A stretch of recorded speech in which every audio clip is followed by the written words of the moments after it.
trapped in the Christ-like zone. Fuck it, you know I'm turning things to stone. You say to your man that I'm pussy, but you wonder. You stupid, I'm putting niggas 6 feet under. Check my style, go deep in the foul. I was hit direct with the text, you can now listen. Cut your conversation to the finish. I'm about to give the definition to the rhyme I'm picking. Real reality, life is just a tragedy, kid. Don't be mad at me, cause that's the way you had to be. Struggling, robbing, asking why my people's dying. It's too late to ask shorty who got hit with the iron. Yeah, all up in his back. Like my man Pete said, it's the unknown facts, but it's like that. Trauma get iller than in the project. Catch the rack with the wet. Guns are blasting, bodies dropping through the floor, passing, and hear the passing, and I'm gasping. For air, I swear, 94, kick it raw. The B.I.G. in the YP, kick your hardcore. Escalate, elevate my rhyme to another level. And share my feelings with the devil, I'm feeling. No, you got me dreaming like that. Got me generating rhymes. Unconfined to the projects, running for one time. Confide in people, say goodbye with me. Cause if it's all right with them, it's all right with me. So we be upstairs at the table, planning, thinking of ways that we can make this happen on this planet. I'm struggling, wanna be hustling, so I'm ready to face any type of repercussions in this jail. It's that motherfucking Roland Jones on the News Underground, folks. Thank you so much, Roland Jones. Raw Technique. Dub Kingston over here with the visuals. C walking in the garage. Moving, squirming, creeping. This is the News Underground. I am Abandoned Nihilism, aka the Harbinger. The realest motherfucker on Twitch. If you want real news instead of stupid bullshit, you actually found it. Congratulations. There's lots of bullshit. We do lots of bullshit as well. Who am I kidding? We're going to be covering Taiwan and one other weather incident, so I thought I'd just call it the weather section. And then we're going to dive into the Gaza horror show, as promised. And it really is. There's no other way to define it. Gaza is a horror show. Gaza is an absolute horror show. But yeah, we're going to be doing a weather report. And you know what? While we're talking about the weather, let's do some weather core. If you don't know what weather core is, it's a genre of vaporwave that tries to emulate the Weather Channel. You know, the music from the Weather Channel. There's also some great visuals. In my household, I'll scream out, "It's weather time." And my wife knows that I'm going to be putting on Weathercore. She was, of course, very confused at first. And at first, she actually thought this was just the legitimate Weather Channel until she actually started reading the data. And she was like, wait a minute. This is weather information from the 90s. Or early 2000s. That Weathercore on the News Underground. Yeah, I'm still bumping Vaporwave in 2024. That shit's the bomb, dude. I love it. It's the bomb diggity. It's off the chain. It's off the chain. Nah, it's up to date. It's off the chain is what it is. It's off the heezy. Another cringy thing white people used to say. Lenny, it's your boy Lenny. Fresh off another successful stream. I saw you. I have the notifications. You know, of course, I was walking the dog, taking care of the kid. So I didn't have time to tune in. But Lenny over here putting in them hours on that streamer grind. He's going to be as big as Lyric or Toast or Forsen. Got the next Forsen in the chat, folks. Your boy Lenny from south of Boston. Welcome back.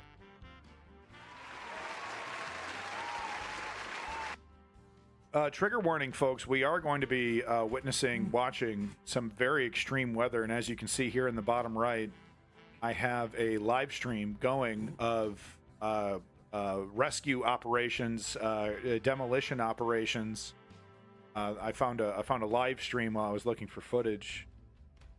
So we'll be watching that during this coverage. Shrink that down just a touch so it's not too distracting. And of course, we definitely, I did all this prep, but I still don't change the damn name.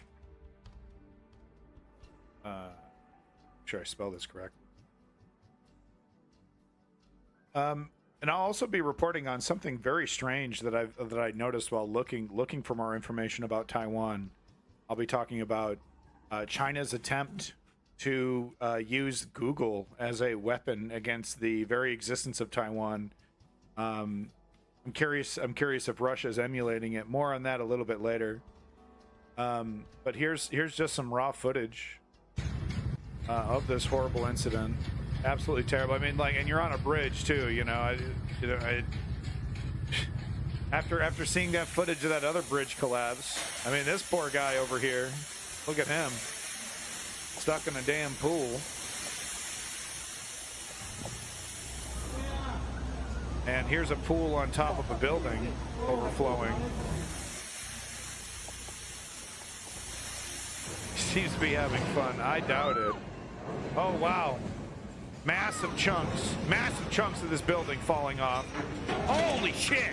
Holy shit! Jesus! Did you see that? One more time. Holy shit! Oh no! Oh no! Whoa, dude. I'm sorry, did I block that? I might have blocked that. Oh. Bizlaud. The hell does that mean?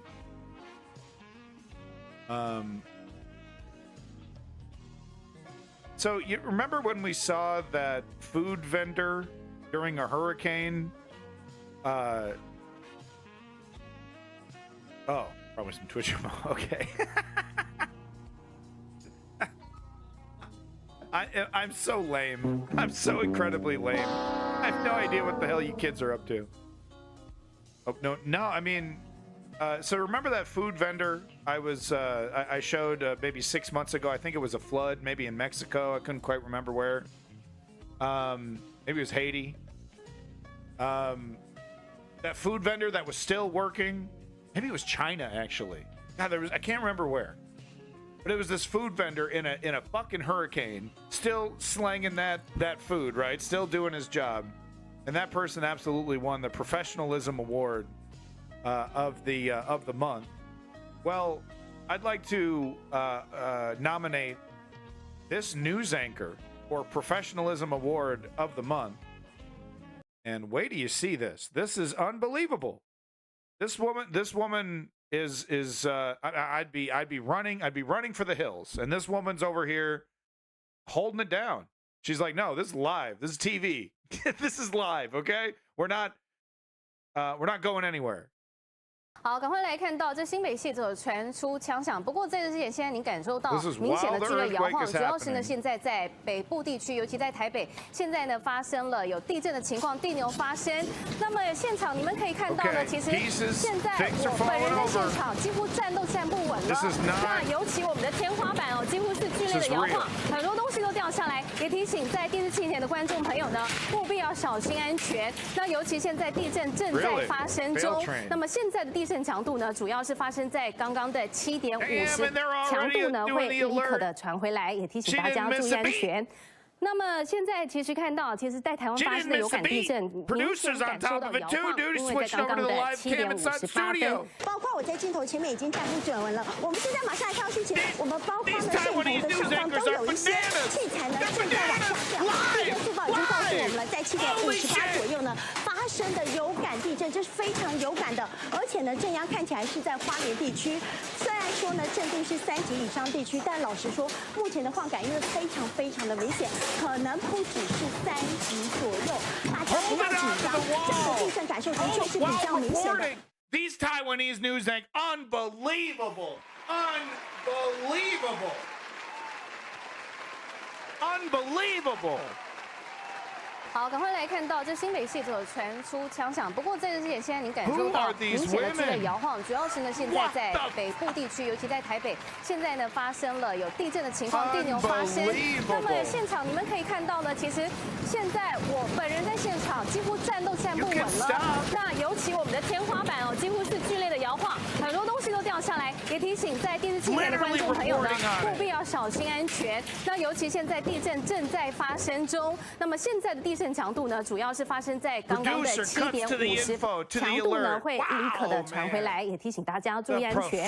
那么现在其实看到，其实在台湾发生的有感地震，明显感受到摇晃，因为在刚刚的7:58分，包括我在镜头前面已经站不准稳了。我们现在马上来看事情，我们包括呢摄影棚的上方都有一些器材呢正在往下掉。地震速报已经告诉我们了，在7:58左右呢发生的有感地震，这是非常有感的，而且呢震央看起来是在花莲地区。虽然说呢震度是3级以上地区，但老实说，目前的晃感因为非常的明显，可能不只是3级左右，大家不要紧张，这样的地震感受的确是比较明显的。Whoa. Oh, wow. I mean, wow, dude. Absolute champ. Reading is the easy part. Sending in an earthquake in heels is a bit more challenging, I'd guess. No, okay, this person's confused. They weren't sure if they were talking about the earthquake. Wow. Wow, so I have more raw footage from security cams and whatnot. I have some amazing footage to show you of a vehicle on a mountain road experiencing a landslide. Yeah, Chem Goblin, it would be kind of funny if they were just talking about some, you know, local election. That's what MSNBC would be doing. They'd be talking about Trump during a massive disaster. As we can see here, just, I mean, shocking. You know, this woman, as you could, if you see the footage here, was, you know, sleeping in the car. She's wearing some kind of neck pillow, and the whole building, thankfully not coming down. So there was tsunami warnings, but I haven't heard any reports on tsunamis. So, like big dust clouds, right? Building leaning.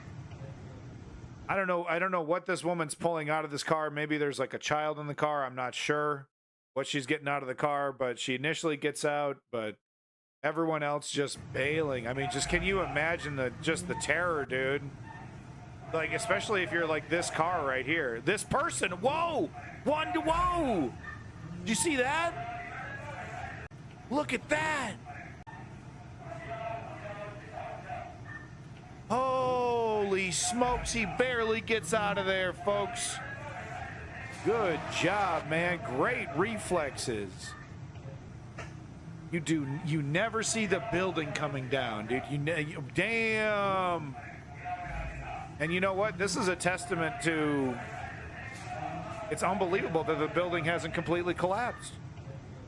You know, the ground underneath it has completely liquefied and has shifted, but the structure itself continues to hold weight even though it's hanging. I mean, the top of this, the whole thing should just completely disintegrate. The whole thing should just completely fall flat.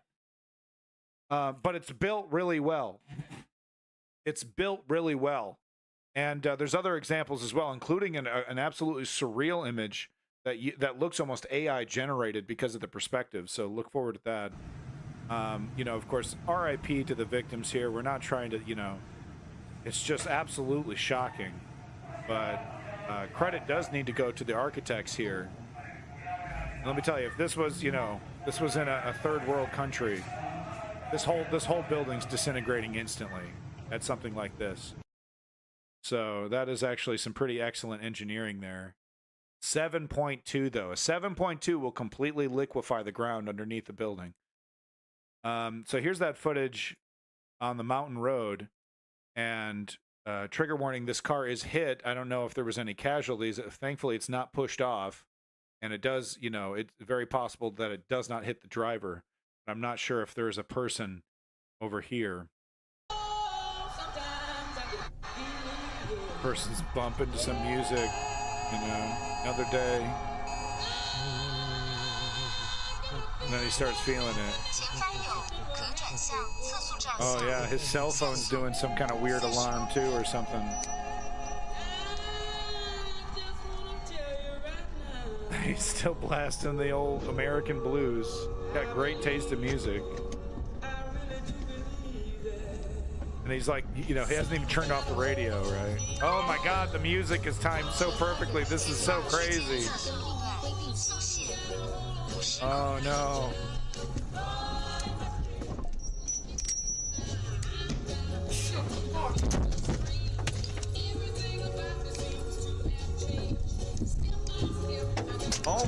Almost gets hit with that one.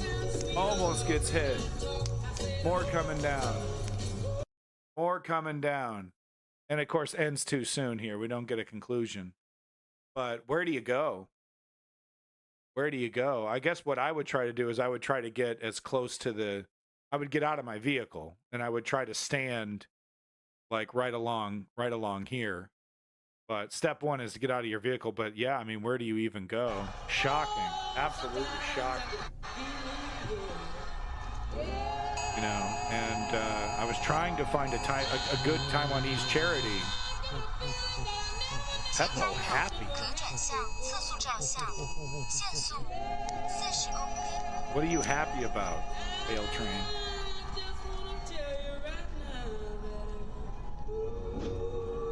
I got the music though. The music really does make this just unbelievable.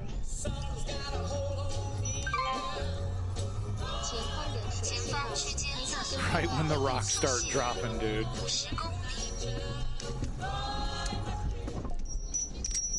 Oh, dude, you know what? You know what? This guy got this guy hit, dude.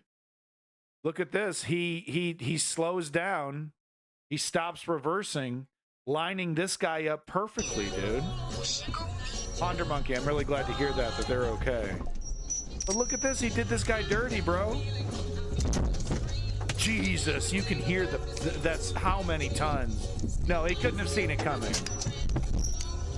No, I'm not saying it was malicious. I'm not saying it was malicious, but I'm just saying, you know, it's like he should have just kept going, right? Because he's the he ironically lined him right up, and you know, is that the stone right there?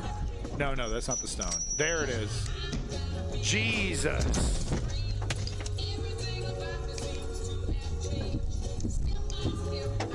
The music, dude. The music. Yeah, it's like. I can't believe real life sometimes. It's weirder than it's weirder than movies.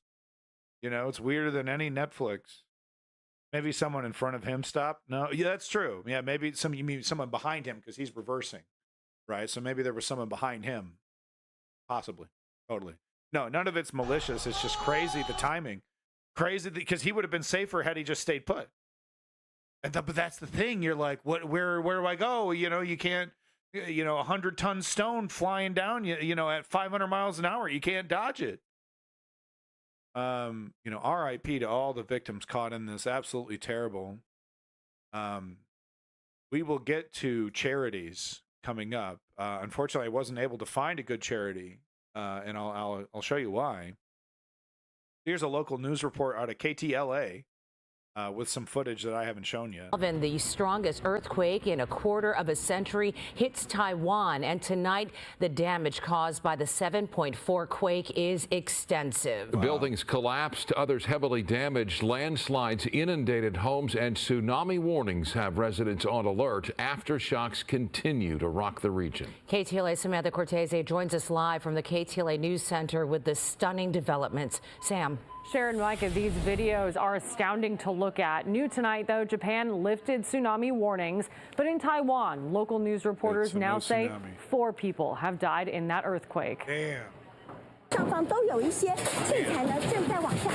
Newscasters on air as a 7.4 magnitude quake rocked the island of Taiwan. The shaking began at about 8 a.m. when people were up and moving, and took plenty of video of the trembler and the aftermath. This is that footage I was talking about. That's surreal. The shaker rocked the Taipei metro. And people on this bridge were swaying as traffic came to a standstill. What was that like? The person, Mr. Pepe there. According to the U.S. Geological Survey, the epicenter was located about 11 miles southwest of Hualien City. Public camera footage shows the earthquake shake Liu Lake in Hualien County. As seismologist Lucy Jones explains, magnitude doesn't tell you the damage. The shaking depends on magnitude and proximity to the fault. And Hualien is right on it. But even look at the architecture, though, dude. I'm telling you, this is because there's standards. This is what building standards and regulations gets you. Sorry, libertarians. But this is what happens when you build a building properly. Because the weight distribution is completely shifted in the building. Some of the glass panels are still intact. Okay? This is amazing that this is even happening. Okay? Seriously, this is totally bananas. This is really, really good building standards, and it must be because of their history of earthquakes. But it's unbelievable. I'm telling you, any other poorer third world country, unfortunately, this building would have disintegrated. Cities far south of the epicenter saw significant movement. Taipei's built on a big bowl of sediment, just like out. Los Angeles. And you just like shaking a bowl of Jello, that can amplify the shaking. So it's something that we worry about for Los Angeles. There was a 6.5 magnitude aftershock and dozens over a magnitude 5. When you have a lot, like you do in this situation, that tail can be very long. And felt aftershocks will probably continue for years. About 350,000 people live in Hualien. That's, by the way, about the size of Riverside. Again, the death toll is currently at 4. Dr. Jones says prior earthquakes strengthened retrofitting and building codes. So many of these urban areas can withstand the shaking. As you saw in the videos there, a lot of swaying, and that's on purpose. In the news center, Samantha Cortez. Yeah, that's on purpose. And, you know, I've experienced my fair share of earthquakes myself, living in San Francisco. So this is that footage that is just surreal because of the perspective.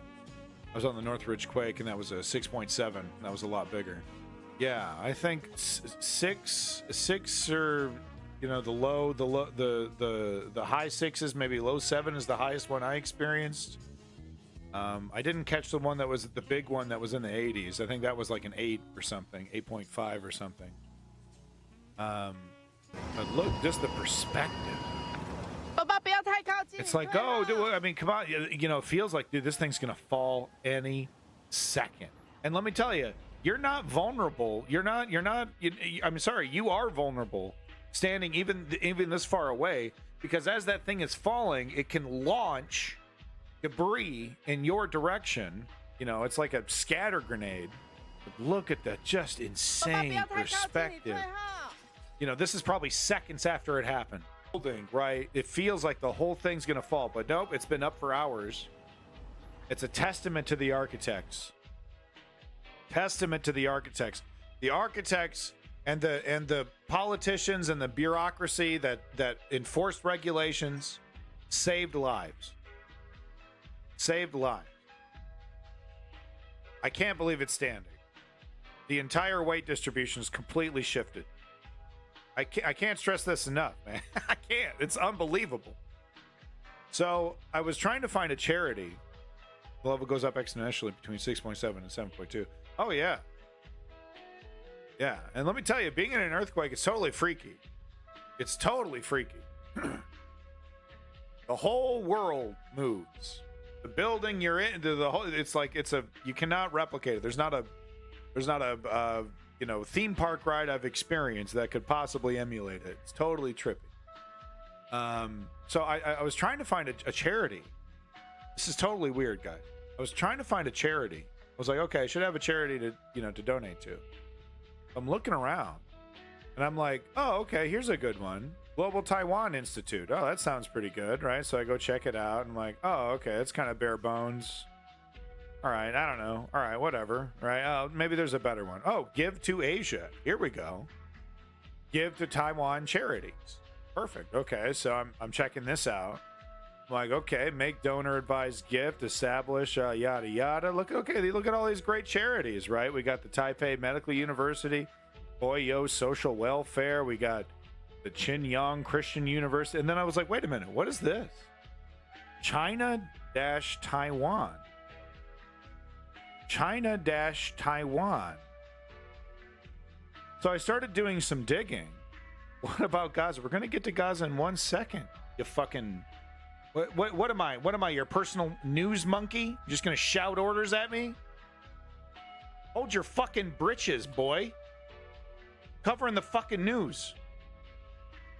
I do admit the title's a little misleading, but I do mention other news. Yeah, you are actually. Shut up. Not your news monkey. Everybody, it's news time.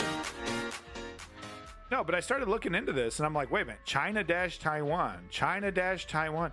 So I was like, wait a minute. Are these Chinese agencies that, you know, claim to work with Taiwan? I'm like, oh, I don't know if I want to do that. I'd rather give directly to Taiwan. I'm like, okay, well, okay, that's not for me. I'm like, okay, Taiwan Fund for Children and Families. All right, that's interesting. Let's check this out. And I'm like, wait a minute. Is this powered by Shang Yu? I'm like, is this... I couldn't really tell now if this... Look, this is in Chinese. Look at this.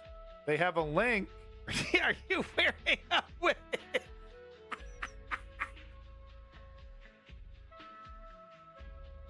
Yeah, I'm emulating my hero, Donald Trump, so I'm wearing a wig. So I'm like, God, that's kind of weird. Why would a Taiwanese website specifically have like a Mandarin version of its website? I'm like, okay, well, maybe that's just a common thing. Maybe that's just a normal thing. Okay, you know, maybe that's just a normal thing. That's just because so many people in Taiwan speak Chinese, right? Oh, don't they literally speak Chinese in Taiwan? So maybe that's it, right? I was like, okay, all right, that's a little weird, but I'm like, okay, global giving, Taiwan NGOs and nonprofits. Okay, let's check this out. And I'm like, okay, some of these look pretty good. Scrolling down.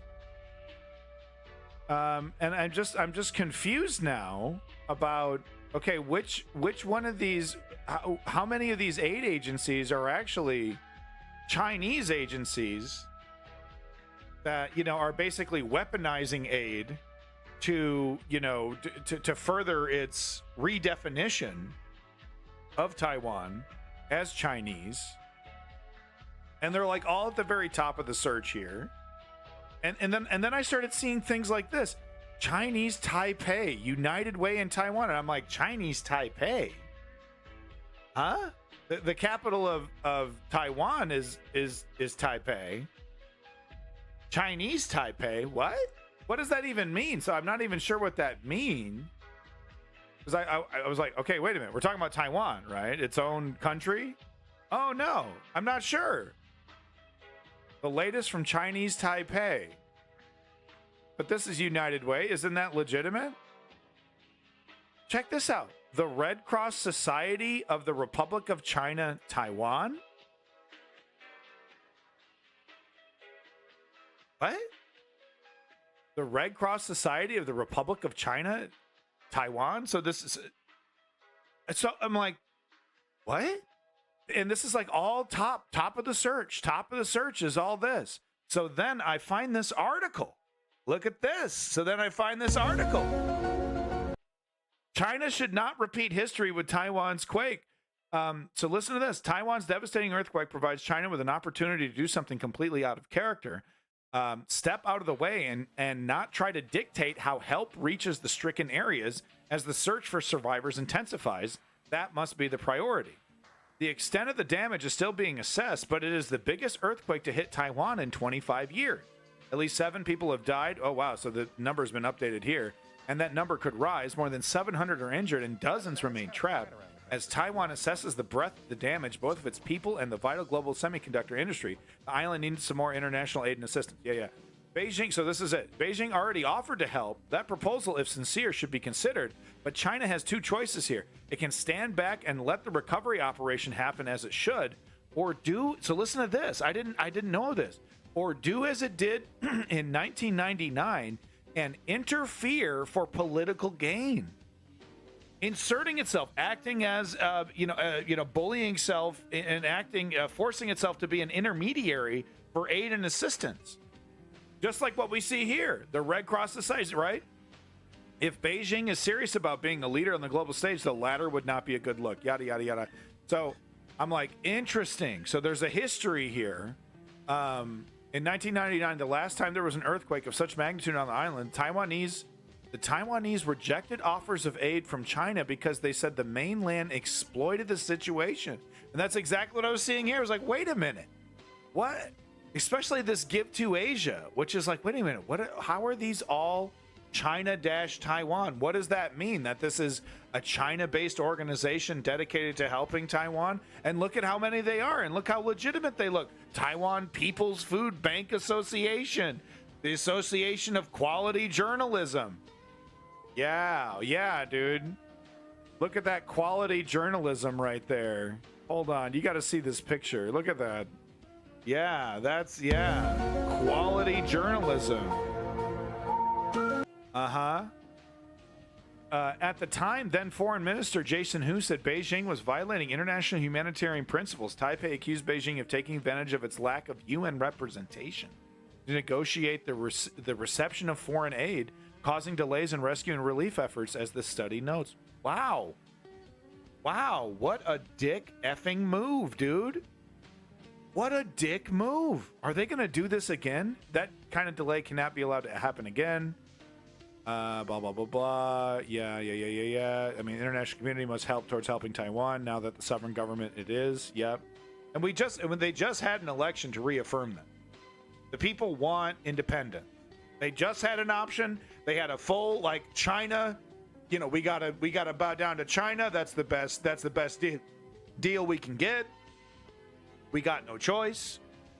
The people voted against that candidate for a candidate that said we want independence and we want to continue to work with the West. It was a close election, but the people made the choice. Wow.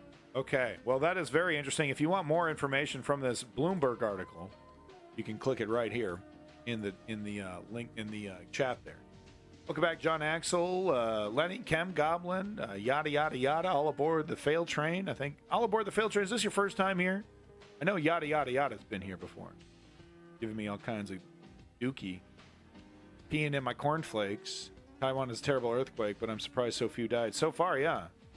You from Canada to the U.S.? Both. And what the fuck does it matter? Who cares? First timer. You've been here before, yada, yada, yada. You've been here before. All right, so my last bit of weather news before we move on is just this quick little clip from Georgia. Devil went down to Georgia and he blew some houses up. I like both of those countries. What does that matter? The only thing that matters is that you care about the human race. You know what I mean? Who cares about where you're born? I got no choice in that. Like judging somebody based off the color of their skin. And no choice in that shit. First time for me too. Welcome, Chem Goblin. Welcome. Second time from Raid, from another first time horseradish guy. Oh yeah, he's great. Make sure you're liking and subscribing to the horseradish. Holding it down in the politics section. Yeah, Davey. Pathetic. That really is a pathetic mindset. Because the U.S. is so demonstrably not superior. Morally, especially morally. I'm joking. Are you though? Are you though? Do you deny that you're pro-America, that you do agree with the American exceptionalist narrative? Canada flag is better than the U.S. flag. Certainly is tastier. I'll tell you that. Yummy. We, a little bit of fun fact: the maple syrup reserve was actually almost depleted this year because of climate change-related issues with maple syrup manufacturing. True fact. So that day, you were both my first time. That's adorable. Bale Train. Well, thank you for coming back. I do appreciate it. I'm glad you're enjoying the News Underground. All right, folks. The horror of Gaza. Here we go. I'm gonna go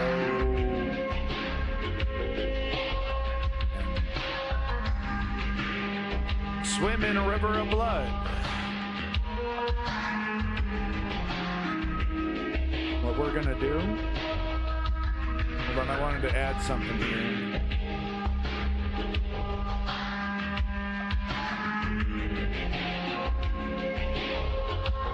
There we go. That's too dark. Doesn't work. Bring this up. There we go.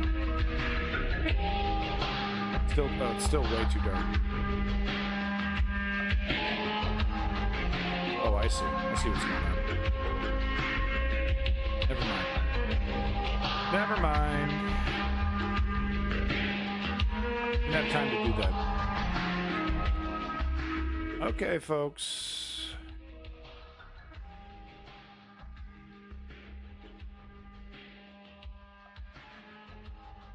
If you're unsure of my opinion on what's happening in the Gaza Strip, some people are convinced that this is an anti-terrorist operation, that this is some effort to remove Hamas. I'm convinced that this is a ethnic cleansing campaign meant to push out these Palestinians to force them into the Sinai Peninsula. The famine that we are seeing is intentional. The targets that they are picking are intentional. The hospitals, yada yada, yada yada. They're intentional targets. It's a very intentional campaign meant to prevent people from, having any reason to come back. Oh, I know. It's all justified. But no, it's actually all very intentional. Any kind of, lip service paid to humanity, peace attempts, because Hamas. It's all a gaslighting delay technique. What we are seeing is ethnic cleansing. I'm not convinced that it's a genocide. Of course, I'm not an expert on the matter. But I don't know if I fully agree with the ICJ. Your demonstrations are bullshit. You're talking about the pro-peace demonstrations that you're trying to reclassify as pro-Hamas demonstrations? You're talking about those? Stay butthurt, asshole. So I have several hours of evidence to back up everything that I'm saying. It doesn't really matter, though, to sycophants and to those who would defend Israel's ethnic cleansing. So yada yada yada. Will you still call this an anti-Hamas campaign once the settlers are moving in? Will you admit that you're incorrect? This question also goes to Davey. Will you, both of you, admit that you're incorrect once the settlers are moved in and they're not forced to leave? Because we've already seen that the settlers try to move in and they've been forced to leave and they haven't been allowed to come in so far. Will you admit that you're wrong once the settlers are not leaving? Let's go ahead and get into it. I have a lot of clips. I don't have time to argue with every dickhead that wants to defend this disgusting atrocity. Yes, breaking news. So we're just going to get into it. About this. So yada, yada, yada. I asked you a specific question. Of course, you can try to fill us with shock value and but Hamas and October 7th. Can you please, rape is bad. October 7th was bad. Not that it matters that I say that, because you're going to reclassify and cool it with the anti-Semitic remarks. Do the anti-Semitism boogaloo. I understand that, but could you answer my question? Will you admit that you're wrong the question is, will you admit that you're wrong when settlers are moving into the Gaza Strip and the Israeli government and the IDF is not forcing them to leave? Will you then admit that you were wrong about Israel's justification, of course, and Israel's mission to, go after Hamas? Will you admit it? Will you admit it then? Ian, and it is being made here in Washington by Chef Jose Andres. He is the central mover behind World Central Kitchen, that organization that lost 7 of its members, killed in those airstrikes, multiple airstrikes, by the Israeli Defense. I mean, it's just an absolute joke, isn't it? It's an absolute joke with these people. See what I'm saying? I ask him a very simple question.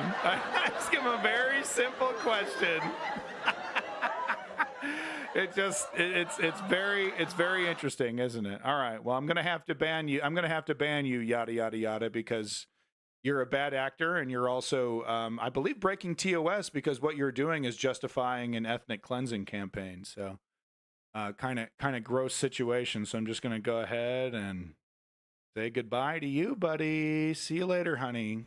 I'm sure you were typing out a real banger of a comment too. Sorry to waste your time. Oh, look at Davey over here doing his first walk back. Oh, that's adorable, Davey. Everyone give credit to Davey here for finally starting to admit that he's dead fucking wrong. That Israel was never truly about Hamas. But over here, Davey saying, I think Israel has been proven to have more than one motive. Also, one is to eliminate Hamas. The other is to subjugate the Palestinian people in Gaza and eventually fully take over the Gaza Strip. Davey will, of course, admit that is a bad thing, unlike yada, yada, yada, who, of course, immediately went into the, well, it was our land first justification. He's like, oh, I don't want to admit that, but we were here first. The Palestinians are the settlers. So Davey is not a monster.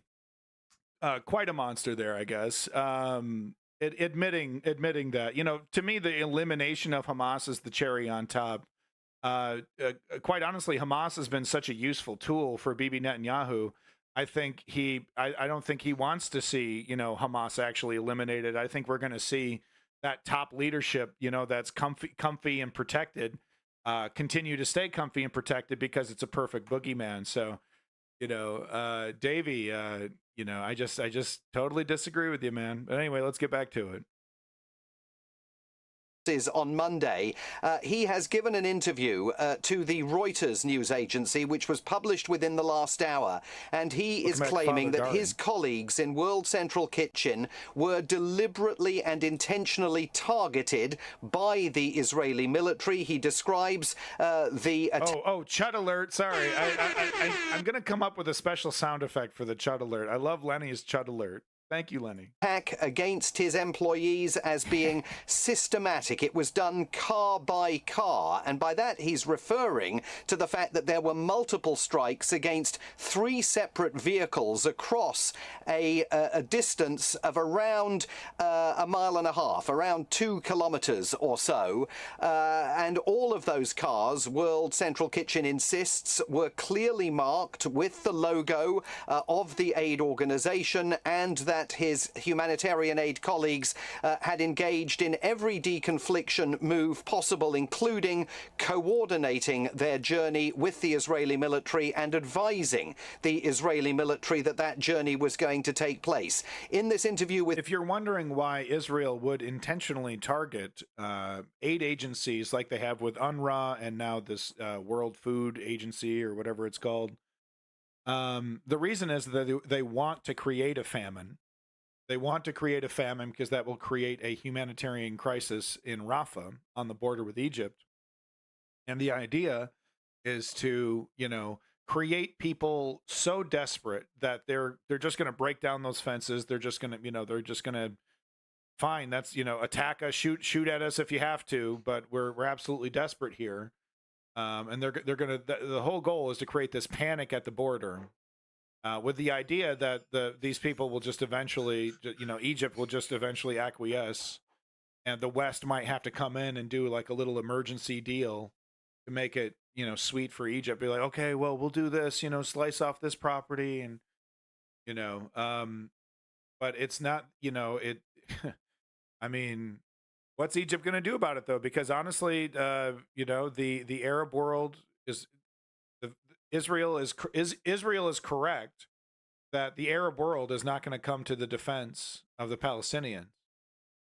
And they're just like, here's your problem. It's your problem now. And it is. I think that's the idea, is just to make it Egypt's problem. They want charities scared so they pull out. That's exactly what they're trying to do, Borderland Feline. Yeah, I don't think Israel has rights over the land of the Gaza Strip. Yeah, I know. You're not a monster.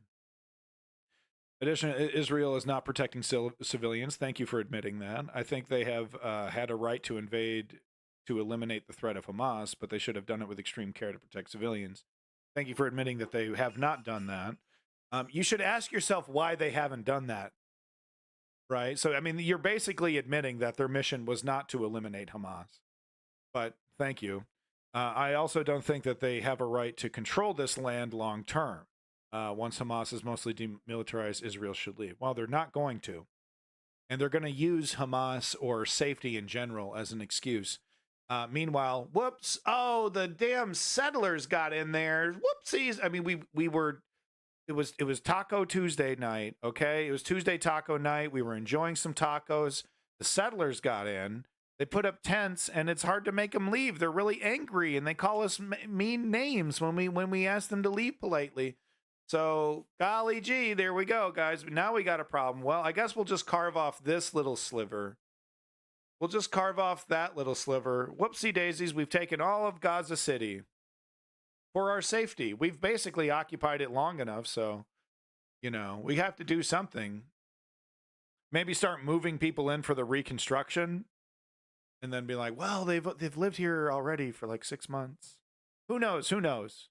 The idea is to get overextended, to get into a position where it's more complicated. It makes it really complicated to pull out and reverse, right? You want to make sure you muddy the waters with civilians as quickly as possible, too, right? Get Israeli civilians involved in the situation. Settlers, sure, but regular Israeli civilians involved. Put them in direct danger in some way or another, so that you can justify this safety angle.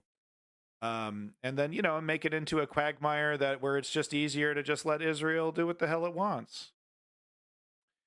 Banking off this idea that the West really doesn't want to give up its military satellite that is directly opposing the Arab world over there in the Middle East. That's a pretty good, you can bank on that. You can bank on that. You can bank. I'm not so convinced that if shit were to really pop off and we needed boots on the ground in Iran, right? That Israel would actually come through. You know what I'm saying? Would Israel actually? You know what I'm saying? We actually pick up the phone. All right, BB, time to cash those checks, baby. You think those billions of dollars was just for nothing? We're doing it. Trump's like, oh, I'm a big boy. We're invading Iran. That's going to be my Iraq and Afghanistan or my Vietnam. We're going to do Iran now. Right? He brings John Bolton back in. John Bolton's like, oh, I know I talked a lot of shit about Trump, but I think he's a genius now. Now that we're going to go bomb Iran. Is Israel actually going to show up, boots on the ground, put them little teenagers, boots on the ground? Oh, we got to shoot at people that are shooting back, guys. We're actually fighting a real army now. Even with all the, American toys, it's a big shift. It's a big shift going against shooting against barefoot people with, Civil War, Cold War era weaponry. Versus, a somewhat better equipped and motivated, trained military like Iran. So that's, and like, what would that do to BB's politics, right? His whole, so it's like, yeah, I'm not so convinced that all this money is worth it. You know what I'm saying? Like, that if we actually needed Israel to come in and fuck some people up, that they would actually come through.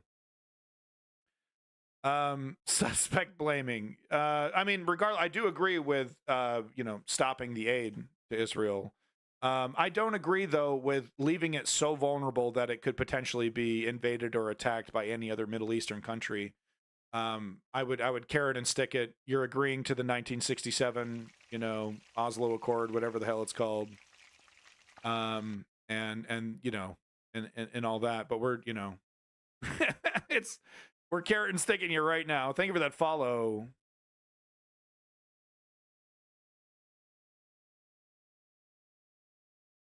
Yes, that is what we're talking about. With Reuters, Andres says this was not just a bad luck situation where, oops, we've dropped the bomb in the wrong place. Even if we were not in coordination with the Israel Defense Forces, no Democrat. Wait, I'm sorry. We're watching the end of the Zionists in Israel, not the people of faith. If I run attacks without proxy, then the powder keg explodes. Okay. You're not talking to yourself. It's just I don't have time to read every goddamn comment out loud. Jesus, man, the selfishness on you folks. What does your favorite streamer read out your comment unless you give him $100 fucking bucks? Jesus Christ, you give me jack shit and you still expect me to be a goddamn... I don't know what the fuck you people are for me. I wish Israel would just one and done it. One and done it. What does that mean? Nuke 'em? Read my comment or I leave, nerd.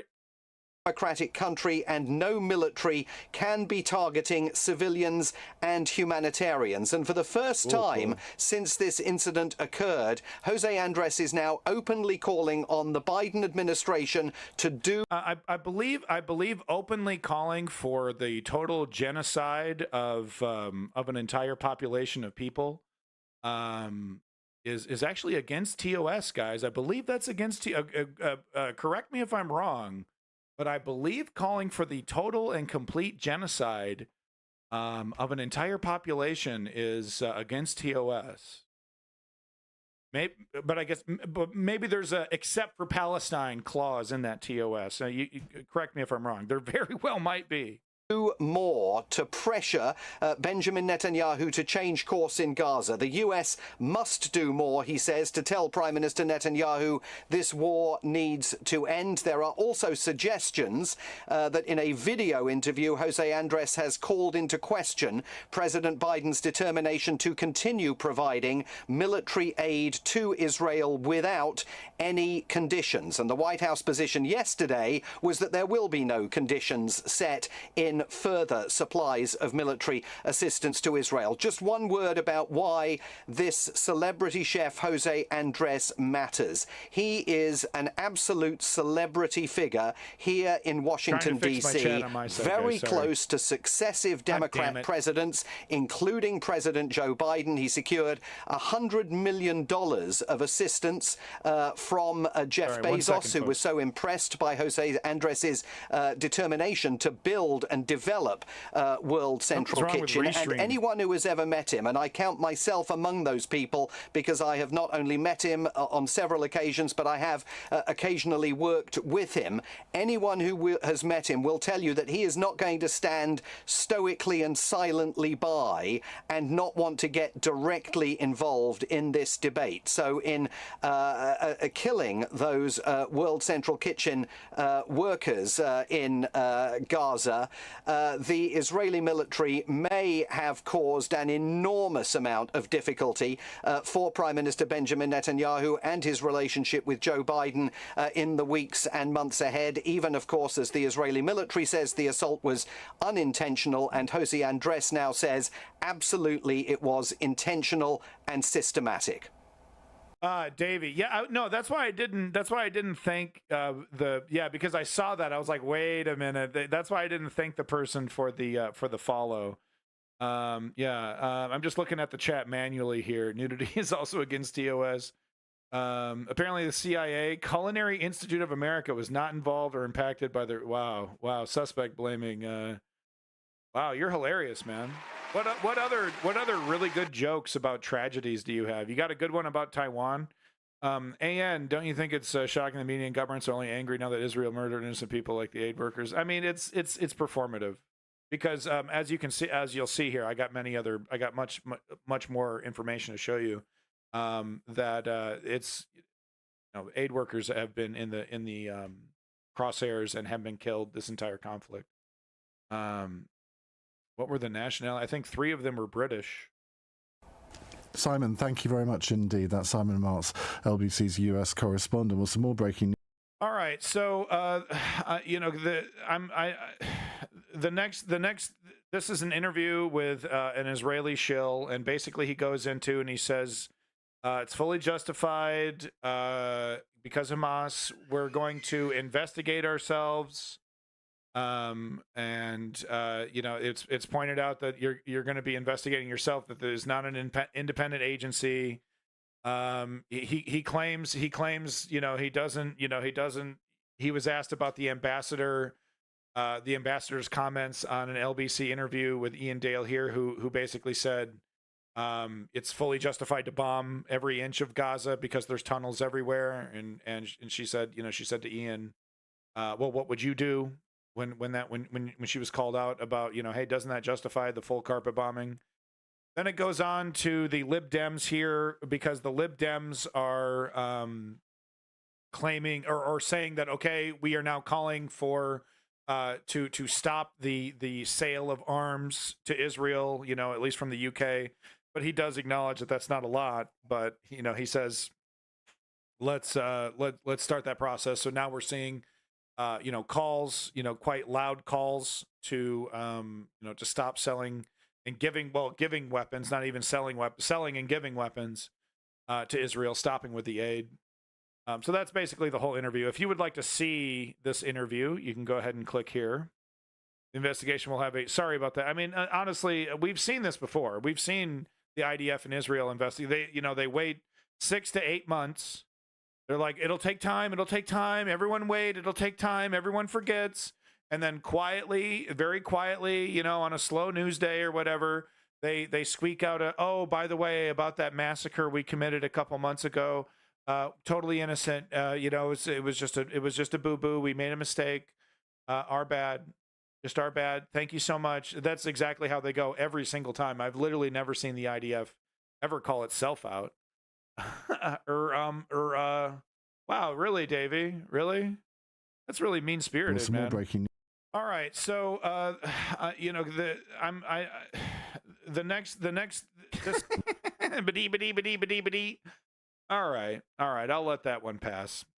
But there you go. That's the whole interview if you want to see it. Moving on to the next thing here. Just some interesting tweets and comments that I saw.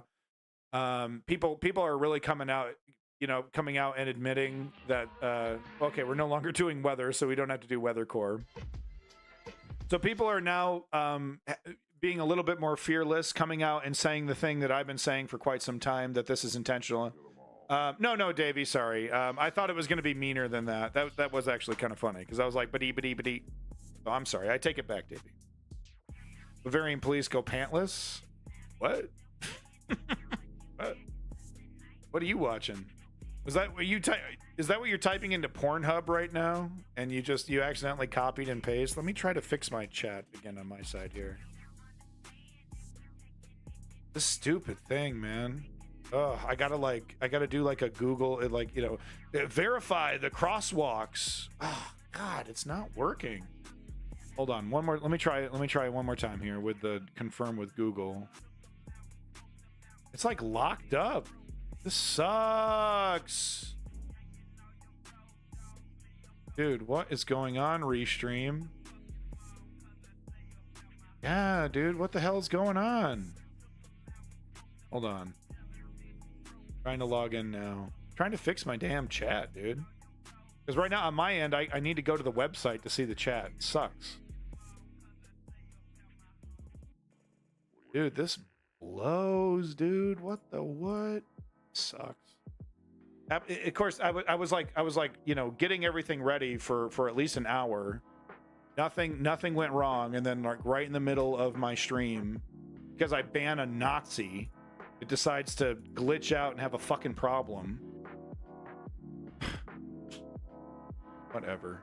All right, whatever. Moving on. It's so annoying. Okay, but at least we can still see it on the screen. It was on the news ticker. What are you talking about? What was on the news ticker? What are you talking about?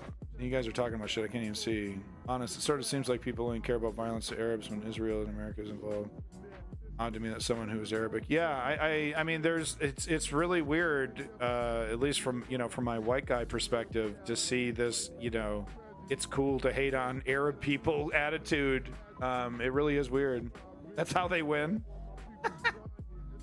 All right. So anyway, this person, Francesca Albanese, UN Special Rapporteur, knowing how Israel operates, my assessment is that Israeli forces intentionally killed workers so that donors would pull out and civilians in Gaza could continue to be starved quietly. Israel knows Western countries and most Arab countries won't move a finger for the Palestinians. And yeah, I agree with that sentiment. Unfortunately, I don't want to agree with it. I think it's disgusting. That does appear to be what's happening. Well, let me try to clear my cookies here. Clearing my cookies right now. Clearing them cookies out. Cookies are cleared. Let me try to log in one more time. Come on, baby. I'm like trying to start a hoopty outside of my house, trying to get to work. Come on. Engine does not want to turn over. This thing does not want to log in. Something is wrong with the Restream, dude. Something's wrong with my car. So here's just some hard facts. Thought I'd show you. There have been more children killed in Gaza than in the entire world in the last 4 years in all the other conflicts combined. It really, you know, and it didn't. The reason why it has to be horrible. It has to be horrible, or else people won't leave, right? People didn't leave in Iraq and Afghanistan, right? Because we tried to do it surgical. We tried to kill those terrorists surgically. Amongst the civilian population, you know, we tried to weed them out. It wasn't a genocide. Well, the amount of civilians that got killed because of the power vacuum that we created in Iraq actually might be considered genocidal. I don't know about an official genocide, but over 1 million people wound up dead because of our adventures in Iraq. And we're still there, by the way, in Iraq. But that is the big difference. You know, I like to ask the supporters of Israel, you know, like what is Israel doing differently that the United States wasn't able to achieve with its anti-terrorist operations in Iraq and Afghanistan? And the difference is the brutality, because the intention is different. The United States did not have any intention to own Iraq or Afghanistan. There was no the goal of the entire time, you know, was to fuck it up, and maybe it was about the oil, maybe it was about this and that, but it was never about destroying Iraq and Afghanistan and planting the U.S. flag and calling it, you know, Kansastan. It was never about that. So the operation went differently. The goal for Israel in the Gaza Strip is to take the Gaza Strip. So the strategy is implemented differently. The anti-terrorist strategy is implemented differently here. And it's about the brutality is a necessary element. It's a necessary ingredient. Just reading your comments here. Sorry, I got to go back to the website. You're considered a ban evader, drank op. I wish Egypt would open border. I don't think we can really rely on Israel. They might not have a chance. They might not have a choice. Israel is manufacturing a crisis in Rafah. And I believe that they're going to do like a bombardment that will create total chaos on the border, causing those fences to be breached and thousands of people just pouring in. Classica, we are covering Gaza for the rest of the stream. We'll be doing Ukraine tomorrow. Welcome back, strategy member. The U.S. also had no intention to remove the people from the place, so you would know who would be there to militarize afterward. I mean, it was. You know, honestly, looking at it retrospective, you know, from, you know, just like looking back on it, it seems to me like it was just an opportunity for the military-industrial complex to make a shitload of money, for the military to sharpen its, you know, blade, to kind of, you know, try out some new toys and techniques, and, you know, the goal was always muddied. The goal was always muddied, and I think that was intentional. So, Channel 4, Al Jazeera, and Censored Men all reporting at least 196 aid workers have been killed in Gaza so far. Here is the, I believe this is the, these are the vehicles right here. In November, this convoy of vehicles belonging to Médecins Sans Frontières was attacked by a Iranian who tank supports during an Israel. attempt That's to shocking. So you're a country that's being invaded by a more powerful country, and you support a more powerful country invading its weaker neighbor. Wow. Wow. So do you have several dunce caps that you wear like throughout the week, or is there just like your favorite dunce cap that you just wear all the time? Do you have like a variety, like different colors for like special events, you know, formal events, like a black and white dunce cap for formal events, and then you got like a red one for, you know, when you go to the park and play in the sandbox?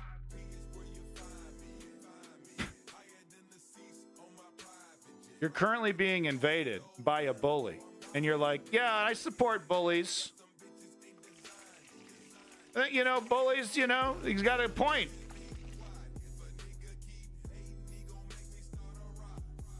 Evacuate south from Gaza City. The charity says not only were they traveling in clearly marked vehicles, thank you for following and had the Zap. notified the IDF, but that they were the vans were clearly marked. Israel knew exactly what was going on. They were warned. This is intentional. MSF concluded it was. This is intentional. It's just like, it's exactly what they did. You know, they were able to successfully destroy UNRWA using the, oh, well, everyone who works at UNRWA is a member of Hamas lie. Welcome back, Reed Strader. Deliberate attack by the IDF and asked for a formal investigation. None came. On January 18th, the accommodation and offices used by the British charity. And I think the reason why we're seeing this kind of brutality is that Bibi Netanyahu's feeling the heat. He's like, I'm kind of running out of time to make this happen. So we got to make it happen right now. We got to push this. I need the famine right now.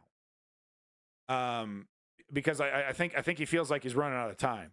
Medical aid for Palestinians was hit by an airstrike in the supposedly safe zone of Al-Mawasi.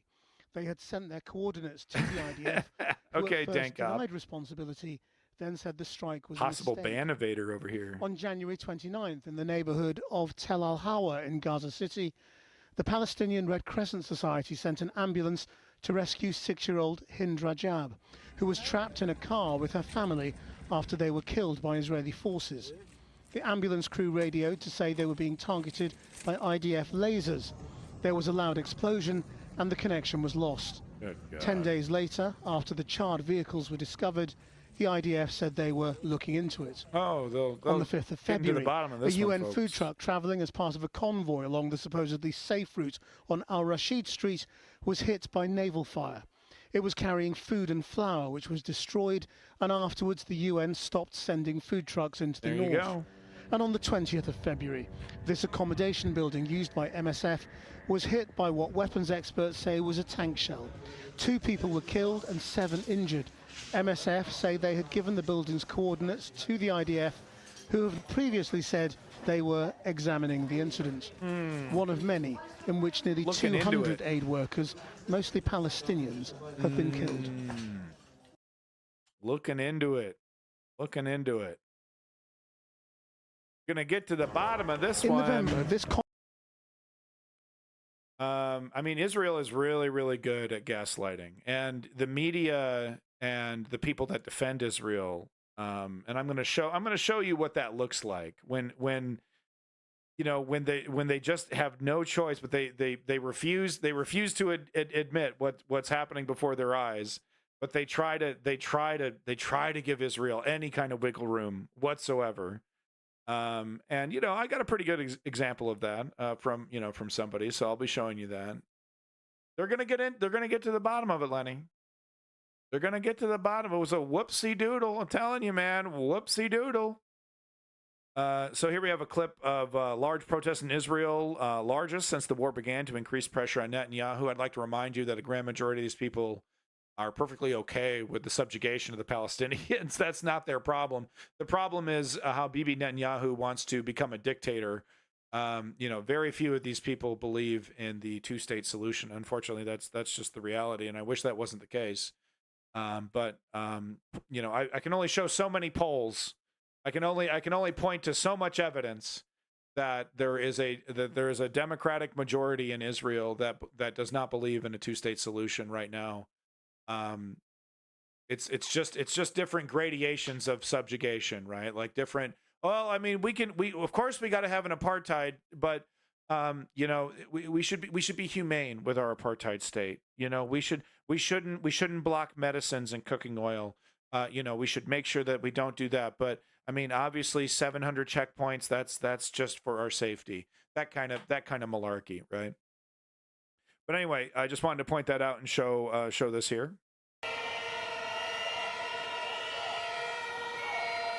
Strange, we have different proceeding. I can leave if you... No, Dankop, I'm just making fun of you. You're perfectly fine so far.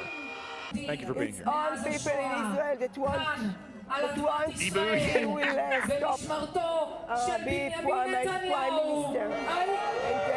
An okay life, welcome back. Make some of them want election now. An okay life. My IDF have done a whoopsie. They got a little silly. Which way, it doesn't matter. Just bring them back. Go wacky. Go positively bonkers, yeah? Go mad, bruv. Lose your marbles, yeah? IDF just lost their marbles, yeah? They're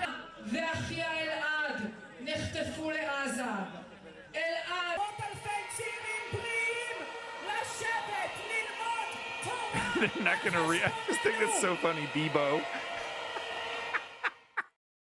That's hilarious. That is a hilarious nickname for BB. He already has a really stupid, silly name. So I would like to show you this Al Jazeera clip, but grain of salt, it is Al Jazeera, and I've been watching a lot of Al Jazeera lately because, quite frankly, they're one of the few outlets that's willing to be critical of Israel in a really, naked way. But they go too far. There's some clear bias here. I'm not going to sit here and defend Al Jazeera, honestly, because there is bias. There is some bias. With that said, I would say it's about 70%, 75% just straight up journalism, and about 25%, slant from Qatar, pro-Arab, pro-Hamas in its own way, calling Hamas freedom fighters and things like that. They're still continuing to do that. And I find that to be counterproductive. And I think Qatar, the Qatari government that owns and controls Al Jazeera, is completely aware of that. Unfortunately, what we are seeing is these extremely dishonest Arab elements like Hezbollah, like Hamas, like Iran, like Qatar, find in a very disgusting way, finding some benefit from this suffering of the Palestinians, finding some way that they can kind of further their own political goals, but not actually, they're perfectly okay to stir up shit and to piss off Israel. They're not so keen to actually helping the Palestinian people in a real substantive kind of way. There's benefit, I guess. They've figured out some way to profit or benefit. These bad actor elements have found a way to profit from the chaos, but they haven't found a way to profit from stability. And they honestly don't really seem interested in stability. The rockets and all that. Qatar, one thing that I will give credit to the Qatari government, though, is their willingness to be mediators, and that has been very valuable. But honestly, Israel just uses any negotiation or mediation, and quite frankly, Hamas does as well. They just use that as a delay to further their political goals in various ways. Yeah, Iranian state media is reporting that an Israeli airstrike has targeted the Iranian embassy compound in Damascus. Several diplomats were reportedly killed in the attack. Reuters news agency says a senior commander of the Iranian Revolutionary Guard Corps, Mohammad Reza Zahedi, is among the dead. Let's bring in our correspondent, Zaina Khoda. She's joining us live from Beirut, and this has just happened in the last few hours, Zaina. But what are you hearing? What more are you hearing about the attack and any reaction to it? this is very much a developing story. Like you mentioned, Syrian state television, as well as Iranian media, are reporting that the Iranian consulate was the target of an apparent Israeli strike in the heart of Damascus. Videos from the Syrian capital show a building right next to the consulate completely destroyed. And you do see as well an Iranian flag. So this in itself is very significant and could... Yeah, so I mean, she's talking about the strike, and you know, I mean, it is a significant escalation, but yeah, I think I agree with some of the other commenters here that I don't think Iran is gonna retaliate. Very different if you read Al Jazeera and non-English as well. Every 2 or 3 years they write a BS article about Al-Aqsa and it's a month. Yeah, you know, dang, and it's not every 2 to 3 years. It's really disgusting. It's really hard to. It's like watching RT back in the day where it was like, okay, this is a clear propaganda. You know, there's clear propaganda here. You know, and like I don't trust the government of Qatar. And that's not because I'm racist against Arabs. That's because they have a clear record of, you know, wanting a specific kind of narrative. And once again, I would like to point out that I do believe it's counterproductive to the if the goal was actually the liberation of the Palestinian people. I don't think these kind of, you know, these kind of actions would be taken. Could have serious implications, targeting a diplomatic mission which is supposed to be protected under international law. Now, Iranian state television is saying that diplomats were killed in that strike, but security sources have been quoted as saying that a top-ranking Quds Force commander, an Iranian commander in the Revolutionary Guards, Mohammad Reza Zahadi, was killed in that strike. He won't be the first Iranian commander or general to have been killed in recent months. Israel has carried out numerous assassinations in recent months, targeting Iranian commanders as well as those commanders allied with Iran. But no doubt the location. Yeah, really though, it's like Israel's calling their bluff. Media and Iranian media are saying that a diplomatic mission was targeted. And I gotta say, it does make Iran look like kind of bitches. You know? There is still no reaction, really, there's still no confirmation, if you like, from Iran on whether or not Mohammad Reza Zahadi was killed. But this is definitely another blow for Iran in recent months. Absolutely, Zaina. And as it's like slapping somebody in the face. And as we've been reporting, doing nothing. Certainly since the war on Gaza began, but for years before that, the Israeli government and military have carried out assassinations, have killed senior members of the Iranian Revolutionary Guard Corps. But have they ever carried out an attack such as this on an embassy building?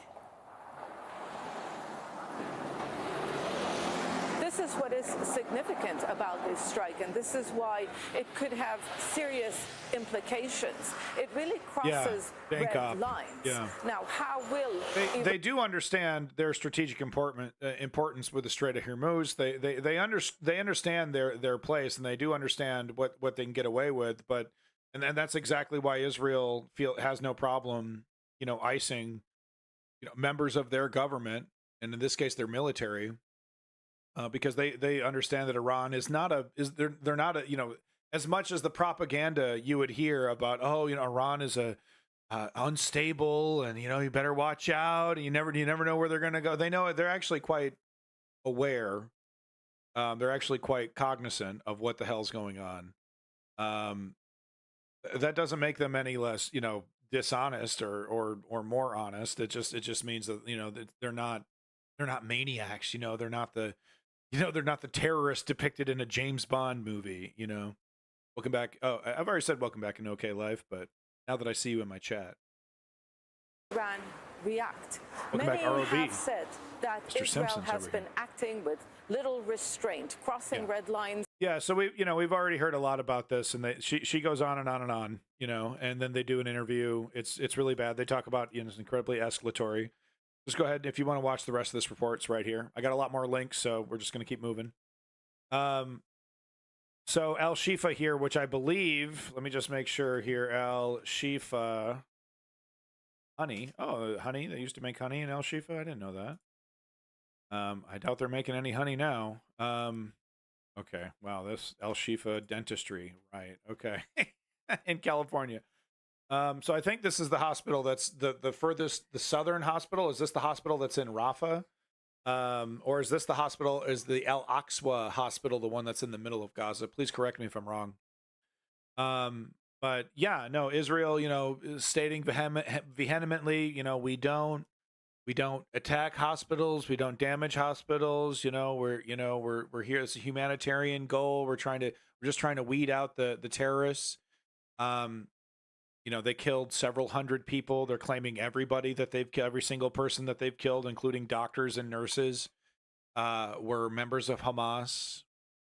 And I guess they were feverishly searching for tunnels, and they didn't find any tunnels, even though they claim that every one of these places has tunnels and tunnel entrances. That's why how they justify the bombings. So that hasn't been proven, but there is some footage of them haphazardly pulling some backpacks out of some ceilings that they could have, just like all the other footage, could have easily planted that shit 5 minutes before they hit start record. I'm not saying they are. I'm just saying that there's really no. All we have is IDF's word that they find these weapon caches in these hospitals. And it's always like, you know, some backpacks, some AKs, some ammo. Very, very easily shit that they could have pulled off of dead terrorists. You know, what do the cops call them? Drop weapons. You know, when cops carry around, dirty weapons, or weapons that and then they drop them there to justify a shooting. Oh, he had a gun. See, he had this gun. He dropped it there. I'm not saying I don't have any proof of that. I'm just saying that all I have is the word of the IDF, and quite frankly, the word of the IDF is shit most of the time. They lie. I'm sorry. Cool it with the anti-Semitic remarks. I'm sorry that if I needed to, I could pull up literally thousands of examples of the IDF bald-faced lying. I'm sorry that that's a reality and that offends people. But the IDF and the Israeli government lie consistently, almost to a fault. You know, it's the lie first, and then it's like, oh, okay, well, I guess we can't, there's really no way scooting around this. I guess now we retract that, and this is the new lie. That's a real phenomenon. So let's see this report from Channel 4 about the last thing I want to say is that, once again, this is intentional. You go after the schools, you go after the hospitals, you go after the food, you go after their homes. You make the entire situation untenable, because we're not just talking about, 17-year-old, scrappy guys. We're talking about mothers with children and old people. Okay? Do you want to live in a place that doesn't have a hospital if you, get sick really bad or break your leg or a missile, falls on you? It makes it untenable. It makes it just, there's nothing to go back to. It is an intentional part of this ethnic cleansing campaign. This is not anti-terrorism. This has nothing to do with terrorism. If they really wanted to flush the terrorists out, they could have sent a team of like 50 guys and girls. Everyone's gender equal there in the IDF. To occupy the whole. They didn't need to drop a single bomb. Check every door, check every closet, right? And then if you wish, occupy the whole thing. Vet everybody in there. But they didn't do that. They trashed the place. And somehow over 200 people got shot to death. And what we're hearing is basically reports of straight up summary style executions. Piles of bodies left strewn about for the Palestinians to worry about. And somehow we're supposed to believe that this, the most moral, they always say that most moral army, all that. My God. It's like World War II in there, man. This was Al-Shifa Hospital around a week ago. Israeli tanks in the courtyard. Yeah, these are the ruins they left behind. Israeli forces today pulling out after a massive and deadly raid. Palestinians wandered amongst the debris of what used to be Gaza's biggest hospital, searching for dead bodies. Officials here claim 400 people were killed. Israel claims to have killed more than 200 militants. Medics here had been struggling to care for a population ravaged by war and hunger. Patients describe a horrific ordeal during Israel's 2-week-long assault on the compound. They let in a very small amount of food that was not enough. We were 150 patients and 50 members of medical staff. Journalists working with us filmed brother and sister Rafiq and Rafif in Al-Shifa last month. Both had legs amputated following an Israeli strike that killed their mother and their siblings. Today, a video update on social media and what they've been through. They tortured us there, left us for 5 days without food or drink. We really suffered and we were living in torture. There was no medical treatment for our wounds and no food. The neglect towards us was awful, especially the absence of doctors. We suffered greatly. What's that's not anti-terrorism to put a person through that. That has nothing to do with destroying Hamas, starving that guy. Shotgun a Four Loko for me. If I drank even half of Four Loko, I would be so unbelievably trashed. I'm such a lightweight when it comes to alcohol. Amongst the grim discoveries made this morning, dead bodies strewn across the ground.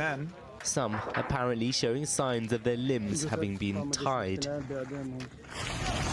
Summary executions, y'all. With much of Gaza reduced to rubble and practically the entire population displaced, hospitals like Al-Shifa have become shelters for families forced out from their homes.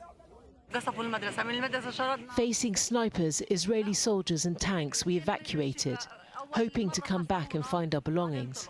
I've nothing left. My house was bombed and everything has gone. I have nothing left. I sought shelter at schools, but they told me there was no space for me. Where do I go? This isn't the first time the Israeli army has targeted Al-Shifa. Last year, it alleged it was serving as a Hamas command and control center. Yeah. It took it over, then withdrew without having shown evidence of that. Yeah, the evidence that they did show, quote unquote, evidence. A dirty hallway, you know, a fucking one little cubicle with it was nothing. It certainly wasn't this. It certainly wasn't this. I mean, the boardroom, the storage over here. It looks like XCOM. You know, you're building your base over here. It took it over, then withdrew without having shown evidence of that. And they're like, oh, they blew it up. 2 weeks ago, soldiers moved in again, announcing they had seized weapons and killed senior operatives. Despite international criticism, Israeli officials insist the operation was a success and that they oh, look, we made a bed. Look, we left it just as we found it, guys. We're so Oh man. Anyone buying this? Protected patients. Foreign journalists aren't allowed into Gaza to investigate on the ground ourselves. Over the past week, our forces operated there outstandingly. Shifa has become a central terrorist headquarters for Hamas. Our forces' surprise action was carried out with precision. They killed more than 200 terrorists, among them senior commanders. And what's the proof on that? What's the source on that? It's a trust me, bro. It's a trust me, bro. It's, well, what? You don't trust the IDF? Well, cool it with the anti-Semitic remarks. How dare you? How dare you? It's and let me be 100% real with you, because that's what we do on the News Undergrounds. Keep it real. This is exactly what the United States did when Barack Obama was blowing up wedding parties. if you were a 15, what was it, 15? If you were a 15-year-old male caught in the crossfire of a targeted bombing, a double tap, or what have you, you were considered automatically a terrorist until otherwise proven. And like, what even was the process of clearing your name, right? Well, you gotta get Barbara Walters to talk about you. Same shit, dude. I'm talking stone cold innocent teenagers, who were targeted because they got a cell phone for their birthday, and the cell phone was one time used by a terrorist, but then he, sold it, or threw it in the gutter, and then someone sold it, and and Barack Obama using that information to blow up. Look it up how the Barack Obama administration found targets, and just type Barack Obama wedding party into Google. It was the same shit, just on a smaller scale. Israeli Prime Minister Benjamin Netanyahu, who's recovering from a hernia operation, is under increasing political pressure. Last night, thousands of Israelis took to the streets, calling for him to step down and for the government to reach a deal securing the release of the more than... Look, there are autopsies and investigations happening on these bodies right now, I assume. And there's already preliminary evidence of a lot of these bodies being, bound before they were executed. But no, I think in the next couple of weeks we're gonna hear reports. Yeah, these bodies, gunshot wound to the head, gunshot wound to the head, gunshot wound to the torsos. Lots of executions. This 80-year-old man, senior Hamas commander. He's been a member of Hamas his whole life. 100 hostages still held in Gaza. But even amongst the demonstrators, support for the Israeli military remains high. We have to be realistic that the Israeli public is not clamoring for peace and negotiations and concessions and a two-state solution. The problem that Israelis are expressing is that they doubt the government has sufficiently clear war aims. They are very aware that the government won't discuss next day plans, and they are concerned about global isolation. But all of these disparate pieces don't exactly add up to a call to end the war. Exactly. In Gaza, Israel's war continues. Less than a third of all hospitals in the territory are working at all. Around 33,000 people have been killed, the majority civilians. And Israel's government is vowing to push ahead with an invasion of the southernmost city of Rafah. More suffering lies ahead. The brutality is intentional. So I saw a piece of this myself, and I didn't have it queued up because I'm doing a lot of LBC, but Al Rakabi brought it up here, and it's damn good. I mean, James O'Brien, because this is kind of necessary for James O'Brien, because he didn't have the balls like I did to call this exactly as I saw it on October 8th. Like, oh shit, this is going to be the justification that Bibi Netanyahu and Ben-Gvir government have been dying for. Because what we saw, I reported on this way before October 7th. I reported on this. Bibi Netanyahu, Ben-Gvir, as soon as they get into charge, Ben-Gvir immediately starts raising hostility and aggression towards the Palestinians in Jerusalem.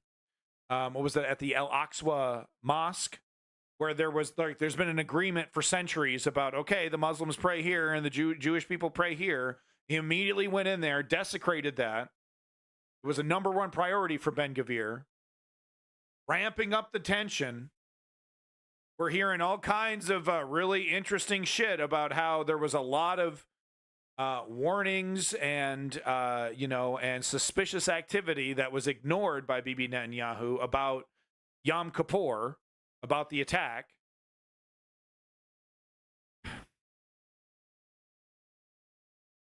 I don't know. This is really good though. We need to hear this. We need to hear this. Anyway, what I was getting at is that he didn't have the balls to call it what it was.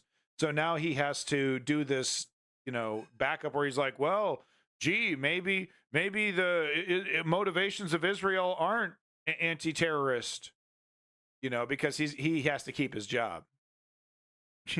he gets paid to do this. I get you know, I get jack shit.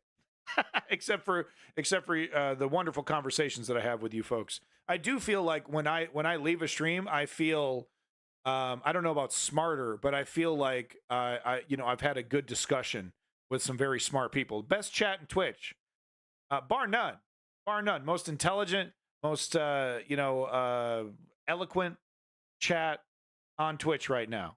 Guaranteed. It's the News Underground Twitch chat. Guarantee it. You two over there, Reed Strader, you seem all right. If these three men killed in Israel yesterday had been mixed race or black or Asian Brits, then I think that the reaction of the establishment would be the same. The reaction of some punters who claim to get cross about flags having their colours changed slightly while turning up at UKIP conventions with the purple union flag, them I can't speak for. But front pages of newspapers and political engagement, I think I can. 10:38 is the time. Saf, take care. Trevor's in Finchley on a better line. Where were we, Trevor? Well, I start things, James. I agree with your initial comment that what happened yesterday was an absolute calamity. The fact that the aid organisation had given their coordinates to Israel and that they were still killed is indeed a tragedy. The larger issue is that how should it affect the war? My own view is that it shouldn't. Israel's in a particular state, a situation where they're confronted by an enemy that to request demands its elimination. And this is the value of the you know, anti-terrorist narrative, and this is why I'm so vociferous in disagreeing with Davey, because I believe Davey, unfortunately, you are a willing patsy of this propaganda, this gaslighting about the real motivations, right? Because having the Hamas angle gives not hacks, I really like James O'Brien, but more mainstream audience, you know, more mainstream people who are covering this, a kind of off-ramp, right? It's really difficult to keep your job and say things like, this is intentional. It's really difficult to keep your job and admit the truth. So what you need is an off-ramp, like well, if it is an anti-terrorist operation, then maybe some of these motivations make more sense, and so you can have a debate about that, right? It's really awkward and difficult to have a debate about what's really happening, which is an ethnic cleansing. You're like, oh well, we're getting bogged down in terms and the definition of this and that, right? And the definitions are important, right? I think calling it a genocide is a little premature, only in the definition of the word. Of course, you know, far too many deaths have happened. That's very clear. But I do think one should be very clear about these terms, and that's why I've been saying ethnic cleansing and not genocide. Now, with that said, if Egypt does not budge, and the Rafah border holds, and the Palestinians are stuck there, I don't know. You know, Ben Gvir makes it pretty clear what direction he would want to go in. I'm not sure if Bibi Netanyahu has the balls to fucking kill everybody in Rafah. I don't think he has the balls to do it. I think Ben Gvir does, but I don't think Bibi Netanyahu has the balls to do that. Really, you want to get super ghoulish? I think the West would let it happen regardless. I think it's so sad. Oh, it's just a tragedy, and oh, it's so sad. But I think the West would ultimately just, you know, acquiesce through non-action, right? They don't want a two-state solution. They want a one-state solution. Well, Netanyahu and much of his cabinet doesn't want a two-state solution either. So does that justify their elimination from the other side of this argument? I think you have to look at the history of... Just answer the question, if you would. Yeah, answer the question. Sorry, what was that? Just answer. Well, you must know what the question was because you were just about to dismiss it.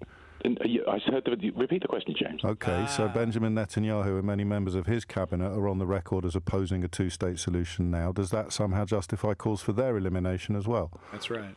The two things don't run together. The fact that they want Yes, they want they a do. solution. You told me that the justification for the elimination of Hamas, regardless of what the collateral damage to innocent civilians might be, was built upon their refusal to accept a two-state solution. That's completely absurd. So that's literally what you said. So I'm wondering whether Benjamin Netanyahu and James.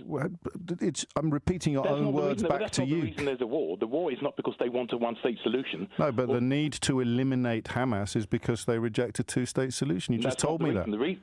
They've launched a genocidal war on Israel. That is the reason there is a war, not because they have a view that they have a one-state. And you've just justified the elimination of everybody in Gaza in pursuit of Hamas. How do you then convey the idea of wanting to demilitarize Hamas and remove them militarily? Because you're here to justify the killing of civilians. There's no other way. Who's justifying the killing of civilians? Well, who justifies? Where did I say that, James? Why are you inventing words? Because you said that you want what's happening now to continue, and tens of thousands of civilians are already dead. Ergo, to call for what is happening now to continue, you're calling for the continuing killing of innocent civilians. No, this isn't complicated, Trevor. Yeah. No, it isn't. But they need it to be, right? Oh, it's more nuanced and complicated than that. You must understand that. But Hamas, you must understand that. But Arabs, you must understand that look, we're dealing with a different class of human being.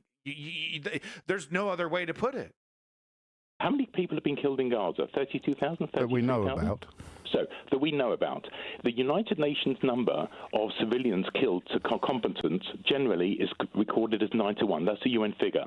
The number of civilians, the people who have been killed in total, is about 32,000.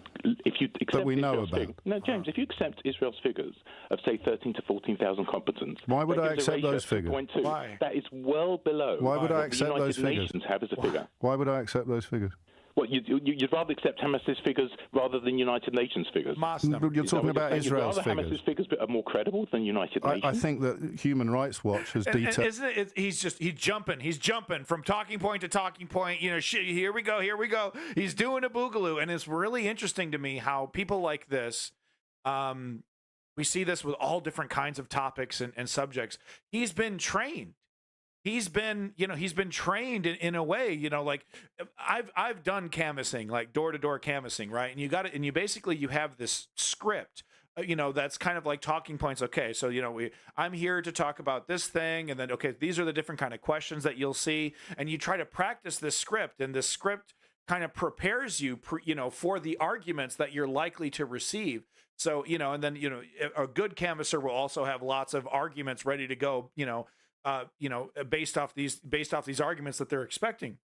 And it's interesting, people that have absorbed this propaganda, they've been trained in a very similar way that canvassers are trained. They have that knee-jerk response ready to go. Oh, I got a talking point for that. Oh, I got a justification for that. I got that. And they don't even realize that those things have been installed. It's fascinating. The measures that the Palestinian Health Authority takes to record casualties and deaths with reference to mortuaries and hospitals and explain. More credible than United Nations. I think that Human Rights Watch has detailed the measures that the Palestinian Health Authority takes to record casualties and deaths with reference to mortuaries and hospitals, and explained that by publishing biographical details and names, they have a more reliable record than many other comparable conflict zones, whereas you think you should trust what the Israeli Defense Force tells us while refusing to allow foreign journalists into that territory. Just talk me through that. Subject. I'd accept the United Nations. Well, the fact that all these figures are going to have to be verified at some time later. So why are you telling me to trust one and not? Why are you telling me to trust one and not another then? Because the United Nations, the 32,000 figure comes from Hamas. You're quite prepared to. It comes from the Palestinian Health Authority, which the Human Rights Watch have provided objective analysis of. Who provides objective analysis of what the Israeli Defense Force tells you? Or Hamas. So if you're going to you can't keep doing this. I've told you what Human Rights Watch say about the measures that the Palestinian Health Authority deploy to list their death toll. Who provides objective external scrutiny of the numbers that the Israeli Defense Force provides? Well, you either accept Israel. You're going to have to answer the question at some point. Who provides objective international scrutiny of the numbers that you have come on the show to tell me I should trust? I would like to suggest to you. I'm going to ask you again. I'm sorry to drudge this up, Davey, but you did say. Davey did say specifically, I trust the word of the IDF. And the reason why I'm bringing that up is that for a lot of people, it's not crazy. It's not a strange thing to trust the word of the IDF. For a lot of people, the IDF and the Israeli government is very legitimate. And there's, either blinders or maybe there's just they haven't seen enough, of Israel's history. I'm not quite sure why one would trust the word. It's just like trusting the word of the U.S. government, about certain things. It's like if it benefits them to lie, if it benefits them to downplay, they will absolutely do that. There's this weird exception, but I'm sorry, I shouldn't have called you out on that, Davey. But it was shocking in that debate when you said that, and I just wanted to point that out because it's like for some people it's not totally crazy, it's not totally weird to take the word of the IDF, to take the word of Israel when it comes to this information. And it's like, well, why wouldn't you trust them? Why wouldn't you trust them? Like, well, there's actually there's a demonstrable history. There's a whole list of evidence. Answer the question, because we both know the answer. We both know the answer. No, we don't know the answer. No, we don't, James. No, well, I'll tell you then, Trevor. Nobody. No, you have. Well, either you accept or not accept that Israel's figures are as close as verifiable as possible. Either you can denounce them because it's Israel. But I've just told you that Human Rights Watch are the body to whom I turn for guidance on this matter. Who's the body to whom you turn for guidance on whether the IDF's figures are reliable? Well, the United Nations Human Rights Watch is an organisation that has vilified Israel in the past as being. They're biased as well. So then we come back to this question: why won't they allow foreign correspondents into the territory? I have no idea. You'll have to ask them. Well, let's think it through together, shall we? Because here we are arguing about the facts. Why is that important to you? Why is that important to having all the because I believe. Why is it important to James O'Brien, a journalist? Why is it important for him to have on-the-ground journalists in the area? Why would James O'Brien ever advocate for such a thing? This guy is a ponce. I believe in objective external scrutiny, and I'm intrigued as to why you think Israel rejects it at every turn. I think there are more important issues at the moment. Yeah, but you've rung in to talk about these issues, so you'll indulge me. You'll indulge me then, Trevor. Why would Israel refuse access to foreign journalists when people like you are so keen to have objective facts established by trustworthy outside sources? Well, there are journalists there. There are Palestinian journalists there. Do you not accept so we come back to the question. You've told me that I can't trust Palestinian figures. There are journalists there. Yes, why won't Israel allow foreign correspondents in? Why won't they allow Katya Adler in or Matt Fry? Why won't they allow Christiane Amanpour in? Why won't they allow people that have visited and reported on every other war zone in the world? I mean, one good reason why they wouldn't want them there is because they actively target the press, and it really, really wouldn't look good for the IDF to shoot Christine Amanpour in the head. That would, oh, whoops, that was Hamas. Whoops. That was Hamas that shot you with a $500,000 rifle from a mile away. Whoops. Oh, you had a big press over your vest? Oh, no, that wasn't. Oh, we didn't see it. Sorry. I'm going to have to answer one of my questions. My answer to is, have you posed that question to them? Have you posed that question? Has obviously posed that question. What's the answer they've given?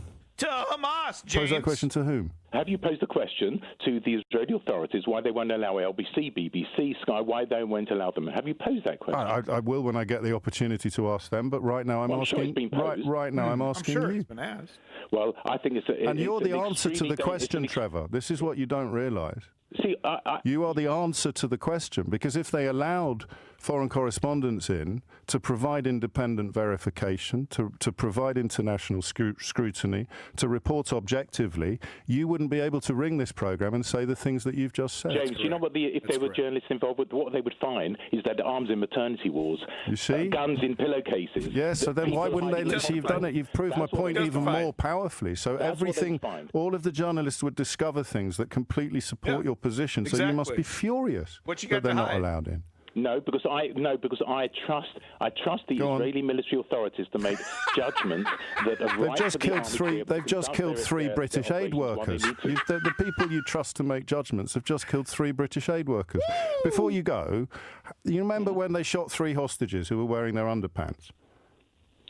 The Israeli hostages. Yeah, the ones waving the white flags, wearing their underpants, who'd escaped. How's that? What's the latest on that investigation? From the people that you trust. James, we're in the middle of a war. The fact that every single awful incident like yesterday... Are you going to answer one question that I've asked you, Trevor? I've no idea if they've... I'm sure... These are the people that you trust. I'm looking for the grounds. What's the latest on that investigation? Because you're trusting them to conduct this investigation. What's the latest on the shooting of 3 Israeli hostages by the Israeli Defense Force, wearing their underpants and waving white flags? The hostages that we're told, and you believe, that countless civilians have to die to secure the release of. Why do you put words in people's mouths?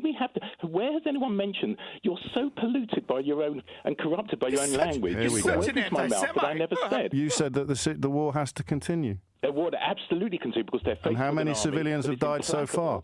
So that means the killing of civilians has to continue. I can't explain your own thoughts to you, Trevor. You have to take responsibility at least for them. No, only the good things. Well, except you're not, are you? Because you don't want independent journalists in the region. You don't want anybody to believe the figures that are provided by anybody other than the Israeli Defense Force, who you claim you trust completely, while you can't even tell me the state of the investigation into their shooting of the hostages that you claim the release of is the justification for the entire conflict in Gaza in the first place. Why does the UK government support Israel in its war aims? Why do they do that, say that again? Why did your government support Israel in its war aims at the moment? Why do they do that, James? What do you think? That's a brilliant question. What do you think, James? Give me your own independent objective view of why England, the British government, is supporting Israel in its aims of destroying Hamas. Why do you think that is? Well, they're not. If a government as large as the British government is doing something, clearly there must be a good reason for it. What kind of pathetic boot-licking existence does this guy live, dude? They're not supporting. They've called. They have absolutely laid down a red line on Rafah. They've made it absolutely clear that they don't support war crimes. They've made it absolutely clear that they don't support a ground offensive. That they don't support a ground offensive in Rafah, and they've made it absolutely clear that the unnecessary killing of civilians is something that can't be countenanced. Israel riding roughshod over all of that, absolutely. Again, you make a brilliant point. Benjamin Netanyahu has made the British government look both ridiculous and weak. I think the British government has Hang on, you're asking me what I thought. Okay. So I'm answering your question. Benjamin Netanyahu has made the British government look ridiculous and weak, just as he has made you look ridiculous and weak. Well, and also profoundly wrong. Wish you reject my view. But hang on, you just talked to me about pollution. You got personal first, Trevor. I'm only meeting you on your own battlefield. No, I haven't. No, I haven't defended your opinion or anything like that. But the British government. So we'll return to what to me is the killer question, the most crucial question of all. What is that? And that is, why won't they let journalists in? Perhaps it's too dangerous to have the journalists make that decision. Yeah. Journalists make that decision. No, but it's for the military authority to decide whether it's prudent, given their military operations. And then 2 minutes ago, you were reminding me that there are Palestinian journalists there. Yes, there are. Yeah, so why won't they let foreign correspondents who are absolutely chomping at the bit to get into Gaza get into Gaza? Well, I don't know. I don't understand. You're not going to answer it. You know that. I know that. No. We know what the answer is. We know that it's because Israel cannot countenance what would actually be reported. Hiding arms in maternity. I believe the United States also restricted foreign journalists off and on. There were restrictions. No, because they can't let journalists in, because if they did, you wouldn't be able to come on the radio and tell lies like that. It's harder to gaslight. A lie of finding arms and finding munitions in a maternity ward. Is that a lie? Well, you tell me the journalists that have reported that. No, you just boldface said it was a lie. So obviously you have evidence. You tell me the journalists that have. You tell me the journalists that have reported that. You tell me the journalists that have reported that, or have you taken that from the same people that killed the 3 British aid workers yesterday? I take that from the video evidence of the army who have gone in. Say that again more slowly. The video evidence that who? The video evidence from the Israeli army, from Israeli soldiers. So there we are. And that's the answer to your question. They can't let journalists in because then people like you wouldn't be able to take videos filmed by the actual soldiers killing the civilians as truth, would you? Well, from your position, James, anything Israel says is obviously always going to be wrong. Which is why you need independent journalists in there. Which is why you need independent journalists in there, Trevor. You see it now, finally. So you're accepting Hamas's figure, which you're saying is... I'm accepting a Human Rights Watch's analysis of how the Palestinian Health Authority assembles its figures. And you are reminding everybody listening why journalists aren't allowed in by Israel. Because you wouldn't then be required to rely on footage filmed by the actual soldiers killing the actual civilians, Trevor. But here you are, live on the radio, saying it out loud. James, you're very good at contorting, distorting. I'm not, Trevor. I'm very good at holding up mirrors and repeating people's words back to them. You're an excellent journalist, but you use it to create... I'm very good at repeating people's words back to them. Without you, Trevor, I'm nothing. See you later, Trevor. Wow. Yeah, that was really something else. Thank you, Al Rakabi, for a post. I wasn't going to show it at first, and I'm glad you posted that, because that really was. I mean, we see it in the chat immediately, right? I asked that fella a question, Mr. Yada Yada Yada a question. He immediately ignores the answer, ignores the question. Oh, justified. Oh, we were there first. Oh, well, the Palestinians are actually the settlers, and he goes even more extreme than Trevor there was. Look back ribbons. They did. They also didn't went and shut journalists that went in anyways to Afghanistan.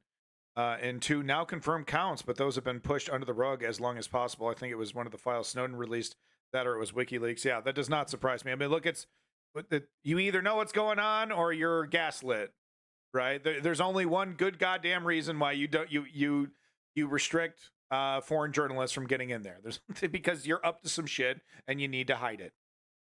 All right, and this isn't even like a new phenomenon, right? I bet you it goes way back, way the fuck back, right? The Romans over here, like, report it this way, or report the battle this way.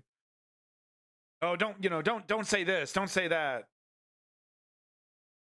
So moving on to our next clip here, Middle East Eye reporting. From showing this clip from Sky News, over here, Davey over here making fun of me. On Sky News, Dr. Tanya Haj Hassan highlights the killing of Palestinian surgeon Dr. Ahmad Makaduma. God, I know I fucked that up. Makuma. In response to Israeli claim that the Al-Shifa siege was to target Hamas. So this woman just pointing out, she knew these people.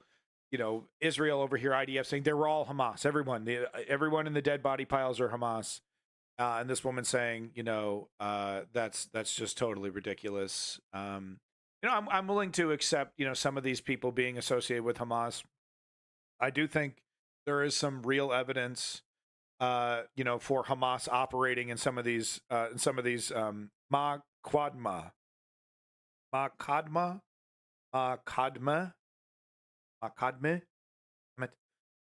So I do think there's some evidence of Hamas operating in these buildings. Thank you, Al Rakabi. So I do think there's some legitimate, but at the same time, I don't think, because put yourself in a doctor's shoes, like the administrator of this building. You're trying to do your job. You're trying to save lives, and these terrorists who run the government of the region, of the open air prison that you're inside, Gaza, these terrorists come in there and they say, look, you either work with us or we fucking kill you. There's really no, there's no gap in between that. You either do what we say, you let us get away with, storing this or that, or, coming and going, firing sometimes even firing a missile from these buildings. You let us do that, or we will kill you. And we'll kill your staff and blah, blah, blah. We'll kill. I'm not trying to justify it, because once again, I do think some of these people, are more friendly to Hamas and all that. Once again, though, all we have, just as James pointed out, all that we have is the word of the IDF on that. But I do think that there is something to that. I'm not trying to dismiss it completely as totally lies, because I do think it's very possible, because of the nature of the situation, man. I mean, there's a lot of people that are super pissed at Israel. And there's a lot of people who they believe the only legitimate resistance to Israel is Hamas and yada, yada. They have their own motivation. So I do think this phenomenon does exist. But also I would just for the people that are just there to help people, What are you going to do? Is that Hamas? Oh my God, is that Hamas over there? Someone call Israel. Israel, get on the phone right now. Israel, Bibi Netanyahu, I just saw Hamas in the hospital. Yeah, okay, yeah. I mean, you would get about 30 seconds into that before your head is rolling down the fucking hallway, dude. You know? So if you're a staff of one of these hospitals and you do see some Hamas shit going on, what are you going to do? What are you going to do about it?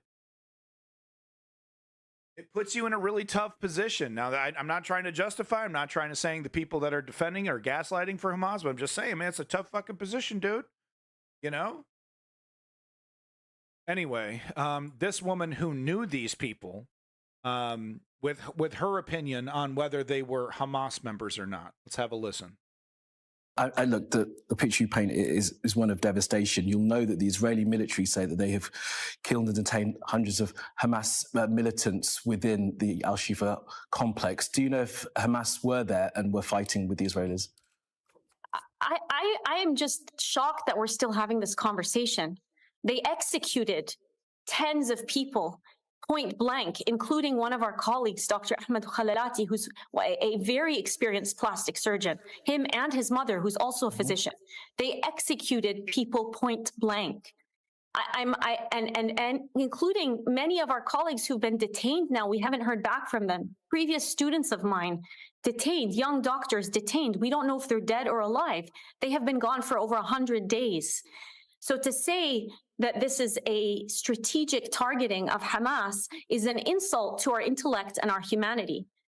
This is this is a destruction of people who heal. This is a direct targeting of healthcare workers. I just want to paint a very brief picture of what healthcare workers are telling me there. They're saying that when they leave the hospital, civilians give them civilian clothing because wearing scrubs is sticking a target sticker on their back. That is how systematically healthcare has been targeted. And frankly, you know, in the last 24 hours, what we've seen from Al-Shifa Hospital, what we've seen from Al-Aqsa Hospital, and what I worry is coming to the remaining hospitals of Gaza, of the Gaza Strip, because it has been the pattern and we will not ignore it, is a direct and systematic targeting of healthcare that is unjustifiable.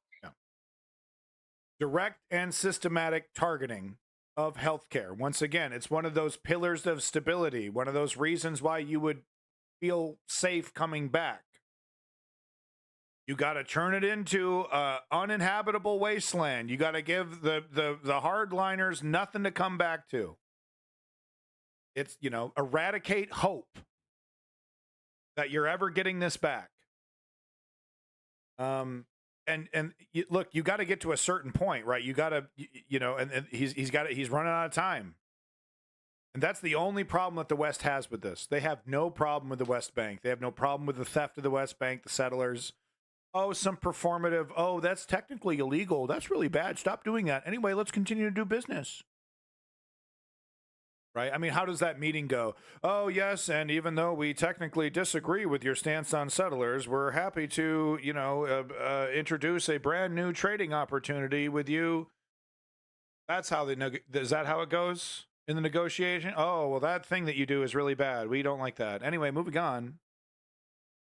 The only thing they really care about is the speed, the West. That's the only thing they care about. With, you know, they would prefer Israel to take little slices, you know, and I honestly, I thought what was going to happen is they were going to split the Gaza Strip in half, put up a wall, and then say, okay, this is now Israel, and Palestine can keep the rest. That would have prevented a humanitarian disaster on the border with Egypt. But them squishing everybody into Rafah and promising to invade it and then doing all this preliminary, you know, look, because like they're not going to bomb it quite yet. People aren't desperate enough. We got to have serious starvation. I'm talking a grand majority of people 3 to 4 days without food, right? And then you start, and then you do the bombing campaign in Rafah, and then maybe even blow up some of the border fencing, right? Blow up some of that, you know, maybe some Egyptians get killed, right? But you open up that border, and just out of sheer panic, thousands of Palestinians dump into the Sinai Peninsula. And what do you do? What do you do? What does Egypt do, right? forcibly kidnap hundreds of people and dump them back into the slag heap of Rafah, right? Because Israel's going to make sure that there's nothing to come back to in Rafah. So what do? You make this Egypt's problem. You know, once I saw them extend beyond that halfway point, I was like, okay, this is it. This is exactly what's happening. They're taking the entire strip, and they got to do it quickly. Republican congressman calls for Gaza to be nuked, then lies about it. I'm not going to show this video, whatever. You can see it. I guess I should show at least the part where he says, he says the words, but we're actually seeing from several different, ghouls, thought leaders, you could call them, talking about nuclear weapons flippantly, which is just totally bizarre because, of course, Israel would never use a nuke. One, they don't officially have any nukes. Two, how are the settlers going to move in if it's all irradiated? Come on now. That's that valuable beachfront property, folks. Jared Kushner wants to invest. So the plan is not getting rid of Hamas, is it? It's ethnic cleansing. Yeah, I mean, well, getting rid of Hamas, yeah, I mean, that is technically you're going to flush Hamas out of the entire Gaza Strip because you're flushing everybody out of the Gaza Strip. But Hamas is so useful as a boogeyman on the Israeli people. I don't think they're going to go after like top Hamas leadership in Qatar. And they'll smoke Hamas leadership, where they can. Maybe they'll get one in Iran, maybe one in Jordan, whatever. They'll do that once in a while to keep the fire stoked. But it'd be really great if Hamas continued to operate outside of Israel, right, with just like terrorist attacks and rockets. Because then you can keep the fear up. You're like, oh, you see, that's still a threat. We got to double down. We got to triple down. We got to quadruple down. It's this cycle. It's this cycle of violence. Smarter people have brought up how, terrorism as a concept is beneficial to empires. So, leave it to the scholars to talk about that more. Tune into Destiny. I'm sure he's got a good segment about it. Might makes right and all that, right? Are we spending our money to build a border for them? Yeah. It's Joe Biden's reason. We need to get humanitarian aid into Gaza. I don't think we should. Yeah. Starving to death. I don't think any of our aid that goes to Israel to support our greatest ally, arguably maybe in the world, so important. And Iran. It's so important. And Russia. And probably North Korea's in there and China too. Wow. So helping the IDF means we really all that. Wow. With them and helping Hamas. We shouldn't be spending a dime on humanitarian aid. I mean, it should be like Nagasaki and Hiroshima. Get it over quick. Wow. Horrific. Just a casual call or, a Holocaust. No biggie. And nothing ironic about that either, right? Nothing ironic about that.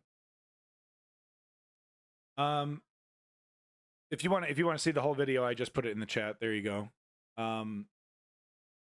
Next clip here, aid workers killed in Gaza, at least 29 killed in Istanbul fire. So just more footage here. This is just a 1 minute long clip.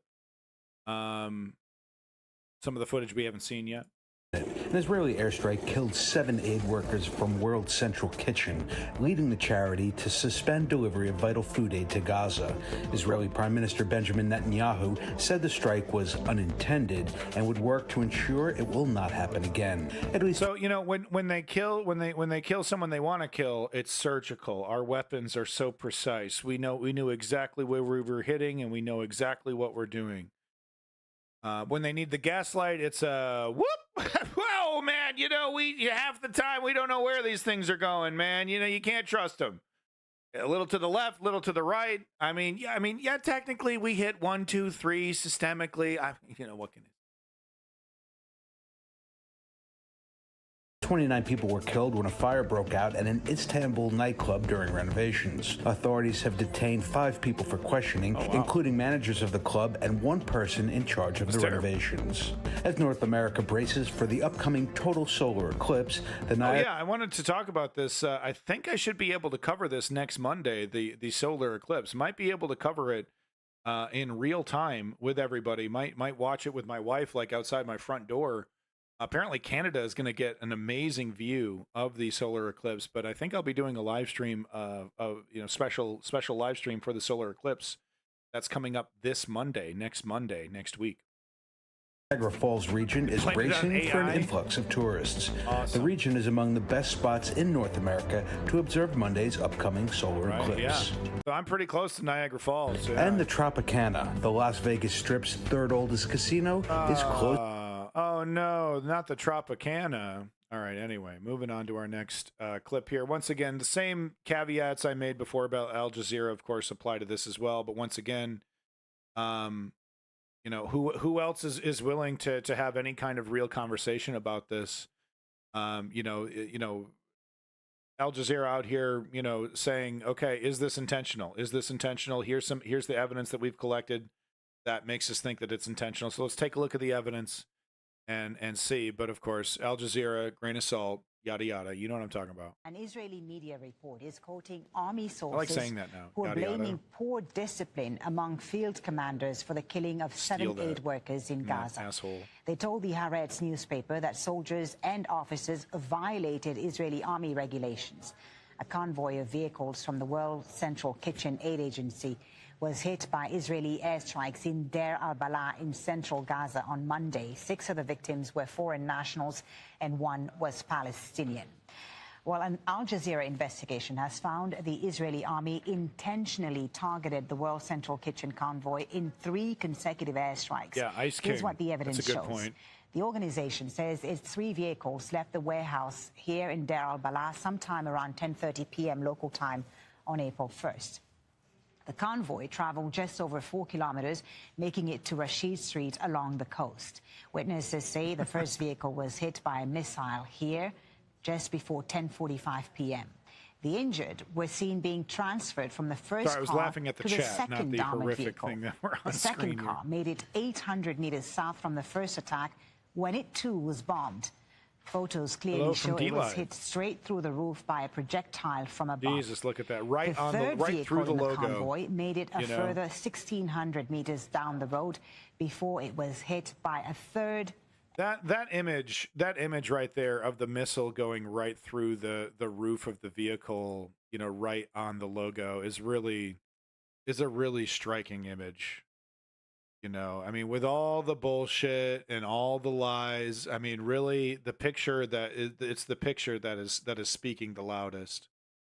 The logo in clear, okay.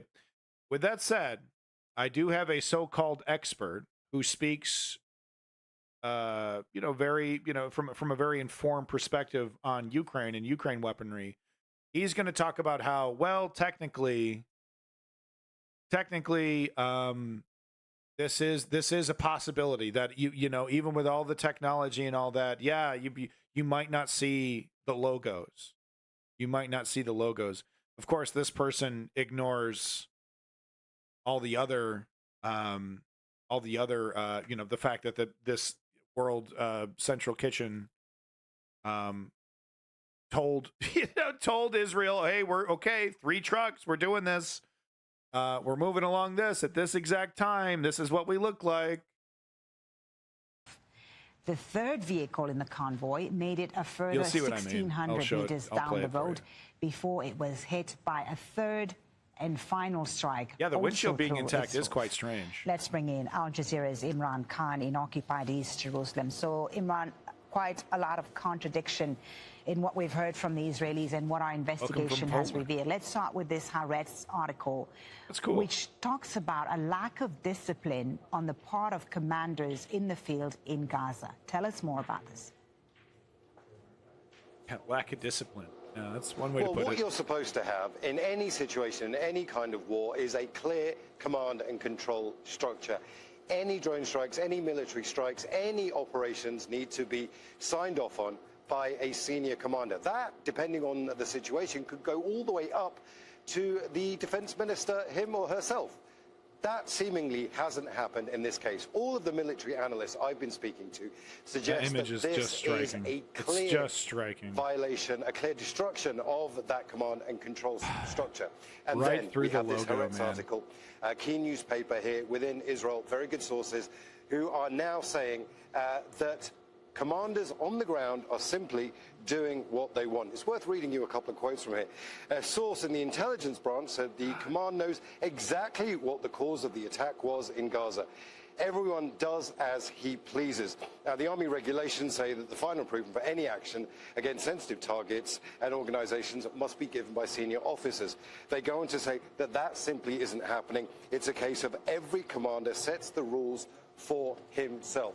That is a breakdown of a command and control structure. It's something that now military analysts are actually openly talking about. So what, they have kind of like settler extremist mentalities, you know, certain groups inside the IDF being commanded.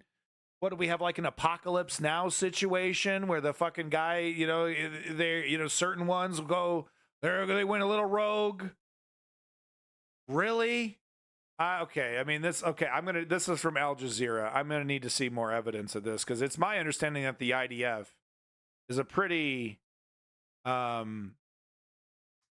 organized military. You know, it's my understanding that that there isn't this breakdown in the chain of command.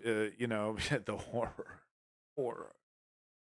You're a newsboy sent by mail clerks to get the mail, some shit like that. But you know how it's just like, you know, shit got just completely out of control in Vietnam. I don't think that's the case here, but it's just, so I mean, it's hard for me to believe that you could fire $150,000 Hellfire missiles at targets and not have that reach the, you know, at least very, very close to the top of the chain of command, that you would be able to, just a general on the ground, fire those off. Maybe in an emergency, right? Like, oh, it's an ambush, and you know, with like, we hit this position, we got 5 seconds, hit that position, fire Hellfire. Like, I kind of understand that, but just like, okay, you know, aid trucks, yeah, we know what we're gonna do. Yeah, I don't know, man. That's crazy to me. We'll go back ear tubing. Real lack of any Israeli footage, unless it's soldiers posting selfies on TikTok. I mean, I don't know if there's a lack of. There's actually quite a glut of footage coming from Israel, but yeah, the angle. Some of it, they're like, haha, hey, TikTok, today I'm gonna bulldoze a graveyard. Check this out. Woohoo, we're bulldozing graveyards. And it's like, oh wow. Oh, hey, we're doing a Jewish ceremony in a Muslim person's house. Ice King, I mean, there's a lot of it. There really is a lot of it on, there's a lot of pro-IDF social media stuff. There really is. Like I say, we have this Haaretz article, but will it have an impact on the Israelis? The Israelis are actually saying, you know what, we are going to set up a new central command system. We are going to do everything that we need to stop this from happening again. But those structures, Folly, should have already been in place. In fact, they were in place. There is a war. So the big question is now, was this a deliberate attack, and at what level was it actually approved? Was it just the commanders on the ground who are behaving in a way that allows them to simply do what they want? I'll be right back. Or was it signed off on at the highest levels? And Imran, this is not the first attack on aid workers in Gaza. Many Palestinian aid workers have been killed in this conflict and in previous conflicts. Are we likely to see a proper investigation and proper accountability in this case, as foreign workers were the victims? I think you've hit the nail on the head. Because this was foreign workers, we will see the Israelis mount a very significant and very key investigation. But will we see that? Will the public see that? It's likely that that investigation will simply be given to the various governments involved, the Polish, the Brits, the Americans, the Australians and the Canadians. And they may well say, okay, well, we've got the results of the investigation. We're satisfied that the results are something we can live with, and we'll go back to what we were doing before, which is supporting Israel in its war on Gaza. However, international pressure is still mounting from the global south, who are wondering why this investigation is taking place into these deaths when you have at least 110 Palestinians working for the United Nations Relief Works Agency who were distributing aid who were killed. Why hasn't Israel investigated those deaths? The answer is obvious and it's clear, and I'm not going to say it. Okay, thank you, Imran. Imran Khan, live. Okay, it's clear, but I'm not going to say it. All right, whatever. Wasn't Imran Khan used to be a leader of Palestine, or is this just a journalist that also happens to be named? No, that's Pakistan. Imran Khan from Pakistan. I'm thinking of Pakistan. All right, moving on to our next clip. So this is the guy I was telling you about. This fella here, Ryan Macbeth. He does a really great job breaking down, Russian munitions, and why are the Russians using meat wave tactics over this and that, and he does a lot of those very pro-Ukrainian, and he is having a very hard time trying to justify Israel's narrative that it was just a big whoopsie. And you'll see what I mean here.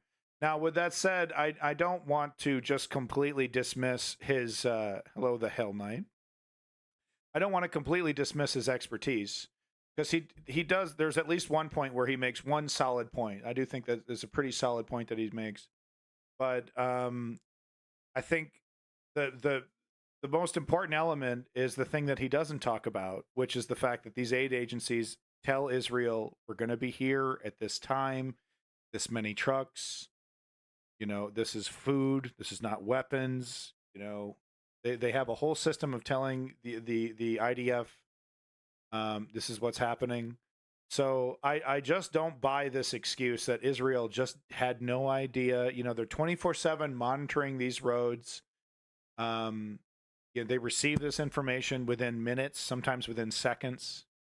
And it's disseminated. I don't think, because how they're like super competent when they want to be, but when it benefits their narrative, they can just pull boners and whoopsie doodles, right? Oh, we're just we're actually not as competent as we pretend to be. It was totally luck that we pinpoint nailed that Iranian general in another country. That was just a fluke. We don't know where these goddamn things are going. I'm calling bullshit. This guy doesn't call bullshit. Why? Because he's pro-West. He's American exceptionalist. He's pro-military. Which is a big blind spot for a lot of these. We got to watch out. There's a lot of leftists over here that have a big blind spot. They hate America. Like, honestly, they think America evil. And they end up knee-jerk defending Russia, and then we have people who lean to the right that you're like, well, Israel's an important, it's they've been justifying Israel's violence in the West Bank for decades, and they're not about to admit that they're wrong.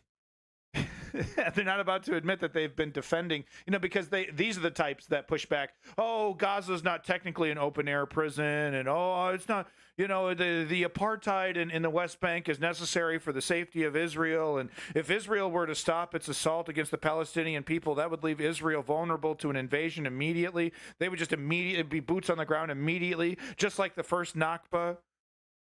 So they've been doing that. They've been carrying water like that for decades.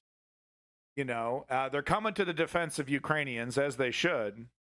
But now they have to deal with, well, I have to continue carrying water for Israel as I have my whole life, as I have reflexively my whole life, even though, and this is what I'm talking about, the West is okay, and defenders of the West are okay with the violence against Palestinians as long as it's nice and slow, like the violence in the West Bank. If you were to ask him, do you disagree with the violence in the West Bank? He'd be, oh yeah, definitely, right? But when it comes to, like, are you going to defend Israel when it is a bad faith actor during these two-state, negotiations? And, oh yeah, no, I'm going to make lots of excuses, and I'm going to, we're going to, it's safety, justified, right to defend yourself. We're going to do that whole boogaloo.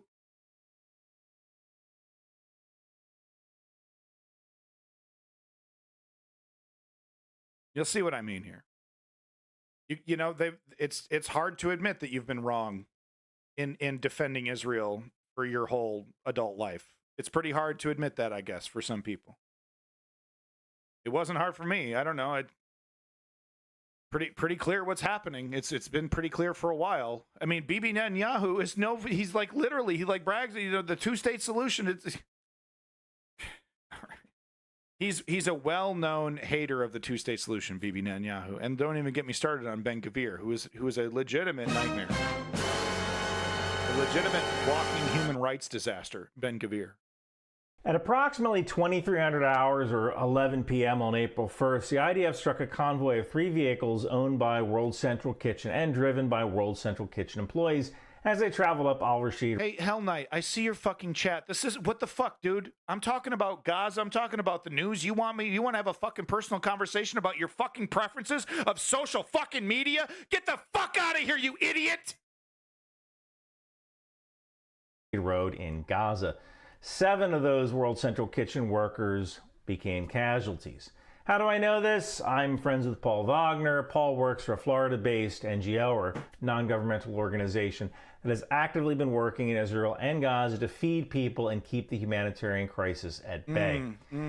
Cigars and whiskey, huh? Okay, all right. Talking about, we got to protect. All right, maybe that's the case. Particular NGO works with World Central Kitchen, providing relief supplies in some pretty austere conditions. The convoy was traveling from one warehouse in Deir al-Balah to another warehouse that was in the north, and that had just been leased by World Central Kitchen. They're going up al-Rashid Road. Now, I want to talk about deconfliction. People think of air corridors when they think of deconfliction, but it works on the ground as well. Deconfliction is the process of reducing risk of friendly fire by notifying armies of the work location, activities, movement, and description of the humanitarian work that's going to be done. The location of the World Central Kitchen vehicles, the description of the vehicles, the time of departure, route, destination, that have all been deconflicted with the IDF. We know that for sure. So you see what I'm saying? He's an expert on this. So he's using the official term for what I was describing. Okay, so I take it back. He does describe how the IDF received information from this NGO about the location of their trucks and all that. There's an official term for it. Deconfliction. Sounds exactly. That's exactly what it. This is exactly how the military does it. They fancy terms for everything. So yeah. So he fully admits it. But watch. He's so frustrated because he's like, I can't admit that Israel's intentions are against the Palestinians. He just can't admit it. People think of air corridors when they think of deconfliction, but it works on the ground as well. Deconfliction is the process of reducing risk of friendly fire by notifying armies of the work location, activities, movement, and description of the humanitarian work that's going to be done. The location of the World Central Kitchen vehicles, the description of the vehicles, the time of departure, route, destination, that have all been deconflicted with the IDF. We know that for sure. So the IDF knew that 3 vehicles would be traveling from one green zone safe listed building to another green zone safe listed building. Now, the vehicles did have World Central Kitchen stickers on them, including the roof. However, it was approximately 2300 hours. That means it's dark. I don't know how well the Hermes 450 drone can actually see at night, but if you take a look at this Coast Guard video, you can't see any patches or any indicators of these fishermen that are getting rescued. So it is certainly possible that a drone or the drone operators could not see the World Central. So they could hit the dick off an ant from 300 miles away when they need to blow up an Iranian general. They can see the freckles on the adolescent that they're about to shoot in the head with a high caliber sniper rifle. But when it benefits their narrative, oh man, they don't know how to hit shit. They don't know what they're doing. Kitchen logo on those particular vehicles. Also note that when doing targeting, sometimes things get mixed up. Oh yeah. Someone says Stein instead of Shalosh, and whoopsie doodles. That gets written down on a piece of paper and put in front of a drone operator on the do not target. Just so happens to go after right, you know, systemically right after they destroy UNRWA, you know, and basically shame the entire world into ceasing the funding of UNRWA. You're destroying the entire organization. It just so happens, you know, just a couple days later after that success, the other largest food distributing NGO in the area has a tragedy. Golly, what are the odds? Big coinky-dink. List. And when the drone operator sees 3 vehicles going from one location to another instead of 2 vehicles, that's how you get a hellfire through the window of a wrong vehicle. Right. So maybe they got a cell phone ping from Daddy El Batty at the World Central Kitchen warehouse, and oh, hey, he must be leaving in that convoy. That's certainly possible. Yeah. But I can tell you that this stuff happens sometimes. Oh, I built the software sometimes. to either make this happen or I mean, look, guys, he builds the software. He should know. prevent it from happening. And if you've got 3 vehicles in a convoy and 2 of them are kind of bulky because they're armored, it means there's pretty important dudes in there. Yeah. And the permission to strike goes all the way up the chain of command. I made a video about this before. You don't just target a vehicle for the lulz. Yeah. That deconfliction list is checked. And it says Stein instead of Shalosh. And now, hey, fire it up. Whoop, there you go. So this was intentional. Kill all 3 of them. Multiple people have to be notified when you fire a missile like a Hellfire. It's a $150,000 missile. So this is intentional, but it sure as hell was a mistake. Oh, big Mistakes boo-boo. happen. Oh, they do. But the problem is that now, Boo-boos happen when all people the from time, NGOs guys. and non-governmental organizations report their location to the IDF, they have no way of knowing whether they're going to be safe. Yeah. Yeah, and that's not the fault of Israel, though. I mean, that, you know, that they have no idea if they're going to be safe, right? Israel gives them no guarantees. But, you know, it's a big whoopsie doodle, guys. It's justified. So this means that World Central Kitchen has had to suspend operations in Gaza, and this just makes the humanitarian crisis worse. Golly. So how do we prevent this from happening? How do we make it safe for World Central Kitchen and other NGOs to operate inside Gaza? How do we do that? Well, ideally, these vehicles should have infrared strobes when traveling at night. These would be lights that could be picked up on night vision.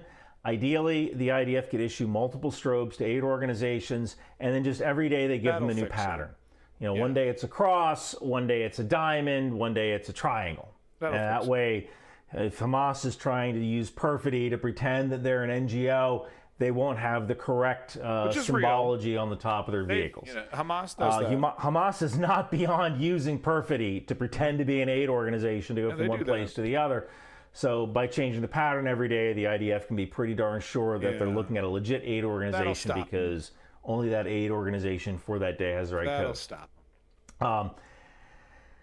So now, look. This is so hard carrying water for an ethnic cleansing campaign, guys. This is, I mean, have a little sympathy for me over here, would you? This is really difficult trying to justify this clearly barbaric activity, clearly targeted, systemic, intentional activity. Oh man, trying to create a little wiggle room for Israel to say it was a whoopsie doodle is probably the biggest workout I've had in several months. The IDF said that they're going to investigate this and they're going to do better. And that's great. I mean, doing better is great. And that works for Joey Swole in the gym. But you're about to turn the crew of a vehicle. I appreciate this part. I would like to give him credit for this. Let me stop making fun of him. I do appreciate this part. This and they're going to do better. And that's great. I mean, doing better is great. And that works for Joey Swole in the gym. But you're about to turn the crew of a vehicle into hamburger helper. Doing better isn't good enough. You need to fix it, like now. Seriously. Fix it. The opposite. See, it's what do they need to fix? It's not broken. That's he's completely fix it, fix the boo boos, fix the boo boos. Whoop! I can't admit it. Whoop! Intentional blind spot. Woohoo! It was 100% intentional. The smear campaign, the successful smear campaign against UNRWA, 100% intentional. We all know UNRWA isn't like a branch of Hamas, as much as IDF would like that to be true. Whoopsies! Woo! Decades of defending Israel. I can't do it. Oh, plausible deniability. Ooh. You've been doing Iyad Beseder for 5 months. Iyad Beseder isn't a plan. It's getting innocent people killed, and it needs to get fixed. Fix it. Thank you for watching. Why fix? It's not broken, homie. It's not broken. So look, I mean, Ryan, I'll still show Ryan Macbeth videos once in a while, you know, when he's talking about a tank, right? Or he's talking about, you know, a military strategy. Clearly, like I said, clearly he's you know, he's an expert, you know, in this stuff. But, you know, experts, especially guys like this that have, you know, that have had these allegiances, that have been repeating this stuff, like I said, for decades. It's hard to come to terms with the reality looking at you right in the face. And you know, look, Ryan, you're not a coward. You're a big boy. You're clearly a tough guy. You should have the balls and the strength of character to be like, yeah, they fooled me. You know, that the Israeli government, the leaders of the Israeli government in the last few decades tricked me, fooled me into thinking that there was a legitimate attempt at a two-state solution, when really that was just buying time to further cut slices out of the West Bank. You know, they're implementing the shock doctrine right now against the Palestinians. October 7th, you know, played right into Bibi Netanyahu and Ben Gvir's narrative, and really it's been a huge boon to Bibi Netanyahu's politics. It's hard to admit all that. You got to have the strength of character, man. Really tough. But I will admit that it's tough. I will admit that it's tough to, you know, be like, fuck, man, they got me. You know, they really got me. That will never happen. Sometimes it happens. Sometimes it happens. I mean, Rafa, I think would get people like Ryan to make a mea culpa. You know, to make a video that said I was wrong about Israel. If you know, if the intentional starvation continues, and if the crisis is brought to a fever pitch, and then of course missile strikes in Rafah, creating a chaos at the border, that might get Ryan to admit that he was wrong. Glass half full, huh, guys? Because that's gonna somehow lead to, you know, it's like, you know, one, you know, I don't know. People, it's got to start somewhere, and I guess it needs to start with people starting to admit that they were wrong about Israel and their two-state solution intention. I think he knows it's fine, but he also knows he might lose a large amount of trust of his sponsors to not say it. It works fine. I don't know about that. I don't know. A lot of guys like Ryan get their money from Patreon, which is what I should be doing. I'm just trying to figure out, like, what kind of rewards do people actually want for a News Underground Patreon? You know, if you were donating $1 or $5, and, you know, what would make the pot sweet for you? What could I do for you? And look, I know you're going to say a bunch of dirty pornographic things, and it's all funny. But if you could maybe squeeze in a legitimate suggestion in between your horrifically disgusting, exploitative, pornographic suggestions as to what I should do to make my Patreon sweeter for you, I'd really appreciate that. So I lined this video up after that video because I think, you know, that's kind of the... I've been wrong my whole life, but I need to acknowledge the barbarity of this. You know, I'm kind of inadvertently, if I'm going to be charitable, creating some wiggle room. Lenny, I know you're in. Thank you so much, Lenny. Sigh. Big sigh. So we've heard that perspective from a person who has, you know, defended Israel their whole life and is coming to terms with the fact that they've been wrong. Well, let's hear from the other side. You know, a fellow who's much more successful on social media than I am. I don't know if I agree with every single thing that he says. I think I agree with about 90% of what this person says. I agree 100% though with his emotion and his anger. I agree with that 100%. So let's go ahead and watch this social media clip here.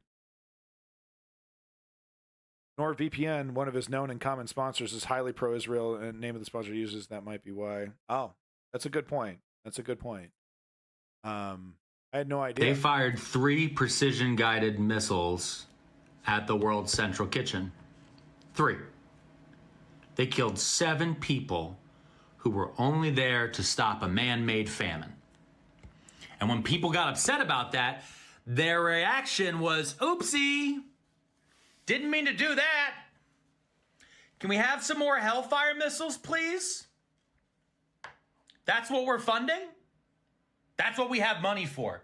If you don't know what the World Central Kitchen is, it's the closest thing to living saints we have.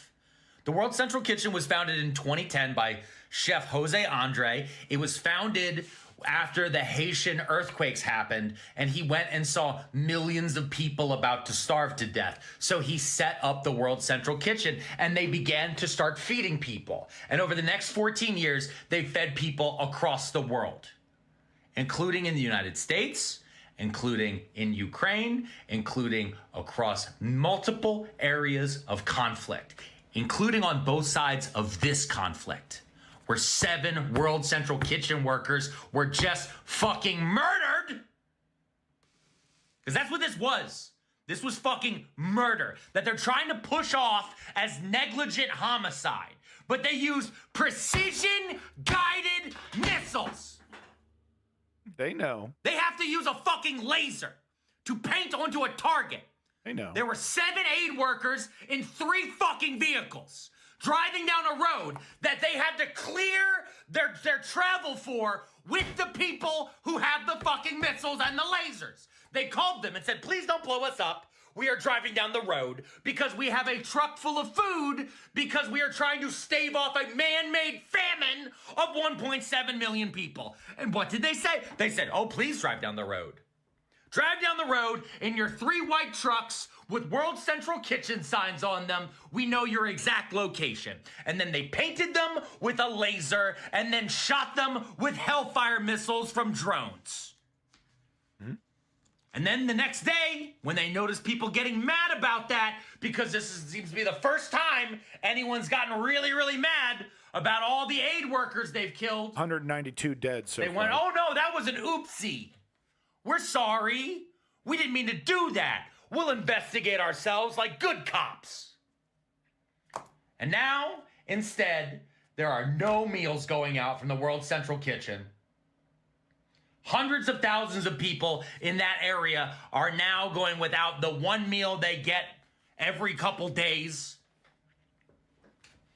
And it only cost the United States government $300,000.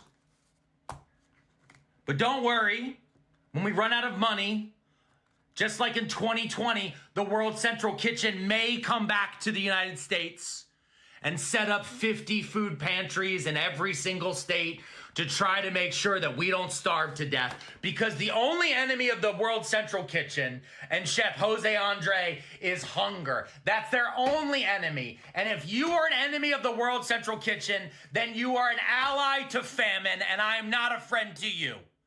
So stop giving these fucks money. Indeed, indeed.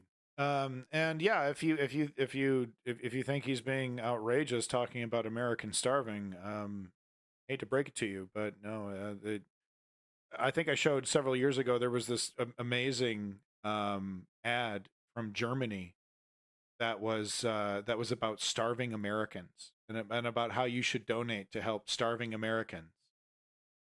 You know, and usually in very red states, very conservative places where some of the actual legitimate starvation is happening. But yeah, I'll never forget that advertisement I saw from, it was like some German, aid agency, and they were like, there are starving Americans that need your help today. It's a very real phenomenon. And yeah, apparently this World Central Kitchen opened up food banks in the United States to help feed us. So I thought I would show that. Glad you enjoyed that, Lenny. I thought I would show this as well. These are the unfortunate people that were intentionally killed by Israel for the purposes of starving Palestinian people. Was that Safidin Isham Ayad Aboutuha, Lazwami Crankcom, also known as Zomi, Damian Sobel, Jacob Flickinger, John Chapman, James Henderson, also known as Jim, and James Kirby. Yeah, Zionist, I don't... Go ahead and say your bullshit so that I can ban you, and then we can move on for it. You want to just get right to the chase? With the anti-Semitic remarks. Call me an anti-Semite, and then we can just move on with our lives. You want to go ahead and do that for me? You're not going to find an ally here. I mean, what do you want to say? It was a big whoopsie doodle. Within 1 week of you guys pinpointing and strategically targeting an Iranian general, smoking that motherfucker, right? You could flick the fucking, dick off an ant, as I said. Oh, but now you can't. Whoops. The guy's good news. The Australian PM, who I'm told is more liberal than the previous government, but not as much as one would like. They're just about as bad as the neoliberals in America, maybe even more conservative. But good news. He's wagging his fingers, guys. This unacceptable. He's unacceptable, and he's so mad he's gonna do nothing about it. You get him. You go, girl. Spoke with Prime Minister Netanyahu this morning with a phone call that was organised overnight. I expressed Australia's anger and concern at the death of Zomi. I was one of those kids one time. Zomi was very poor. An Australian aid worker working for the World Central Kitchen, providing support for people who are suffering from tremendous deprivation in Gaza. This is someone who is volunteering overseas to provide aid through this charity. This is completely unacceptable. The Israeli government has accepted responsibility for this, and Prime Minister Netanyahu conveyed his condolences to the family of Zomi Frankham and to Australia as a result of this tragedy.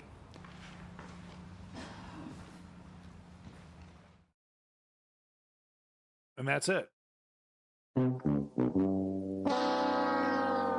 I'd also like to tell BB, you can expect a arms shipment in 1 to 2 weeks.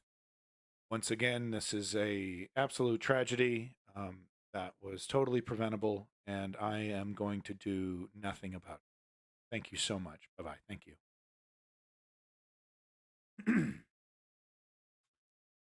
So, bidi over here. This is literally so horrifying. I have a hard time. I can't show it to you. I can't show you the video. I can only describe it to you. But this is so horrifying. I have a hard time talking about it, man, because it's just I hate to make this comparison. I try really hard to stay away from this, but I haven't seen such disregard for human life since World War II footage. People getting summarily, marched into a ditch and shot one at a time in the head, and their bodies, rolling flat down the hill. And then a bulldozer comes in and covers the whole thing with dirt. So in this video, what you see is a Palestinian man. I don't know if he's mentally ill or if he's having some kind of mental break. He looks like he's under distress, but he's wearing a flowing shirt and shorts.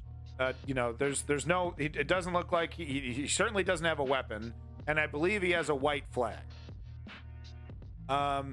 He's shot and killed. There's another guy that comes up to him, probably a friend or a relative, maybe trying to take the body somewhere, get it out of there. I believe he's also showing a white flag or some indication that he's not armed. He gets murdered. And then later in the video, you see the IDF using a bulldozer. They just pushing these corpses around with a bulldozer, burying them in an incredibly shallow grave.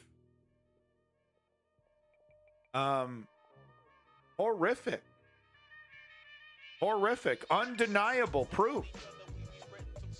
So we heard rumors and we had some confirmation of Russia using portable crematoriums in Ukraine for its Bucha massacres. I think we're seeing one of the IDF's techniques of hiding some of its crimes. Literally just using a bulldozer. And they admitted to it. IDF has admitted killing 2 Palestinian men, burying their bodies with a bulldozer. They totally admit it. And it's like, well, it's justified because these guys waving a white flag, they were in our operational area. Once again, I can't show you the video. Here's the article. If you want to, if you type some of this stuff in there, you can see the video for yourself. I believe I put the video in our Discord. If you want to see the Discord, I can put the link there. It's somewhere in the politics section. You'll have to search for it. It's horrific. They get smoked. Precision weapons take them down without any problem because they have high-powered scopes and can see them up close. Smokes them both, and then just the callousness. The IDF just kind of standing around while this bulldoze operator guy, and you could just see the corpses tumbling in the sand. It's unbelievable. It's unbelievable, and it's happening probably every single day. It's shocking. Moving on from that. This was an interesting link, I believe, provided by Woke Patriot that shows a policy paper dated October 2023 about various options of what to do with Gaza. Obviously, we're not giving it back, so how can we handle this? What are our options? So this is a Israeli policy paper, government paper, discussing what the plan is for the future occupation, the future the taking over the ownership of the Gaza Strip.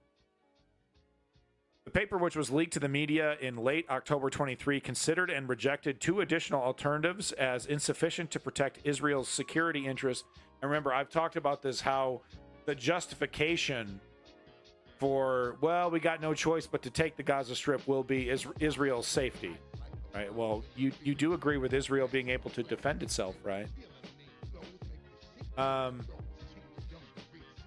So the Israeli government downplayed the paper as a hypothetical concept paper and said there was no substantive discussion of the paper with security officials. Don't believe it. Don't believe it.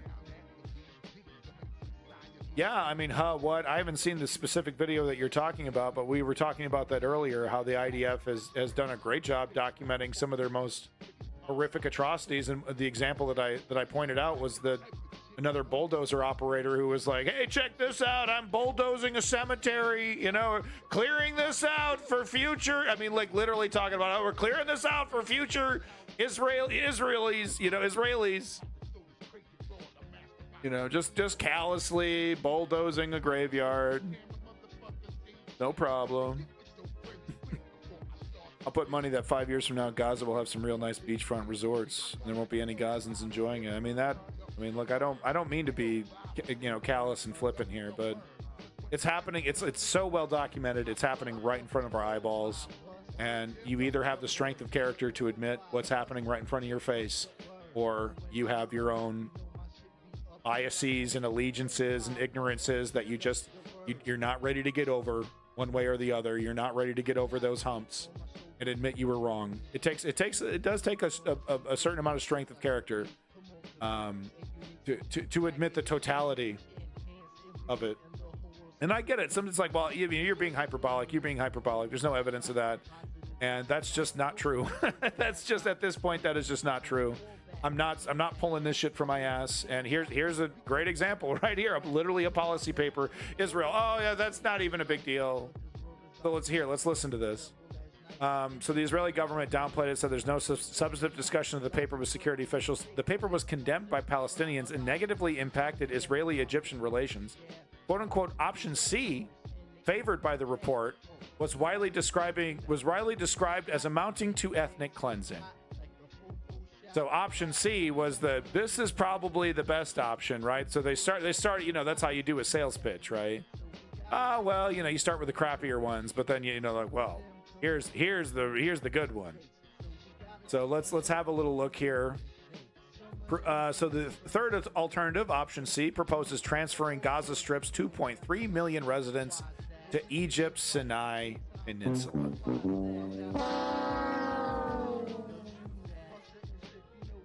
This isn't Infowars.com. This isn't Al Jazeera. I need to stress this. This is a government. This is an Israeli government document. Okay. Talking about policy options. This was no substantive discussion. Total lie. And I guess I don't really have any proof of that. But how would I? Would anybody have proof of that? So they're just throwing this shit around. Oh, what is this? Something like, is this their version of a Ziggy cartoon? Oh, yeah. Nobody serious talks about that except literally high-level members of the Israeli government talk about stuff just like in option C. Oh, but there's no correlation. There's no connection. Look the other way. It's a mass gaslighting campaign to buy time to secure this land grab.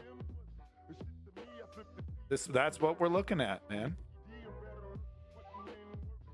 The paper proposes accomplishing the population transfer in 3 stages. First, the establishment of tent cities in the Sinai southwest of the Gaza Strip. I believe that's already started. Followed by the creation of an unidentified humanitarian corridor. And finally, the construction of permanent cities in northern Sinai. A security zone several kilometers wide between Israel and Egypt would block displaced Palestinians from returning. The paper does not address what would happen to Gaza Strip after the proposed resettlement. The paper states that many residents in Gaza have asked to leave Gaza. This is the voluntary, what do they call it? Voluntary migration, something like that. That's what they're calling it. And suggests a campaign promoting the plan to the residents of Gaza with slogans such as, Allah made sure you lost this land because of the leadership of Hamas. There is no choice but to move to another place with the help of your Muslim brothers. So I guess that's the shit that's going to be blaring over the loudspeakers when it happens. Yeah. The paper suggests Egypt, Turkey, Qatar, Saudi Arabia, or the United Arab Emirates could support the plan financially. I guess they better hope so. That doesn't sound like they have much of a choice. Or by taking in Palestinian refugees as citizens. Whatever, it's your problem. Canada is also identified as a possible resettlement location for the refugees due to its lenient immigration policies. So, callously and heartlessly taking advantage of other countries' desire to be more humanitarian. Just stone cold. Well, other countries, liberal hippies will take in the dirty. Okay, I'm exaggerating. But isn't that interesting? Just like I said, put the entire problem. This is the first time I've read this, by the way. Isn't it funny how this is exactly what I've been saying? You know why this is exactly as I've been saying? Because I use my fucking eyeballs. I don't have any allegiances to countries in the same way that a lot of people do. You know, I think, you know, cultural identity and national identity are very important things, but I'm not married to these ideas as the central core of my existence and identity like a lot of people have. And they're so myopic. They you know, that's like the first lens. There's so many lenses they're looking through, but like that base lens is that one of nationalism. This weird allegiance. And that is really hard to break for some people. It's really hard to break. But wow, that is cold-blooded, dog. That is cold-blooded. It's your problem now, Egypt. It's your problem now, Saudi Arabia, Turkey, Qatar, Canada. Paper states that Egypt would be obliged by international law to allow the population transfer. So this is the main reason why we're seeing the intentional famine. This right here, because it's putting it right in Egypt's lap. Israel isn't going to move. That basically you're the one letting them starve, Egypt. And suggests the United States should pressure Egypt and other countries into accepting refugees. So that's where the famine comes in. That's where the famine is necessary, because it's like, well, the United States is probably already trying to talk to Egypt about, okay, well, can we just let them in? Can we just let them just let all of them in from Rafah? How many fighter jets do we need to give you? How many trade deals do we need to do to make this happen for you, Egypt? I feel very confident saying that this is probably already happening. Well, even as an empire, this doesn't make sense. It makes perfect sense. It's working. What? This so far has been a raging success for Israel. They have received zero punishment. Oh, lots of chatter. Lots of chatter, but easily brushed away. Cool with the anti-Semitic remarks. Easily brushed away. The Rafah offensive is on the books. It's happening. The U.S. went from "don't you dare go into Rafah" to, well, if you go into Rafah, you better do it surgical and not kill a bunch of people. Joe Biden. What a fucking joke, dude. Where's your fucking clown nose? You're getting played, Brandon. Paper states that this alternative is the preferred alternative because it's the best for Israel's security. Isn't that great? That's what it's going to be. Well, we have a right to defend ourselves. It will yield positive and long-term strategic results. Boy, what could that mean? Positive and long-term strategic results. Nothing ominous about that statement. The paper acknowledges that this proposal, quote, is liable to be complicated in terms of international legitimacy. Yeah, no, Egypt's gonna have some problems with this, and states, quote, in our assessment, fighting after the population is evacuated would lead to fewer civilian casualties compared to what could be expected if the population were to remain.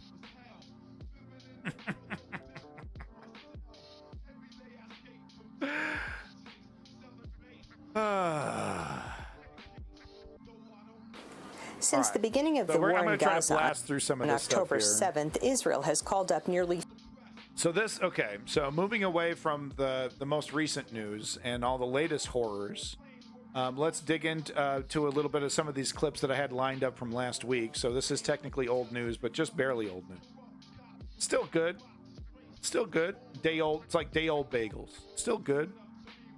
But this is actually very interesting what's happening inside Israel. So it's looking like ultra-Orthodox Zionists, or just ultra-Orthodox Jewish people in Israel. I shouldn't say just the Zionists. But ultra-Orthodox folks are now going to be drafted into the military. And it's very interesting. These people are insufferable. I don't know what else to say about Orthodox Jewish people who, who insist that, Palestinian people need to be eradicated. It's interesting, though. Not all of them agree with that, though.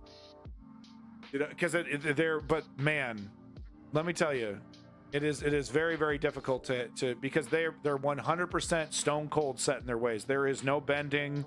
There is no 50 trying to meet you halfway, 50% compromise with religious extremists like these ultra-Orthodox Jewish people in Israel, but not just in Israel, but just in general. And this goes for all religious extremists, really, when you think about it. But man, trying to have a conversation about the humanity of the Palestinians with these folks is really something else. A lot of these folks are big defenders of the settler movement and settler colonialism. And what's fascinating is that they're raging hypocrites. Is that, they talk about how we got to defend, we got to fight, we got to do this, we got to do tooth and nail to the death. But not us. Not us. You need, we're more, they literally think this. They literally think it's more important for them to be reading the Torah in a holy place, to be studying the Torah 24/7. They think that is more beneficial to defeating their enemies than, soldiers with guns and tanks and all that. And they're like, well, no, you don't, we have to be studying the Torah 24/7, or else how are we going to, I don't know, what, justify our actions? The justifications are there. We don't, yeah, we get, oh yeah, no, the Palestinians are the settlers. Yeah, okay. Go all the way back. Let's go all the way back to Panacea. Right? Well, I mean, technically my ancestors were, living in China, so technically China is a U.S. colony. They just didn't even know it. Now, let's go all the way back to when the earth was just one solid chunk of land. Oh, we were here first. Dylan, fan of Bandera. Okay. Ethnic cleansing or nuclear attack Israel will do them first, or they will go to the Sinai Desert and, talk about the Torah. We should apocalypse the entire Middle East if necessary. Wow. So, it's against the TOS to advocate for the genocide of people? You're aware of that, Dylan? It's actually against Twitch's rules to advocate for genocide. Did you know that, Dylan?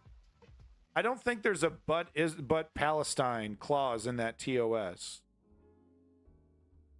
Are you worried that you're calling for the genocide of an entire people? Because you're not even you mentioned ethnic cleansing, but what you're describing is actually a full-blown like Holocaust genocide, like the complete eradication of them. You are aware that is a bad thing. That makes you look like a monster. Like a horrific, cold-blooded monster. No? But Hamas, they're Palestinian, so it's different. Is that it? They don't have humanity because we've kept them in an open-air prison their whole life. Shelters are opening in Tel Aviv. For whom? Palestinians? Palestinian refugees who no longer have a home? No, if anything, I think what we're seeing is the apartheid state increasing in its brutality in the West Bank. We're not seeing a lift of that. I don't know what that person's talking about. Not only that, but it's also using nuclear weapons would be using a weapon of mass destruction, kind of messed up. I think it's against the rules of war. Well, but double check the rules of war. There's probably a but Palestine in there. Have you double checked that? There might be a but Palestine in there. Right? It's morally wrong to genocide an entire people, but Palestine. Hamas, October 7th. Have you checked that? They're gonna nuke a state right next to you. Yeah. The whole idea that a nuke would do anything other than, make it uninhabitable and make the problem like even more. No, they're not gonna nuke. They don't need a nuke. This, like the horrible reality, this is almost done. I mean, look, the just a couple more days, and the famine is going to be hot.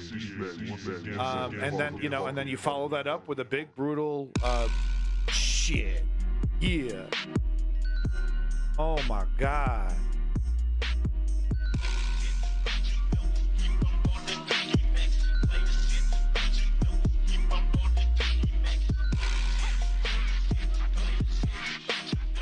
No, then you follow that up with an assault in Rafah, right? When everyone's starving, and you got yourself a border crisis. You got yourself a total border crisis, and you force Egypt into a position, right? We either let them in and feed them, or tens of thousands of people die right within our view, like holding on to, what are they going to die? Like literally, like leaning against the fence. Welcome, LGBT Scylla. Good to see you. Glad you're liking the sound of the underground. We got Ghost Town, Illusions of Self. All right, so let's get to the story here.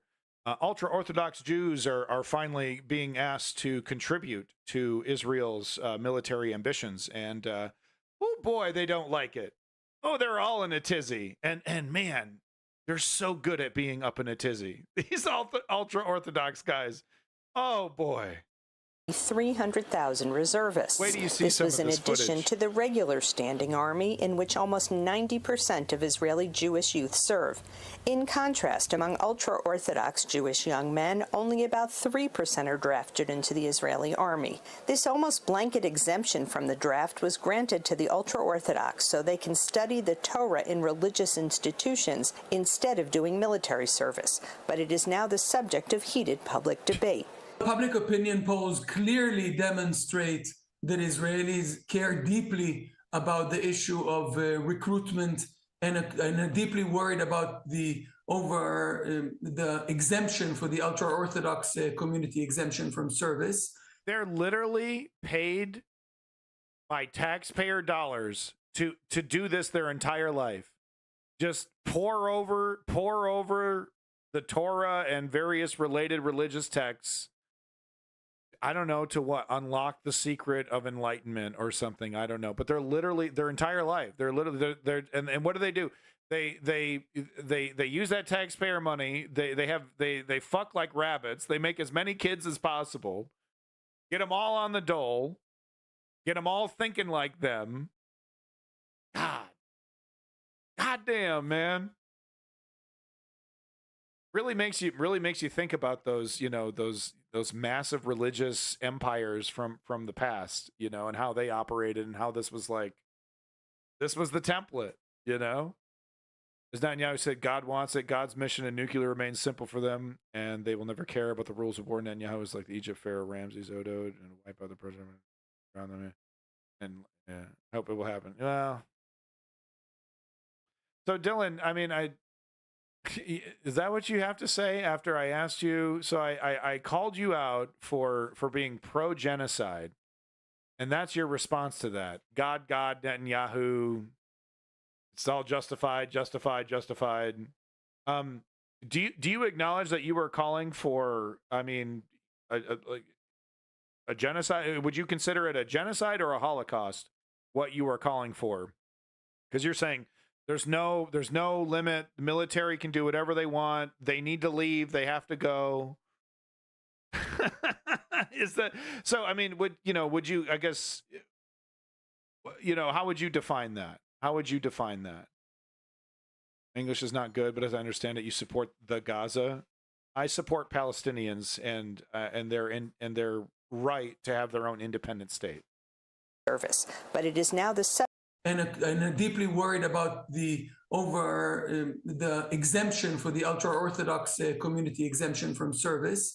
This has been the case before October 7th, and now, given the war situation and the increasing burden on the serving population, this is extremely disconcerting for the majority of the population. The exemption policy was initiated when the State of Israel was founded over 75 years ago. Then 400 ultra-Orthodox students received exemptions, while last year that number surged to 66,000. Israel's Supreme Court has repeatedly ruled that these exemptions are discriminatory and demanded that successive governments compel the ultra-Orthodox to be drafted.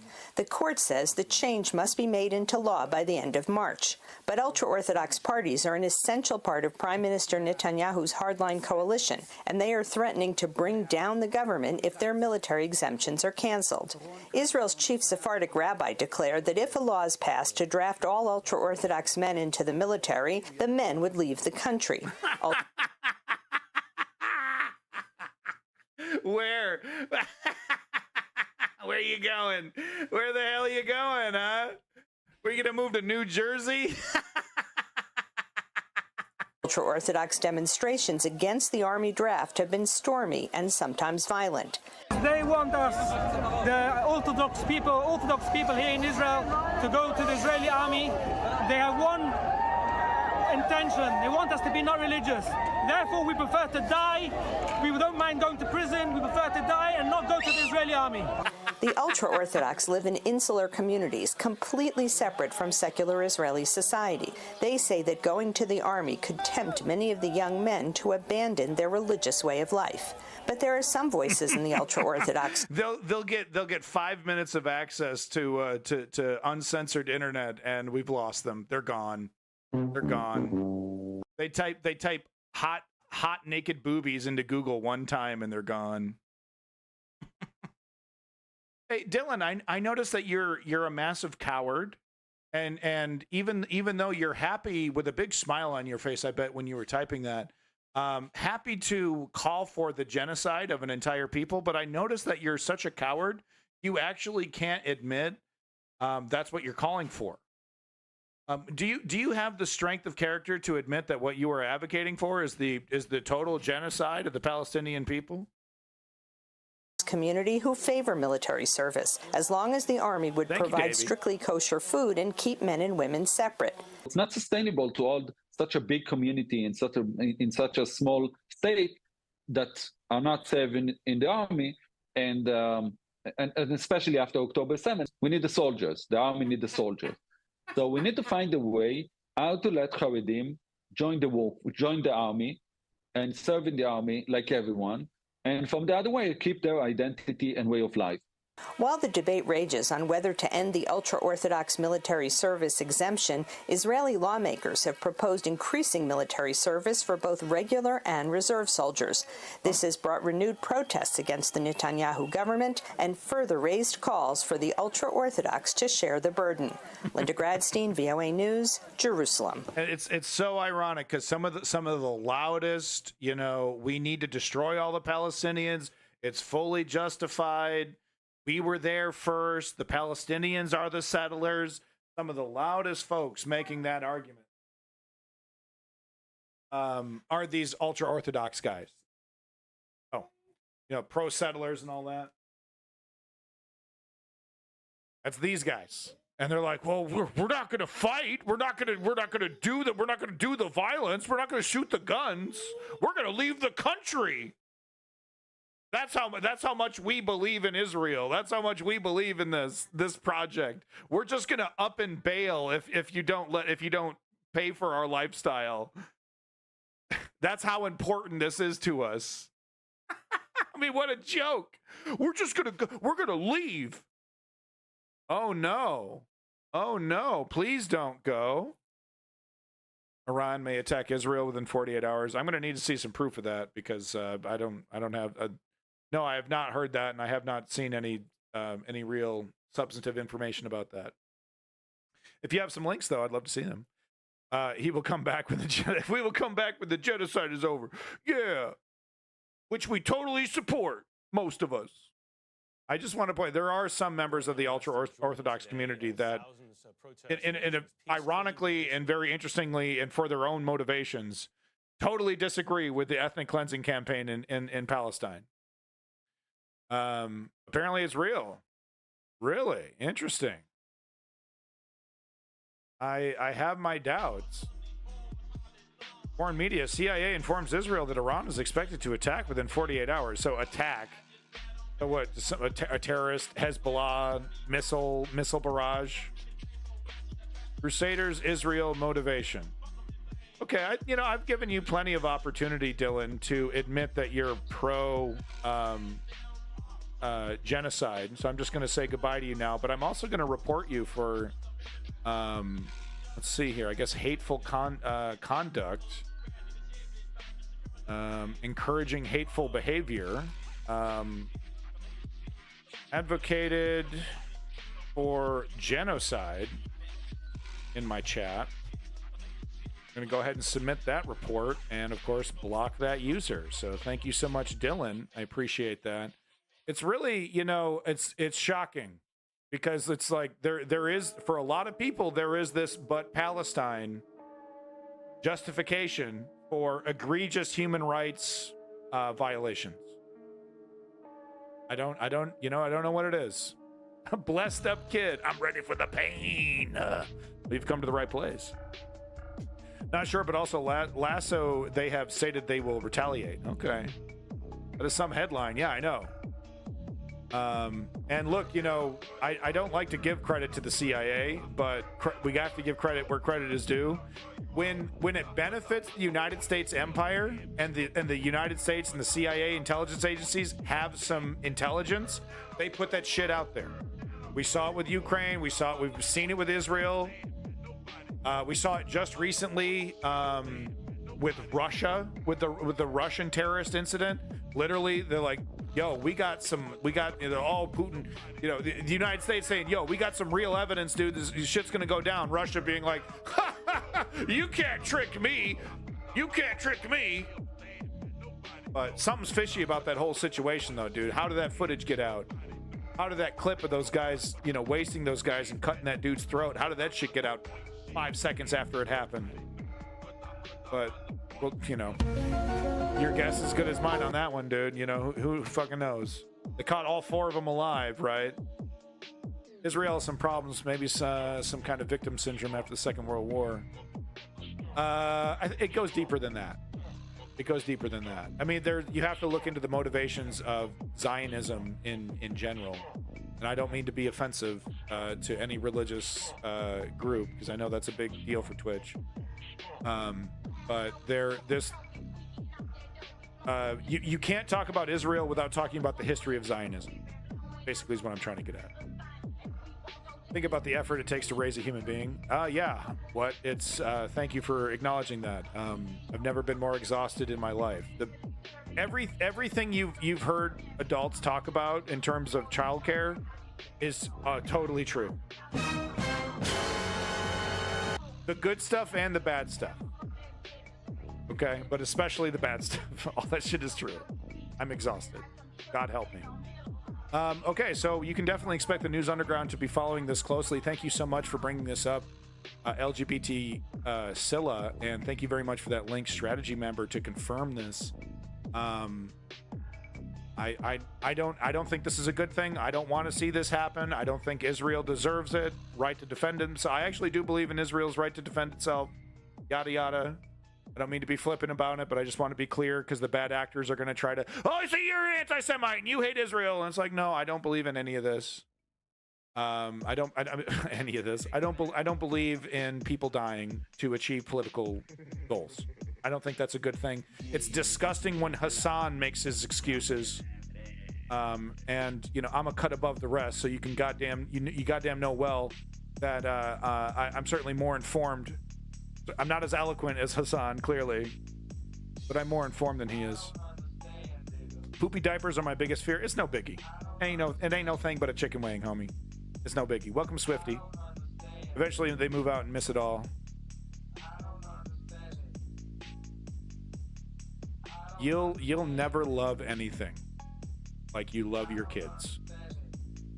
It's so weird. It's so weird, dude. That's all I can say. Israel declares it will no longer work with UNRWA. So is this some old news? One state solution or two state? Two state. Do you, Swifty, you think a one state solution's the best one, right? That'll fix it. I mean, that, it's like, oh, 2024, we're so much better than this. We're turning a new page. We're turning a new leaf for humanity. No.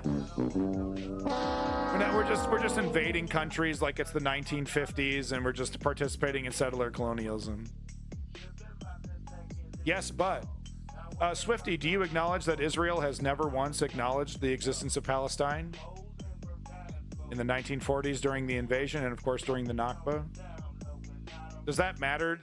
If it matters so much to you that the Palestinians have to accept the existence of Israel to have a negotiation, it must also matter to you that Israel has never throughout its entire existence acknowledged the existence of Palestine. Right, that bothers you just as much, right? But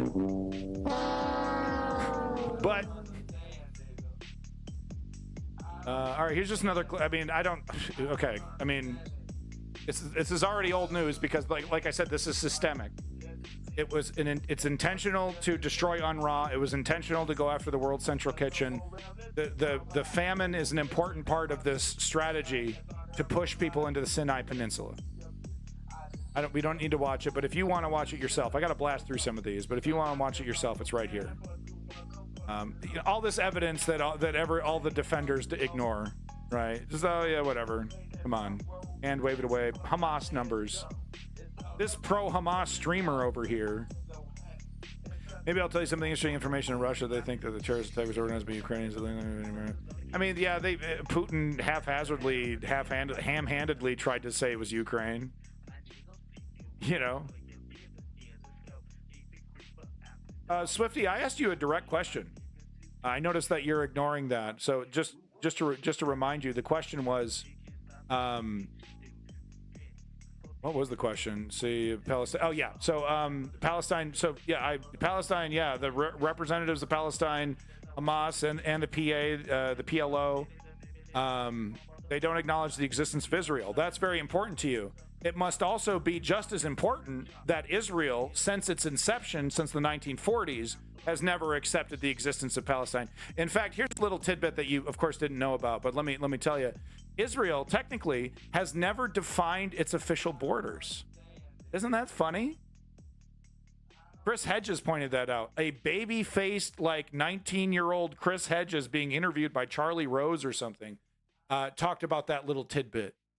Was it Chris Hedges? No, it was Christopher Hitchens. Sorry, Christopher Hitchens. A fresh-faced Christopher Hitchens pointing out that, Israel has never technically defined its borders. Now, Swifty, I know I've already asked you a question, but if you want to ignore the first question, maybe ignore the second question. But why do you think Israel would never want to define its borders? Why would they do that? Maybe because the borders right now are quite dynamic and, in fact, are expanding through settler colonialism in the West Bank.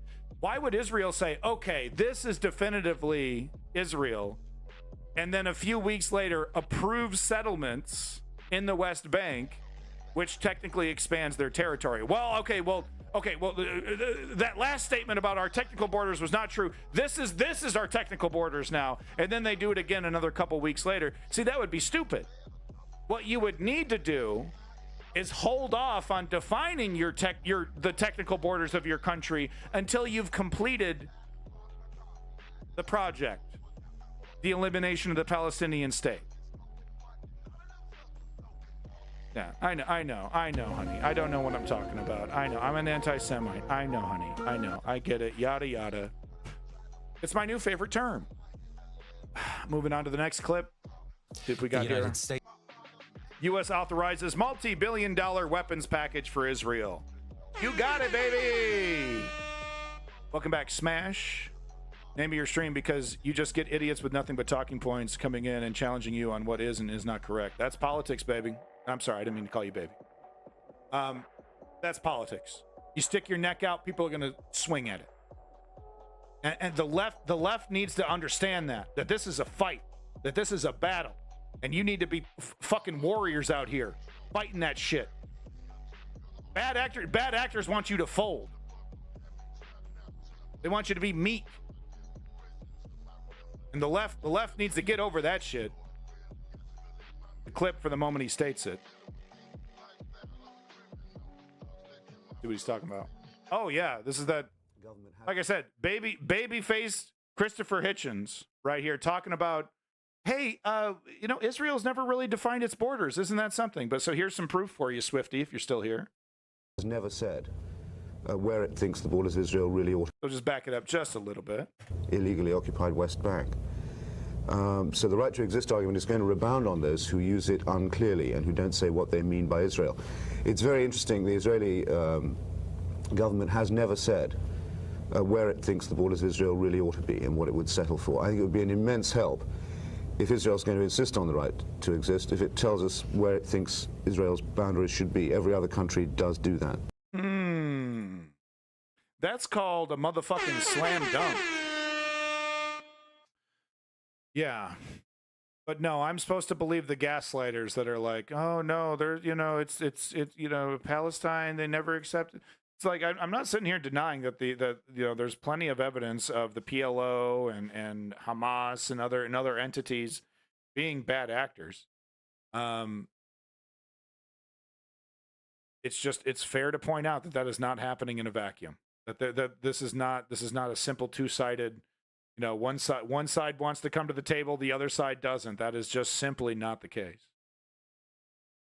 But anyway, we don't need to watch this. We already know. U.S. authorizes multi-billion-dollar weapons package for Israel. Scooby-Doo. Great job. Gonna wag that finger until it falls right off there. Crypt Keeper Joe. Gonna wag that finger till it falls the fuck off. If you're confused about what the settler colonialists believe, the people that are, so this was just about last week. There are people who are blocking humanitarian aid. They are repeating the lie that all humanitarian aid goes directly to Hamas and that the only way to fight Hamas is to starve the entire Palestinian population. So here's some of their statements and their justifications for a intentional famine, for a famine that they want to create. We love the Gaza Strip. We can't just take a whole strip of land and say Israelis can't live there. That doesn't make sense. This doesn't make is any our sense. Sovereign state. Would you live there? Of course. By the Yeah. beach? Oh, for sure. Oh, for yes, sure. My Can't husband's wait. also talking about building. He has a yeshiva, Talmudic Institute here. So building a branch in Gaza. We have lists already about 500 families that are willing, on the drop of a hat, to just move into. We have North, Central, and South Gaza, and people. So I've shown footage of a meeting of these settler colonialists, and they've actually already created quadrants in the Gaza Strip and started, getting these 500 plus settlers. There's many more. Internationally, of course, and started to, basically, start to figure out, okay, how are we going to carve this out, and who's going to get what. We're going to start building towns. We have names of the towns. We have where we're building them. It's already being planned. Yeah. And we have people signed up. You can't leave it without Jews in the Gaza Strip. Yeah. It's too big a piece of land. It's too important. The Palestinians don't know what they're doing with it. Hamas town, as we call it, full of terrorists. We love the Gaza Strip. We can't just take a whole. So there you go. I mean, that's an average conversation with one of these folks. What'd you think about that, Swifty Frog? That these are the people you're knee jerk coming to the defensive. By the way, this is not an aberration. This is not, oh, well, you just found the craziest person in the crowd and you're just interviewing the craziest person. No, this is the predominant attitude. This is what Israelis vote for. This is what they wanted with Bibi Netanyahu and especially with Ben-Gvir. This is exactly that. Ben-Gvir is her candidate. Maybe just most people who support Palestine want Israel. Wow, that's quite a statement. So you can say unequivocally, right, without any real proof. You just know this in your heart that most people who support Palestine support the terrorists, Hamas. Wow. Are you like clairvoyant? Can you look into the hearts of man and see where people really stand, huh? So those people that are marching for free Palestine, they think Hamas is really cool, huh? That's how it works, huh? That's really cool, man. I didn't know you were a simpleton. I didn't know you were like I don't know, some kind of like village idiot. I didn't know that. But thank you for letting us know. Thank you for pulling your pants down and showing us your little cute little booty. I appreciate that. Most of them. Oh, obviously. I mean, not all of them, but most of them. Right? Yeah. I mean, clearly. Yeah. And do you have any evidence whatsoever to back that up? That most people who support. I mean, it's totally impossible for you to provide such a thing, right? Because only a jackass would say such a thing. Wildly unprovable.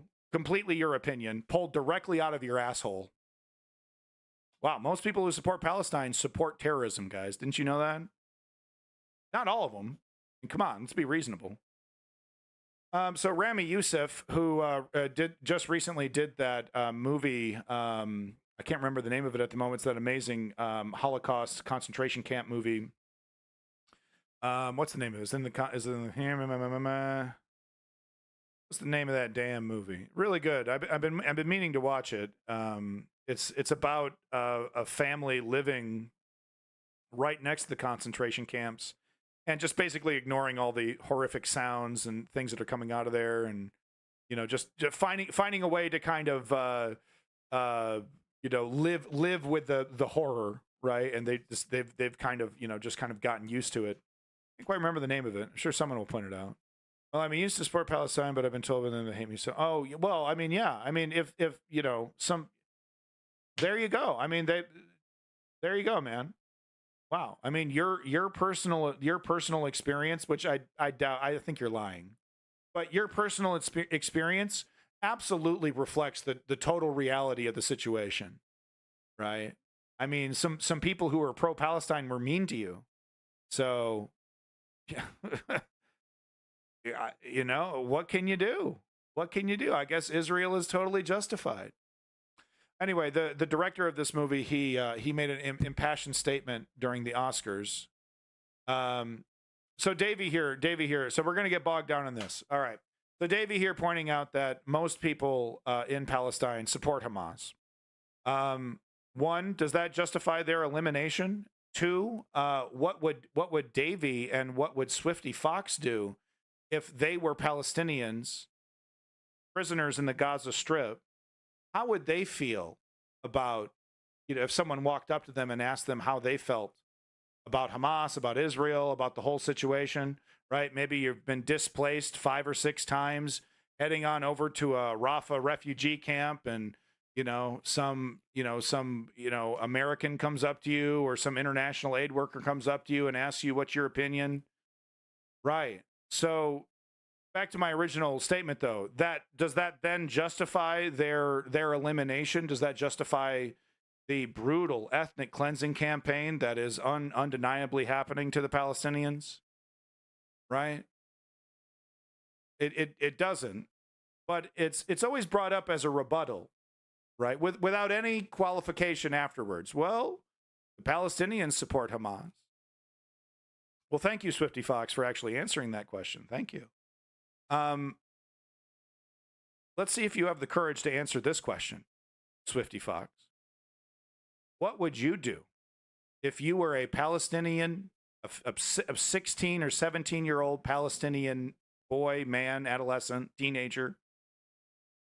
What would you do right now if you were in Rafah? If you've been displaced 3 or 4 times, you're currently starving, you're in a Rafah refugee camp. What would you do, Swifty Fox, if you were a Palestinian? Would you accept your fate and allow Israel to destroy you? Is that what the Palestinians should do? I'm not saying, I've pointed out many times that Hamas is counterproductive to the Palestinian people's liberation. But am I really going to sit here and judge a person who's trapped in an open-air prison, currently being bombed and starved?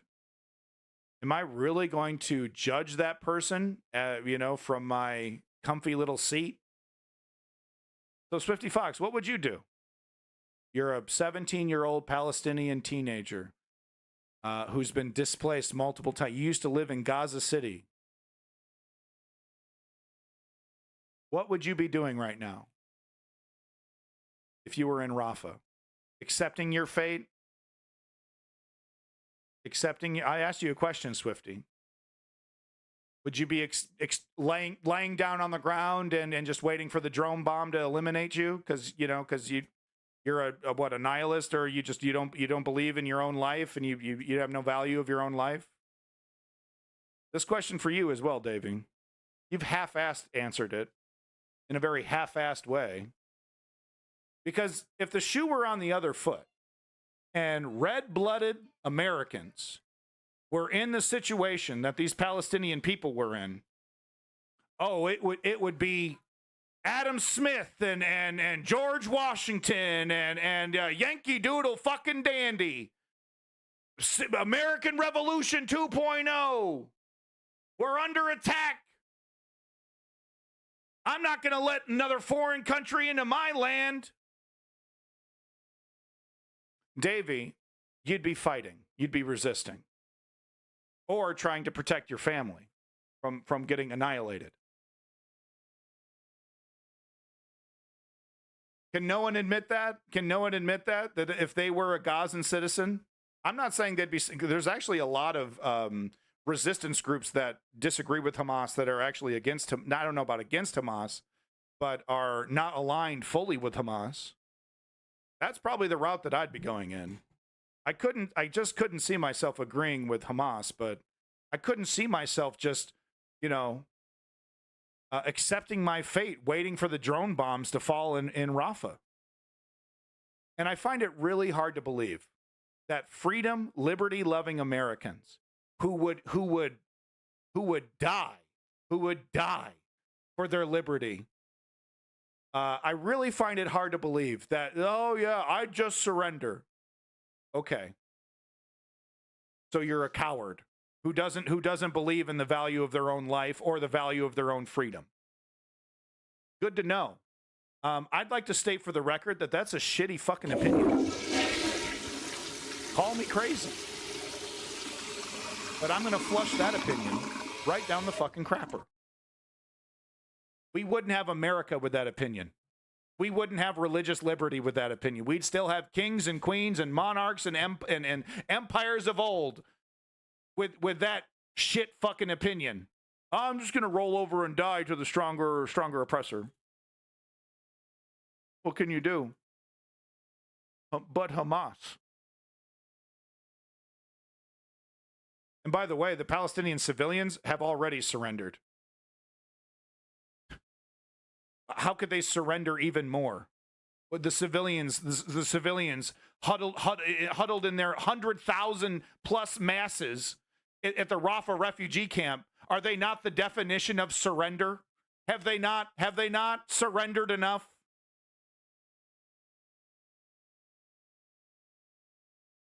Whatever. I don't even want to watch that clip. It's too cheesy. But if you want to watch it, it's fine. But well, I should show it. God damn it. See, I say that, and then I'm like, well, I got to show it now.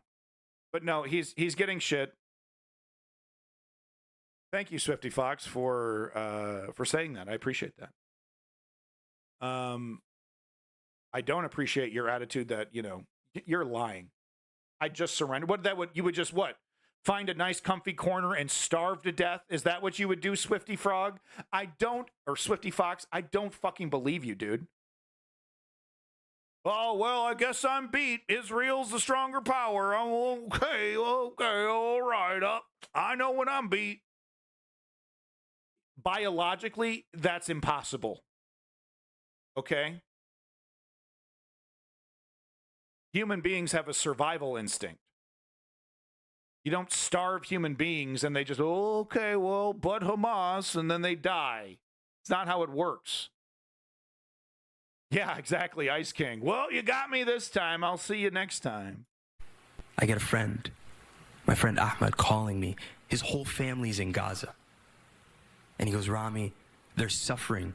I don't know where half of them are. I don't know what to do. Please pray for them. It's the only thing we can do. And I'm like, dude, I got you, right? So that night, I go to pray, and my prayers are complicated. I've got a lot to fit in. This is SNL. By the way, I'd like to give credit to SNL, probably the most substantive thing they've had on their stage in the last 25 years. like to state for the record that SNL is trash. My God. Just finish it. Just finish it. End the suffering. Stop SNL from destroying sketch comedy. Thank you. That's my rant. My God, please, please help Ahmad's family. Please stop the suffering. Stop the violence. Please free the people of Palestine. Please.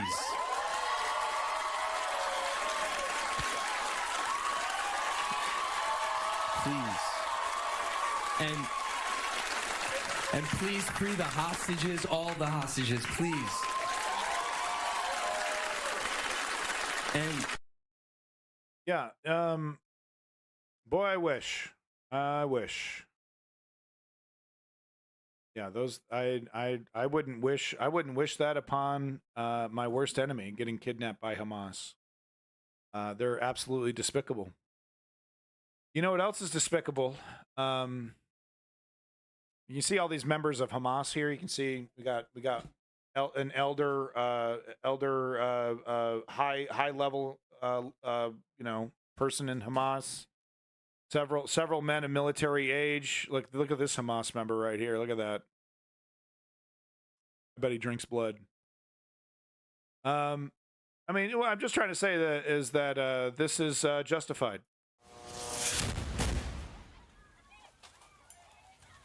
Right? I mean, that guy's Hamas. That one right there.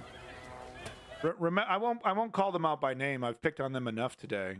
But remember the person in our chat that said that they could figure out who Hamas is just by looking at him. Remember that? I remember. Well, that woman had a child. Look at that. You see, it looks like a baby. It looks like she's running in terror with her child in her hand. Actually, a bundle of dynamite. This is a common Hamas technique. You make the explosives. You make the explosives look like a child, like a scared, frightened child. There you go.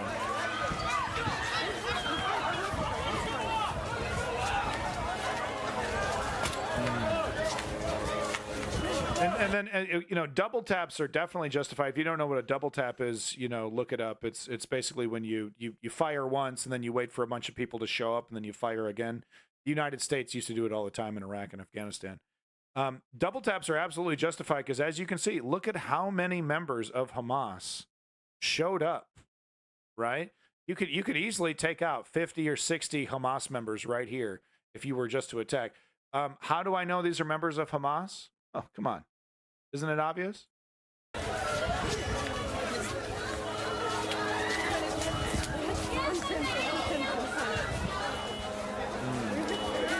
It wasn't a baby. It wasn't a baby.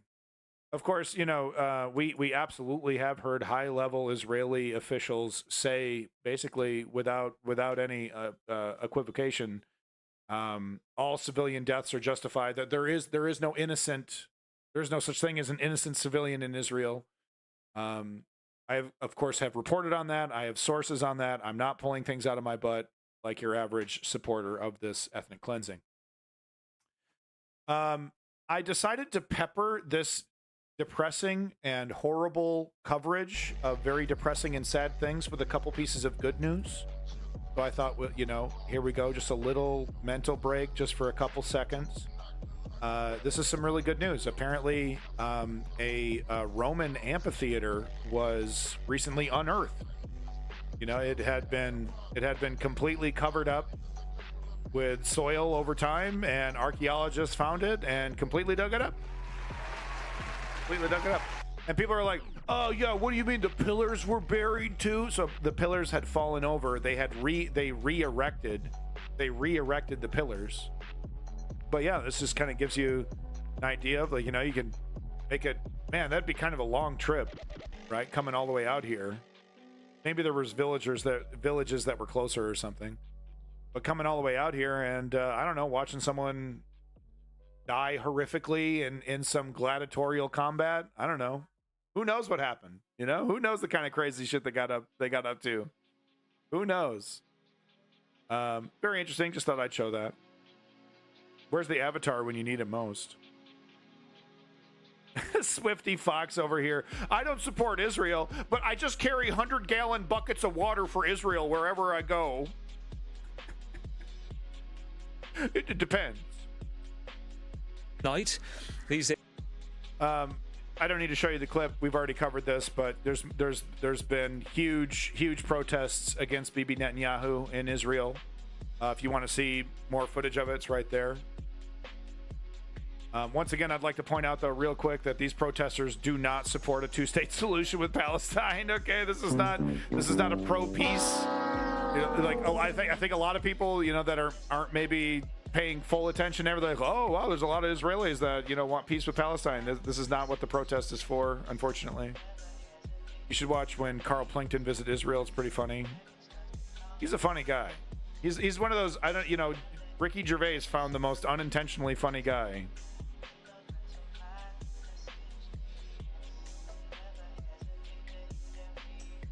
So here we have members of the Israeli Knesset, which is the Congress, the equivalent of, I'm sure I'm getting that wrong, but it's their body of government, how they do their work. They call it a Knesset. I'm not quite sure what that means. I'd have to look it up. But members of the Israeli Knesset making genocidal statements against Palestinians. And no, this is not hyperbole. This is not hyperbole. This is not a hyperbolic comment to say that these are genocidal statements. Go ahead and we'll take a look.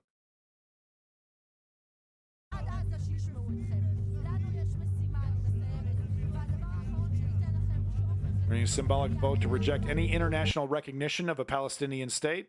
Going back to, Swifty Fox being blown away. Wow, what? Israel really is never really accepted? Oh, wow, that's news to me. Wow. I am personally proud of the ruins of Gaza. This is a member of Israeli government. And that every baby, even 80 years from now, will tell their grandchildren what the Jews did. Owning it, doubling down, and slam dunking it. Like, yeah, man, I'm going to traumatize these kids for generations. גם עוד 80 שנה מהיום יספר לנכדיו מה עשו היהודים. This is May Goland, Israel's Minister of Social Equality.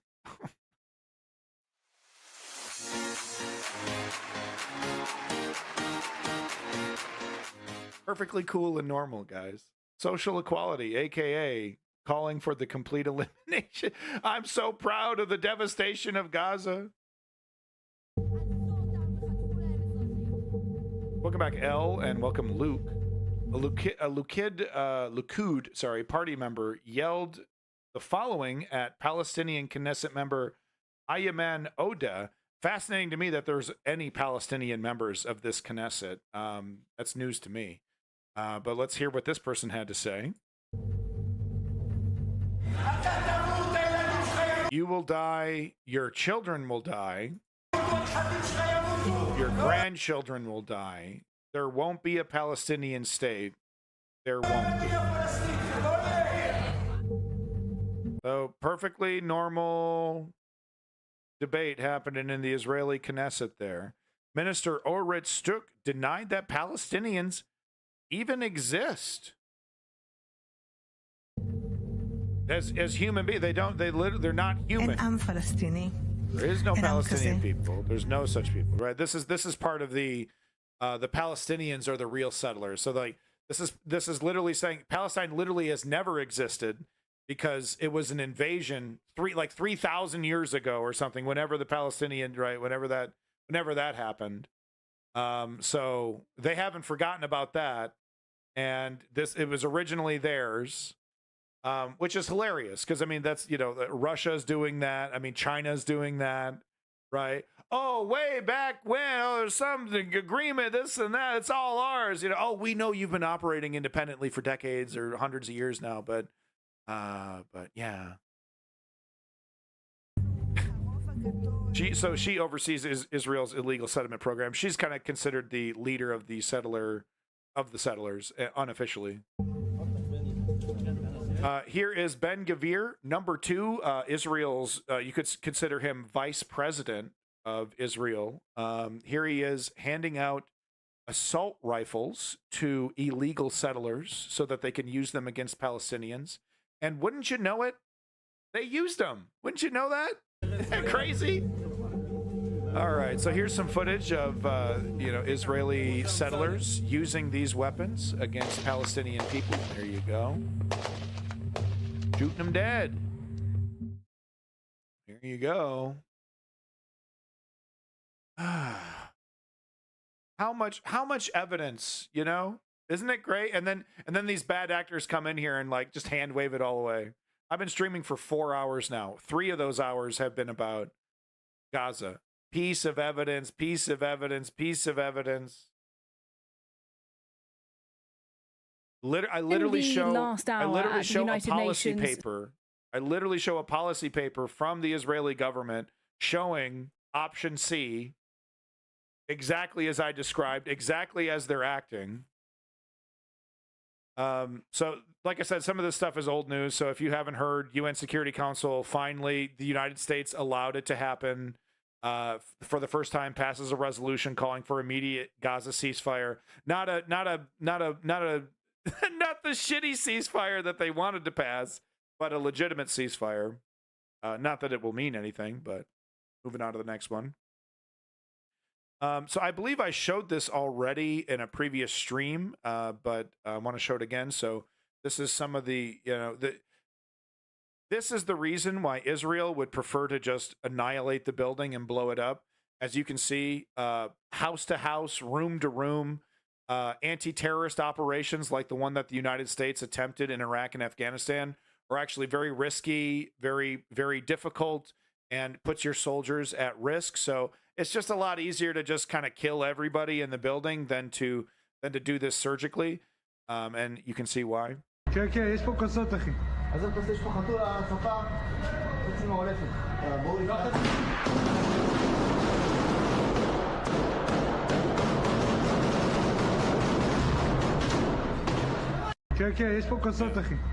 So I don't know if there was a guy holed up in there or what exactly the situation was, but I mean that just from 0 to 100, that's what urban warfare looks like. And the United States, they there's I don't know, we could get into the motivations behind why the United States did what it did in Iraq and Afghanistan, why it failed, and why it might not have been a failure in terms of the actual goals of the military-industrial complex, right? Because we have the lies that they told us, we have the justification and the lies they told us as to why they went in there, but then there's the actual real politique. There's the real reason why we went in there. Am I saying that correctly? Politique, is that how you do it? Sometimes I pretend I'm an academic. Israel soldiers tell how he inhumanely raped Palestinian women and mocks them in a racist manner on a TikTok live. So I guess international news. This wasn't international news enough. Internet. I've said this many times before. Welcome back to the big room. I've said this many times before. I'll say it again. Reddit is one of the most censored websites I've ever seen in my life, and this is a common phenomenon. So I had this queued up last week. It was a TikTok video of a Israeli bragging about how he inhumanely. Is there a humane way to rape anybody? Anyway, but he was like bragging on his TikTok social media about how he raped a Palestinian. Let's see if I can find the footage here just by doing a search. Here's Ask Middle East, because these things get reposted. Yeah, so here we go. If you want to see it. Here is an IDF soldier bragging about raping a Palestinian woman. You cannot save the hostage by bombing. Smelly. We fucked many Palestinian bitches. I used to fuck Palestinian bitches in the army. They suck cock really good. They like it up the ass because they virgins. They like it up the ass. Only up the ass. Why, I'm a virgin. I'm American. כמה פלסטינאיות ציינתי, אחו שרבוטו, איזה שרבוטות אלה היינו מזיינים אותם במחסום בשביל הסבבה. וואלה, ויש לך ערביות, וואלה, מכבדות את עצמם, פלסטינאיות שרבוטות, הן לא מכבדות את עצמם, נשמע לכם פלסטינאיות היו מוצצות בשביל סיגריה. היינו ילדים, מה נעשה? היינו ילדים חרמנים, היינו מזיינים הכל, אתם מבינים? אנחנו זיינו ים פלסטינים. I fucked many Palestinian bitches. Many Palestinians I fuck. I will fuck you all. I will fuck your daughters. I will fuck your mothers. We go now. Okay, I think we get it. Thank you so much. So you know, this is just an example of the kind of bile pro-Israeli supporters are happy to put on social media. It's just one example of many. You know, and I'm not going to sit here and guilt by association completely, and I'm going to say that this man represents the IDF. You know, that's not quite fair, and it's not like the IDF deserves fairness in this, really. But I will be fair anyway because we got to keep it real. So I'm not going to sit here and say, you know, this guy, you know, represents the IDF 100%. What I will say is that this is one example of an ongoing pattern of members of the IDF, ex-members of the IDF saying just some of the worst shit you've ever seen in your life. And then in some cases documenting it, you know, hey, how you doing, TikTok? I'm in a Palestinian person's house and, you know, I'm pissing everywhere or whatever they're doing, right? You know, and, you know, I've said it before, I'll say it again. It's one of the most well-documented ethnic cleansings, I think, in history. You know, I don't think we have hundreds of thousands of hours, maybe even, you know, 500,000, millions of hours. I don't know. We have an unbelievable amount of hours of content produced by Israel to give us a window into the mindset. I mean, if he was in the IDF, he 100% represents the IDF when he said he did. You know, not 100%. Because I'm not going to sit there and say that about a white supremacist member of the Azov battalion in Ukraine. I'm going to be like, well, that doesn't exactly represent the entire opinion of the Ukrainian military. So we have principles, we have standards in the news underground, we keep it real. I'm not going to sit here and say this ghoul, this monster, represents the IDF. It's just not fair, and it's just not accurate. He would represent the unit. I mean, that's more, you know, we got to be really careful. What I'm trying to get at is that we have to be careful with guilt by association. It's not a, you know, you are the company you keep. You know, that is a very important element to have your human identity. But at the same time, human beings there has to be some nuance because human beings are extremely complicated. Human systems are complicated, yada, yada. It's my new favorite thing. The International Court of Justice has ordered. So, UN court orders Israel to allow more aid in Gaza. Yeah, that'll work. The UN, yeah, this happened just, you know, like last week, and of course this was before.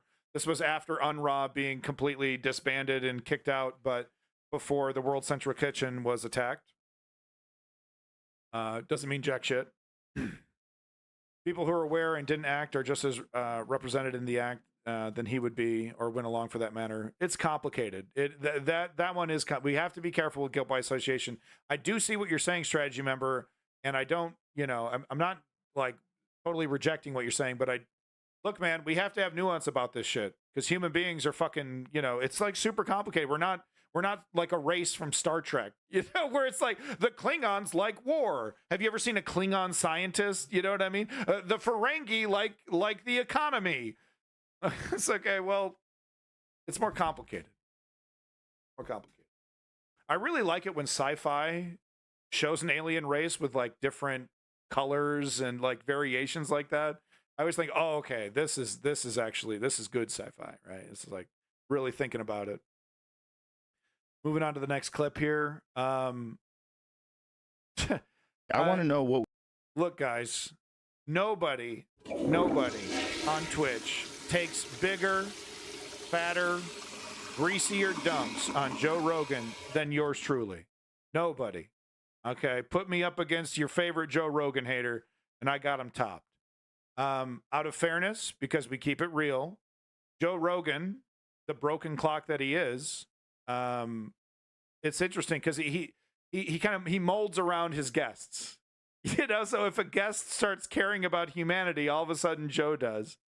But he said something good out of fairness, because like it's 99% shitting on Joe Rogan. Out of fairness, I will show this clip of Joe Rogan saying something worth a damn.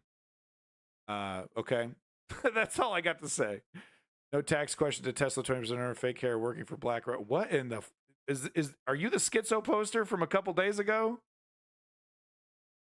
The guy, you just typing in SEO terms. Tesla, BlackRock, 20% owner. buy my help video.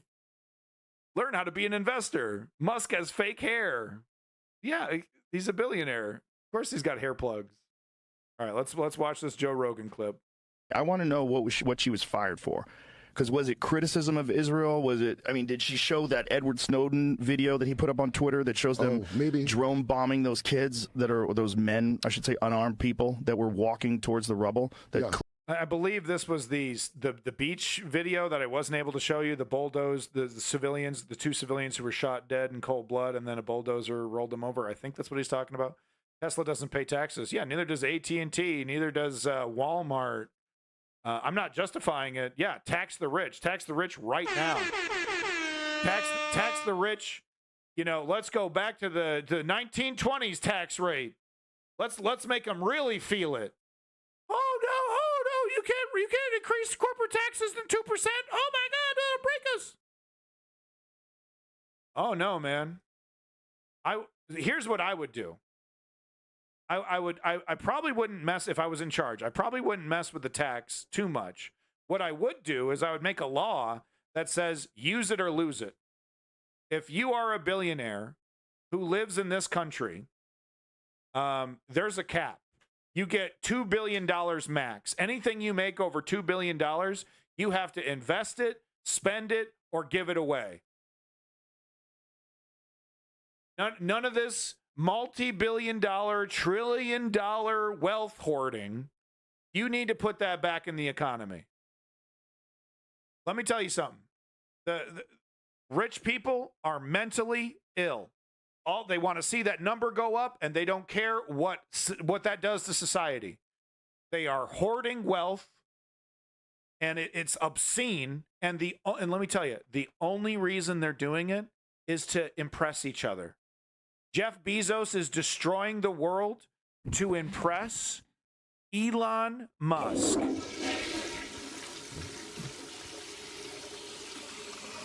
I'm sorry, Jeff.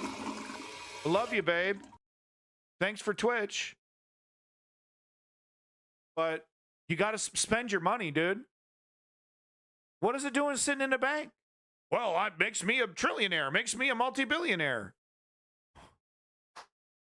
Who cares? Who cares?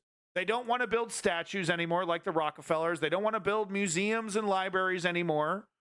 They don't want to put their money back in there. They don't care if humanity remembers them in a million years. I guess they'll make a foundation that reminds us of Jeff Bezos, but we won't. You know what I mean? They used to hand this money out, dude. Now they hoard it. They believe in the philosophies of Ayn Rand. Greed is good. Avarice somehow leads to a more beneficial society for everybody. And they need to be forced to spend their money. Yeah, call it whatever you want, redistribution, whatever.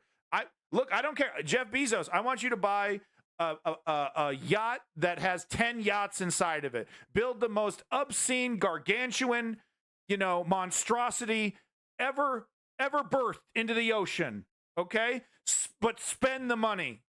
Spend the money. Or I'm going to take it from you. Buy 100 mansions. Right? I don't care. I'm sorry, strategy. I'm sorry. Let's start this over. Rich people are mentally ill, and they need to be forced to spend their money. Thank you very much. Let's watch this from the beginning. I want to know what she was fired for.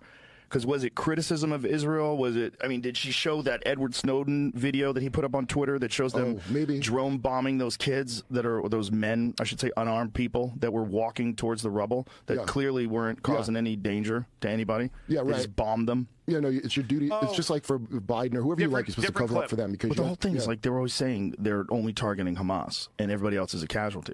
Well, if those guys are just unarmed civilians and they're walking alone, that's what they appear to be. Dresden. And you just blast them from the sky with robots. This is the tragedy of war. Yeah, this is insane. And no one knows what to think now because... Who the fuck is this guest? I don't even know how to unwrap that. You know, he's okay.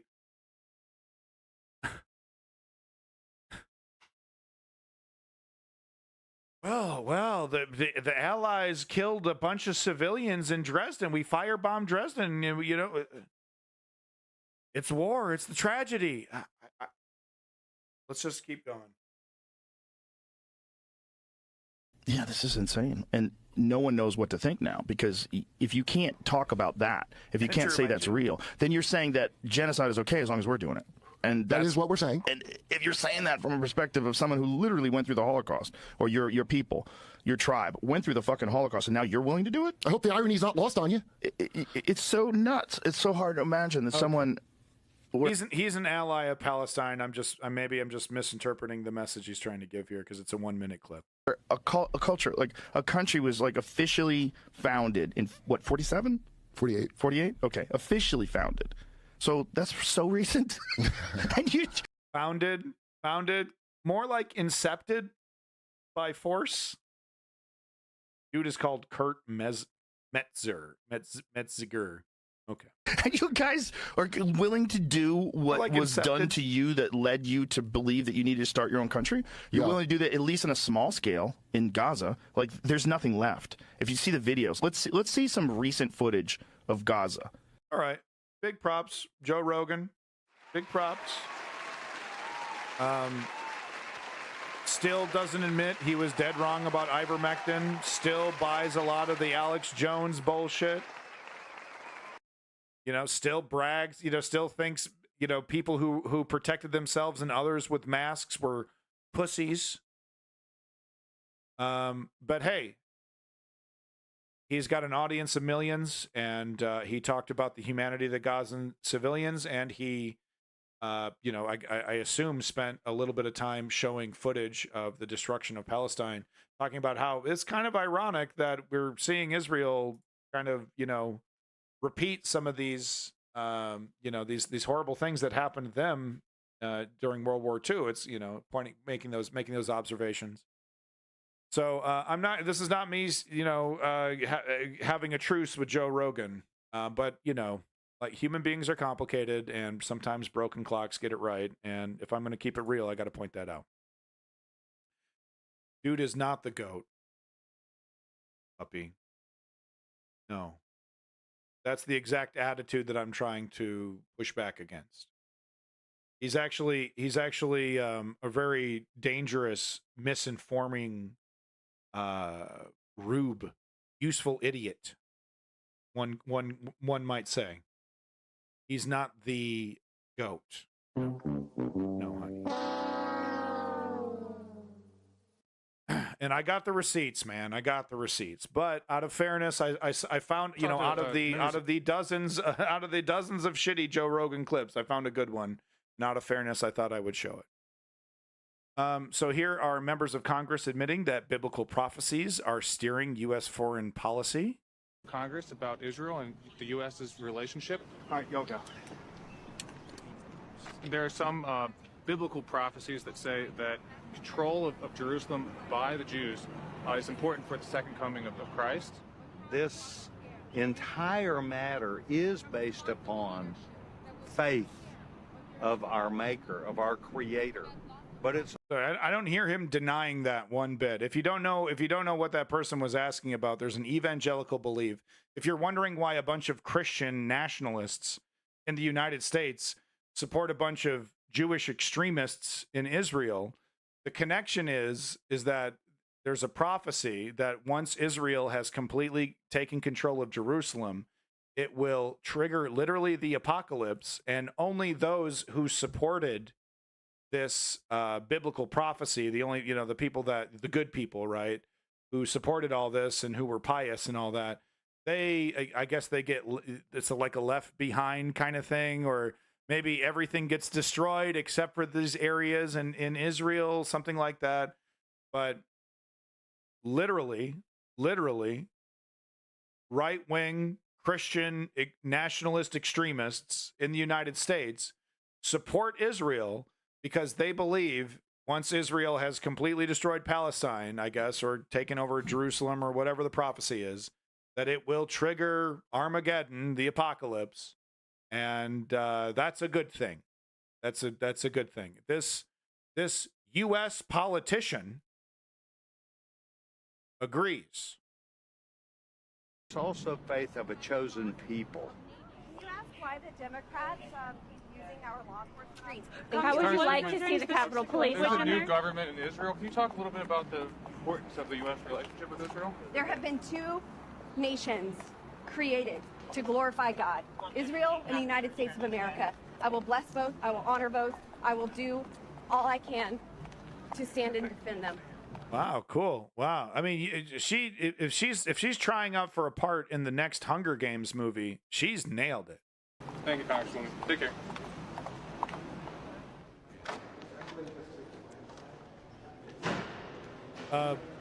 Yeah, Hamden is mostly correct. This is mainly an evangelical belief. About the hearing. Do you have a quick second? Sure, man. So this is a pro January 6th, pro insurrectionist. He believes you, the American public, no longer deserve a democracy. He believes in installing a dictator and is doing literally everything he can to undermine government to make that a reality. We're talking about a real, true traitor to the Union, a honest-to-God seditionist who is allowed to operate in our government because of the weakness of the neoliberals. Do you think there's a role of religious extremism here in the U.S. funding and shaping the conflict? I mean, there are a lot of folks who are part of the evangelical movement that want support Israel. Support Israel, and we don't really kind of see that same kind of constituent group pushing the other way. Yeah, I wouldn't label the Baptist or the evangelical community as extreme because I believe they are the definition of religious extremists. 10 seconds of research would back that up.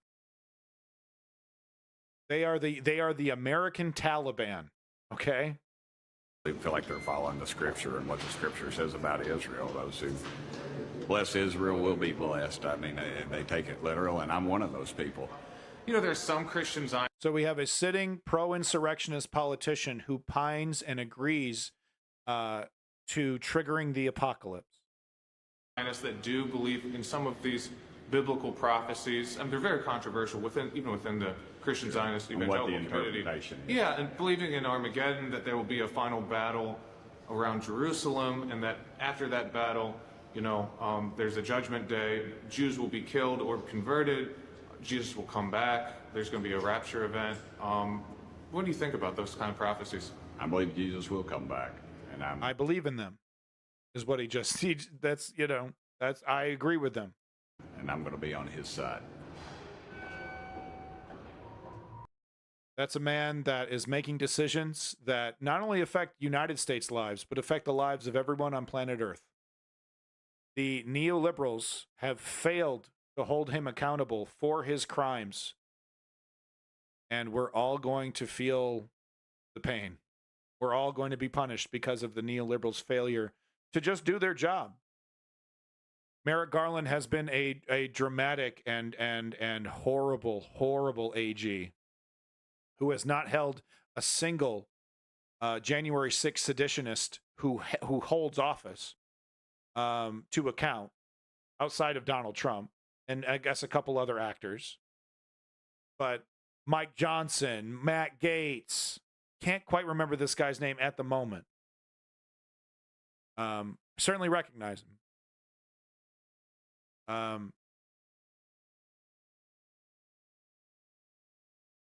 Get the name here. Separation of church and state. Yeah, right. Anyway, Moving on to the next. I guess you guys have seen enough. You know, I'm belaboring the point. Is 3.5 hours enough evidence to make my point, or should I just go for the full 4 hours of evidence? Here's another example. This is a Israeli, talk show of some sort. Quote, Ramadan is the best time to kill them. They're weak and tired. Far right. This is a far right parliamentarian. So this is a member of the Israeli government. Has called on the IDF to kill Palestinians. Here you go. Yeah,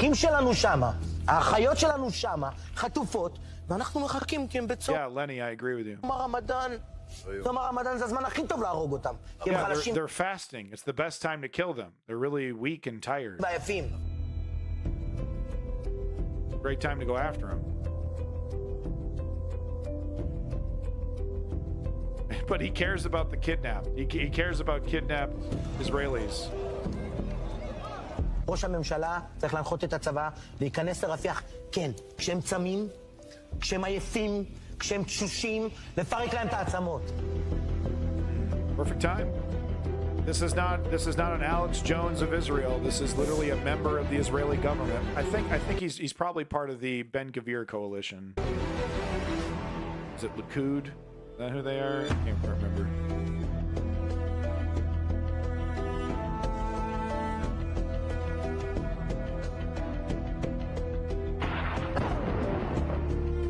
Which Tel Aviv has yet to abide by.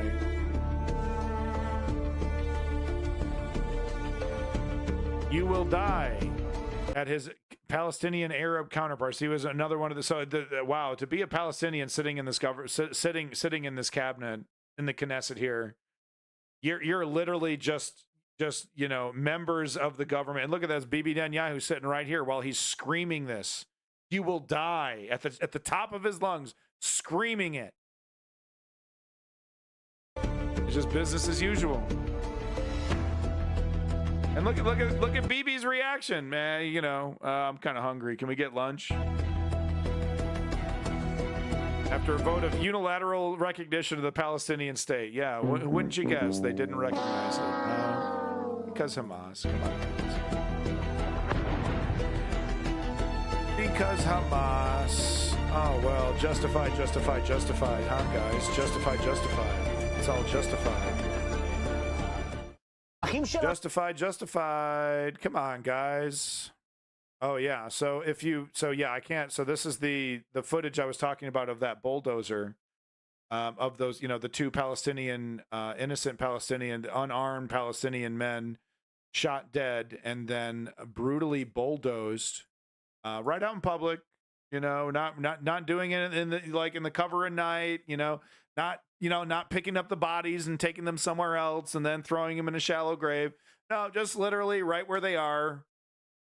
Drive a bulldozer over there, like it's a rodent that you don't want to touch with your hand, just push some dirt on them. So if you want to see that footage, it's right there. If you want to click on that link, I can't show it to you. Jeff Bezos won't allow me to continue to be here if I were to. But you will see dead bodies flopping around like rag dolls. No food, no nothing. No. So here's another example: interviews with Israelis who are blocking humanitarian aid. So I got these two clips mixed up. We were watching a colonial settler justify her actions, talking about how she can't wait to move to the Gaza Strip. There's at least 500 willing settlers who can't wait to get their hands on Gazan property. So that was that last video we watched. This is that video of the people who are blocking humanitarian aid into Gaza and their justifications as to why they need to create a man-made famine in Gaza. So this is what those people who are blocking food trucks, this is what they're saying. No food, no nothing. No, they don't deserve it. What I care, kill them. I don't care. I don't trust them. I want them out of here. What do you think should happen to Gaza? I want to be civilized with Jews from Israel. The unit was in charge of explosions. We blew up houses of terrorists, mosque, UN offices. I remember we got into some UN office that was in charge of helping families in Gaza that was affected by the war, and we destroyed it. We give pastries for the people, for the soldiers, for the. Pretty sure he's talking about like this is a good thing. These are these are things that we've done to achieve our goals. Cops, for everybody. This is really humanitarian. Yeah. Okay. They need to block the aid to Gaza. They need to block the gas to Gaza. Everything to block. And this is what we do every week, 2, 3, 4 times a week. Real heroes. And Real as heroes. the Bible says, this place is for us. It's promised for us, so they can starve to death. אני חושב שצריך, לא יודע, אני חושב שצריך כולם להיות מאוחדים.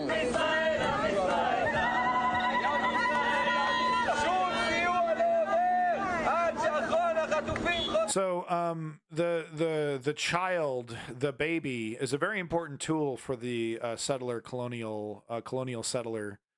It's very important for them. They one of the first things settlers do when they take over a home is they move in women and children immediately, so that the Palestinians, if they were to try and take it back, they would obviously put these women and children in danger. So I mean, literally, the first thing they do, it's one of the most cowardly things I've seen. But the first thing they do is get their women and children in a position of danger. And of course, from their perspective, there's no danger, right? Because they are incredibly powerful. They have the full weight of the government, not the full weight, but they have the tacit support of the government behind them. There's no way that woman who was talking about, building a home on the Gaza Strip beach would be so flippant and confident and brazen if it wasn't for the full unfettered support of the U.S. government. She can feel very confident that the West is going to have her back, and she's not wrong.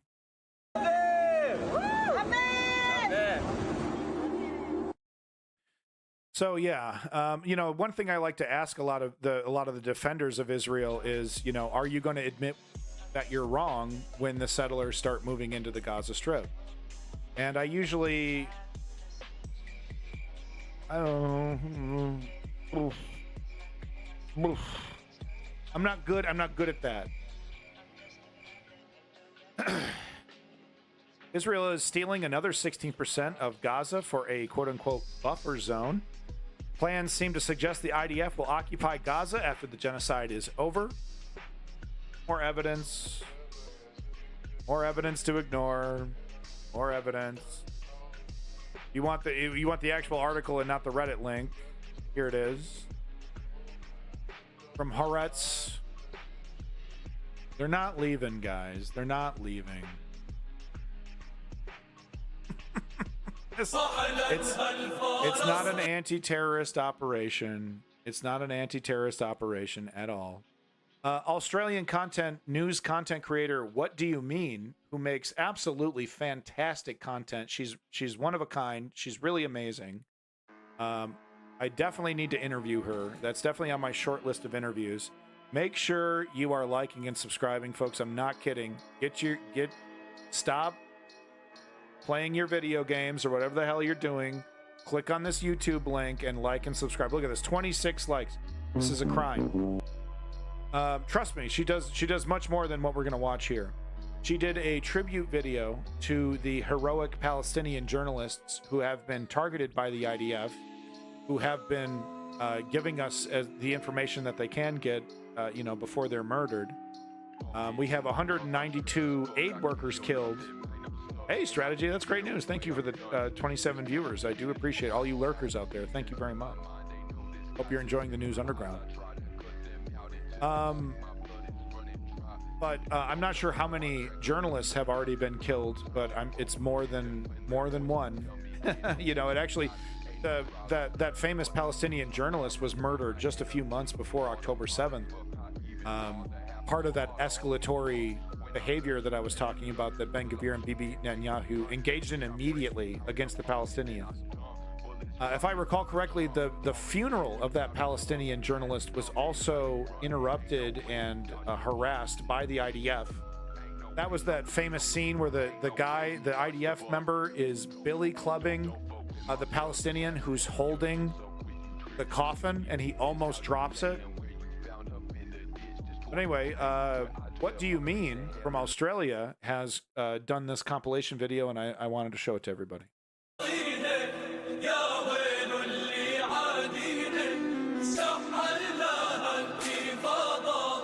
Thank you for following. Are you all right? Sassy now.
Look at that.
Yeah, Ham is correct. We reported on that. The land sales.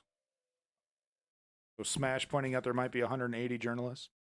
So yeah, I'm sorry if that was loud, or that, you know, I'm not exactly sure what was being said in the music. So hopefully there wasn't any pro-Hamas lyrics in the music. But just to make very clear, I'm showing this specifically to honor the journalists who have given up their life, so that we can report on what is really happening there on the ground, helping us cut through the bullshit, because there's a lot of bullshit. There's a lot of bullshit. So just wanted to explain why I was showing that. It was not, hopefully there's, like I said, there's no pro-terrorist lyrics in that music. But once again, big props to What Do You Mean? 3.46K subscribers doesn't make any sense. Trust me, when you see this woman's content, you'll see what I mean. She's great. She kicks so much ass. Production value amazing. Than Donald Trump. She's super interesting. So definitely recommend you check her out. Like and subscribe, folks. Once again, interesting. You know, I guess this wasn't interesting enough to show apartheid, what apartheid looks like in Israel. Reddit is, once again, I'd like to state, Reddit is one of the most censored websites on planet Earth. And it's like self-censorship. It's a bunch of power-hungry mods. Oh, technically, that's not interesting. I mean, it's interesting, but is it interesting as fuck? I don't think so. Yeah.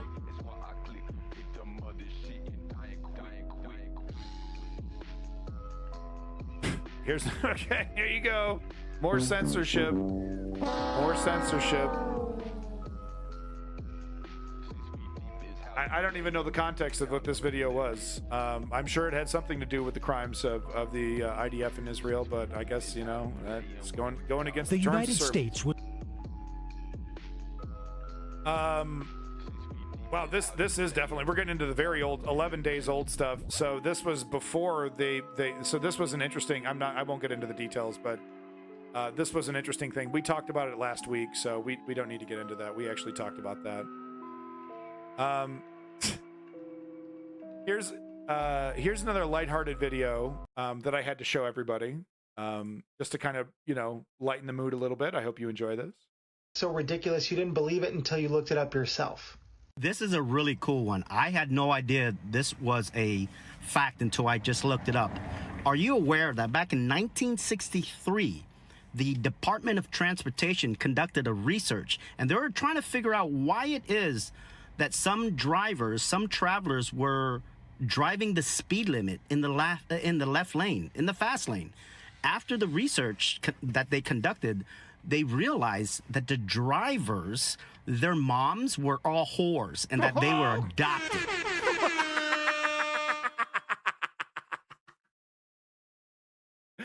Get up. The study concluded that they were all whores. They were all assholes and their mothers are whores. Or whatever he said.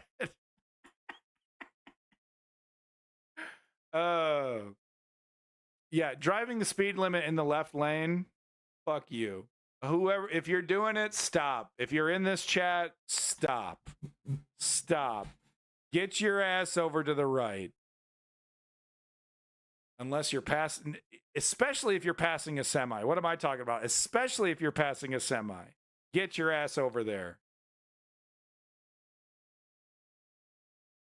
I can't show you this footage. This was the clip I believe that Joe Rogan was talking about. Once again, I can't show it to you. Thankfully, this was not censored in international news. Sometimes it is, sometimes it isn't. It's a total crapshoot. Like I said, it's up to some mod to make the decision. That doesn't have to tell us their reason. They just give us some pithy little, oh, well, it's this specific rule. Okay. But anyway, if you want to see 4 unarmed Palestinians brutally slaughtered by the IDF, seemingly for no reason except for existing. No proof whatsoever that they're Hamas members. Like I said, totally unarmed. There's no indication whatsoever that they're up to anything other than existing. So go ahead and click on that link if you want to watch the horror show. Here's more evidence that Gaza is not being returned. Destruction and we're almost done here, so I'm going for it. We're going to we're finishing this bitch out. We're going right till 4 hours of Gaza news. We're doing it. Depopulation of Gaza as an opportunity to transform it into a beachfront Jews-only region of Israel. We love the Gaza Strip. Okay, I've already showed this clip. Okay, good. All right. Moving on. We're doing it. We're finishing this out. Israel announces largest West Bank land seizure since 1993 during Anthony Blinken's visit. So Anthony Blinken is over here in Israel begging Israel, okay, don't go into Rafah. Please don't go into Rafah. Please don't make this worse. Please don't escalate. Please, ceasefire. Please, please, please. Literally handing over billions of dollars of just cold hard cash and weapons and arms. Some of those weapons are being sold. Some of them are being donated. Yada, yada. Favorite term. Literally while he's there, announces the largest land grab that they've had since the 1990s. in the West Bank. Guys, folks, they're not giving back the Gaza Strip. Okay? It is an insult to your intelligence that they continue to say that they play this coy little game. Oh, when the time's right, and oh, we're definitely gonna, oh yeah, it's definitely gonna happen. He has to give them or else what? Oh, well, that's not fair. There would be big political ramifications for cutting aid to Israel. There would be big political ramifications for Joe Biden and Joe Biden's re-election if he were to cut aid for Israel. That is a reality that we can't ignore. If you would like more information about this, here's the link right here. It's the paywall has been removed. You can read the whole article from, from Washington Post here. Need I say more? I mean, honestly, need I say more? They're never giving back the Gaza Strip. Okay, let's take a closer look at what we've heard. This is just an analyst who points out that Israel, it's like I've pointed this out, that it's like the worst deal I've ever heard in my life, and it's like people want to shit on Hamas, and it's absolutely shit on them all day. But why in the world? I don't understand why this is common sense to offer this deal to Hamas. Like, oh, of course they're going to take this. Joe Biden over here. Oh, we're a couple days away from Hamas. We're making real progress. Let me remind you what the deal is. Literally, the deal is, hey, Hamas, give us all of your political leverage for a 6-week ceasefire. After that point, we will guaranteed start annihilating you again. They haven't budged on that. The United States is like the United States media talks about this deal like it's a great deal. Ceasefire. It's the shittiest deal ever devised, dude.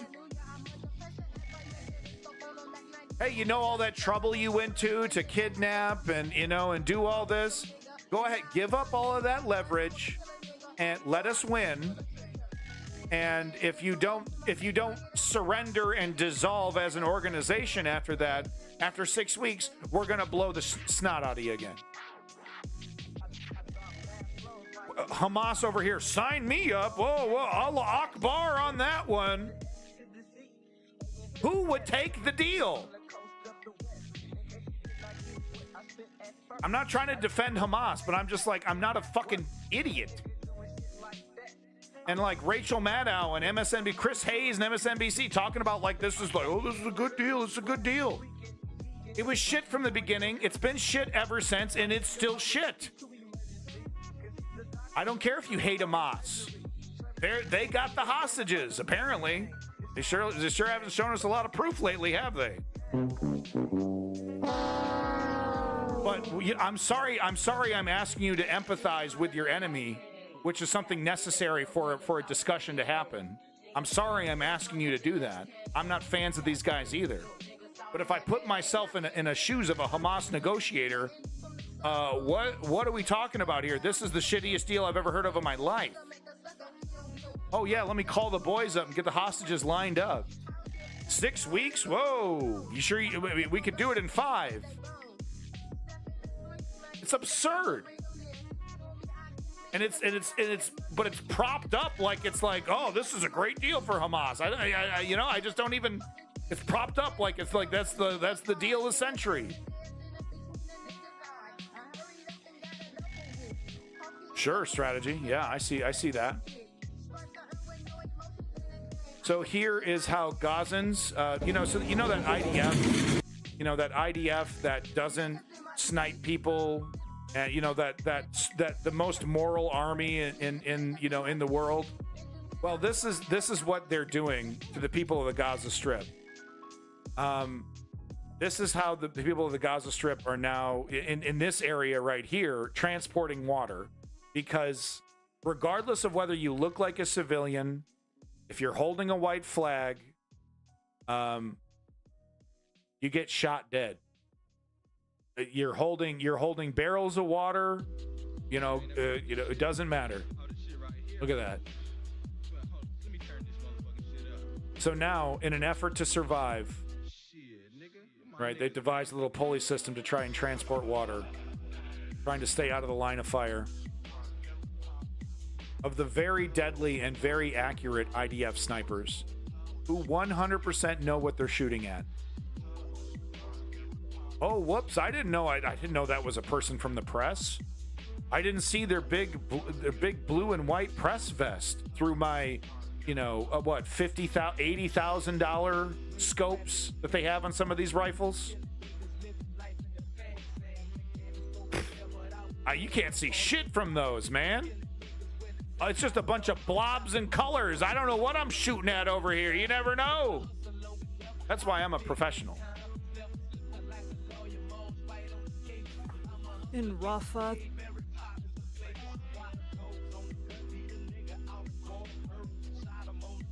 here's some footage from last week, further documenting the atrocities. The night was interrupted again by airstrikes that destroyed residential buildings.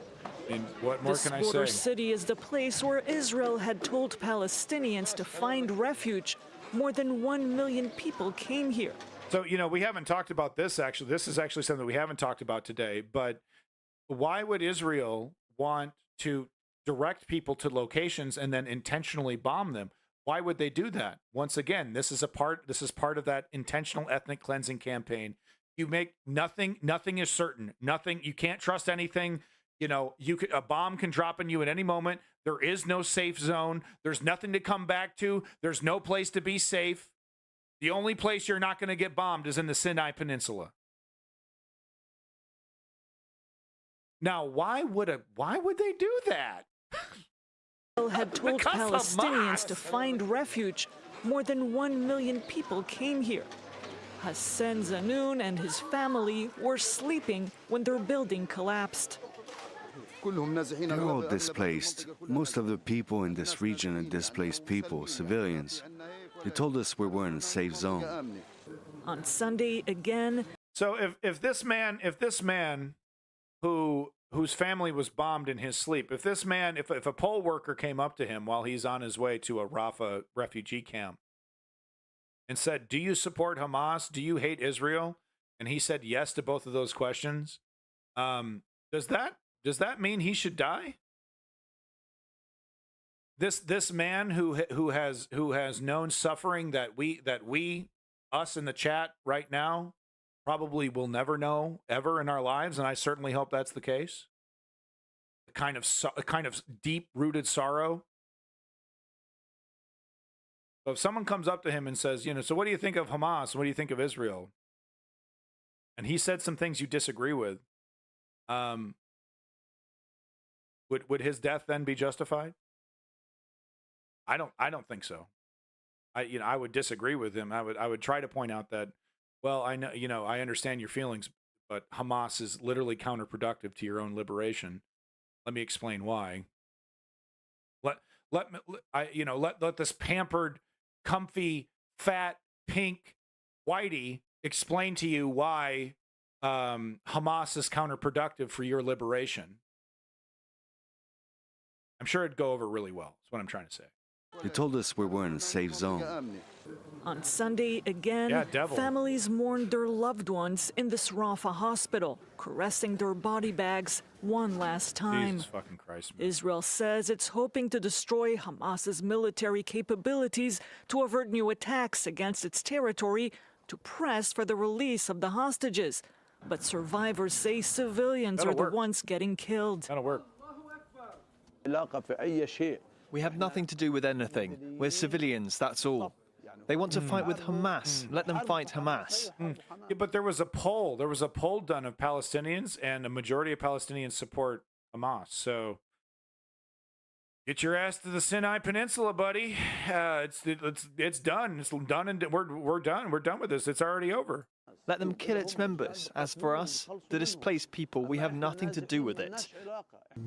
Oh, After you're guilty visiting somehow, the Egyptian I'm sure. side of the Gaza border, UN Secretary General Antonio Guterres called again to stop the violence. urging world powers to act at once. Yeah, I'm not going to waste your time. I don't disagree with him. I don't agree with characters like Destiny who completely hand wave away the entire UN institution. With that said, this has been going on since the fucking 40s, and you haven't done jack shit about it. I know Gutierrez here hasn't been in charge the entire time, but you know what I mean. Take a look at a timeline map of the West Bank and tell me the United Nations is an effective body.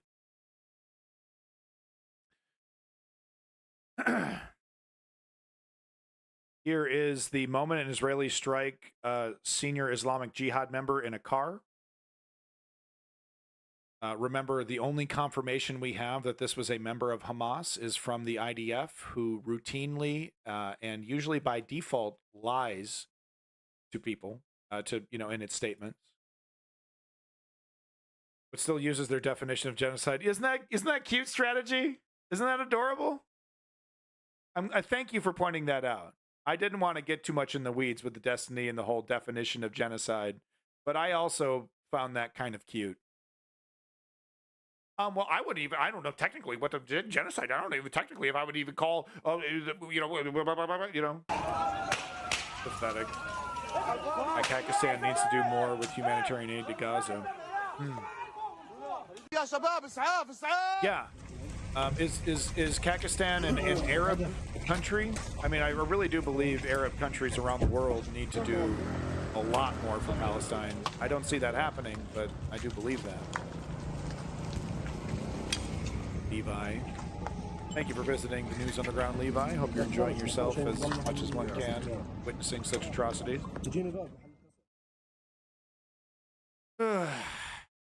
There you go. If you want to watch that video again, you want more details from that video, there's the link right there. Moving on.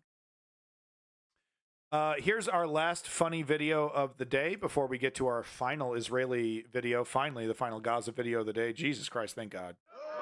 Whoops. Thank Buddha. Thank Allah. It's not an Arab country, but it's majority Muslim country. Interesting. Okay. Yeah, the Muslim world definitely needs to come together for Palestine as well.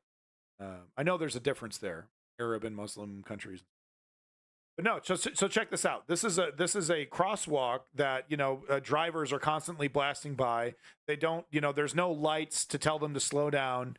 They're just, they have to see the path, they have to see the civilian and slow down. It's apparently quite dangerous. Someone who is being quite cheeky, this is not a government thing, but they set up this little system that's kind of interesting. They put fake bricks, fake oversized cartoon-sized bricks on either side of the crosswalk, and they encourage you to hold the brick in your hand while you're walking down the crosswalk. And wouldn't you know, works like a fucking charm. Watch this. Got the brick. Oh. Now it's not like that guy was speeding. Right.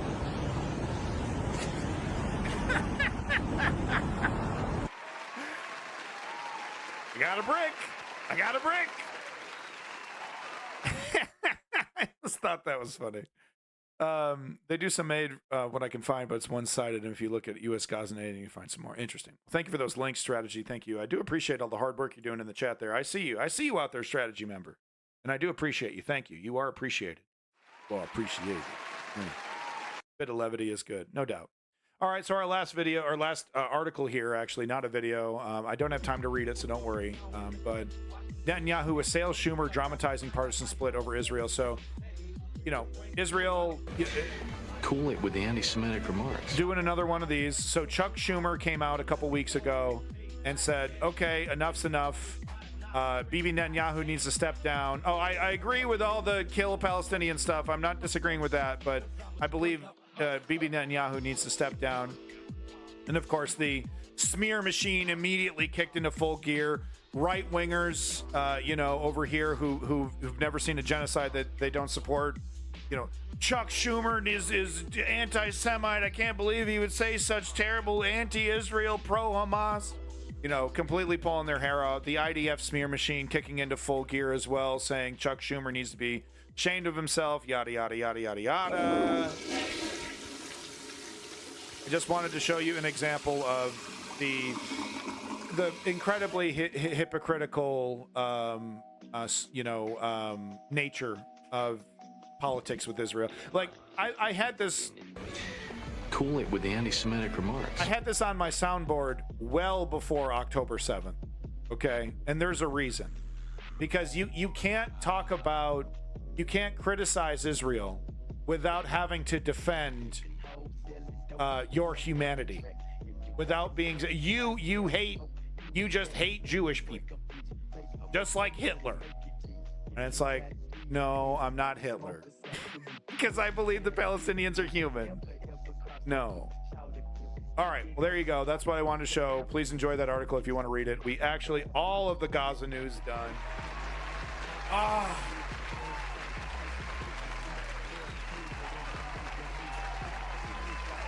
of it. That's all of it. Did they attack Iran in the meantime?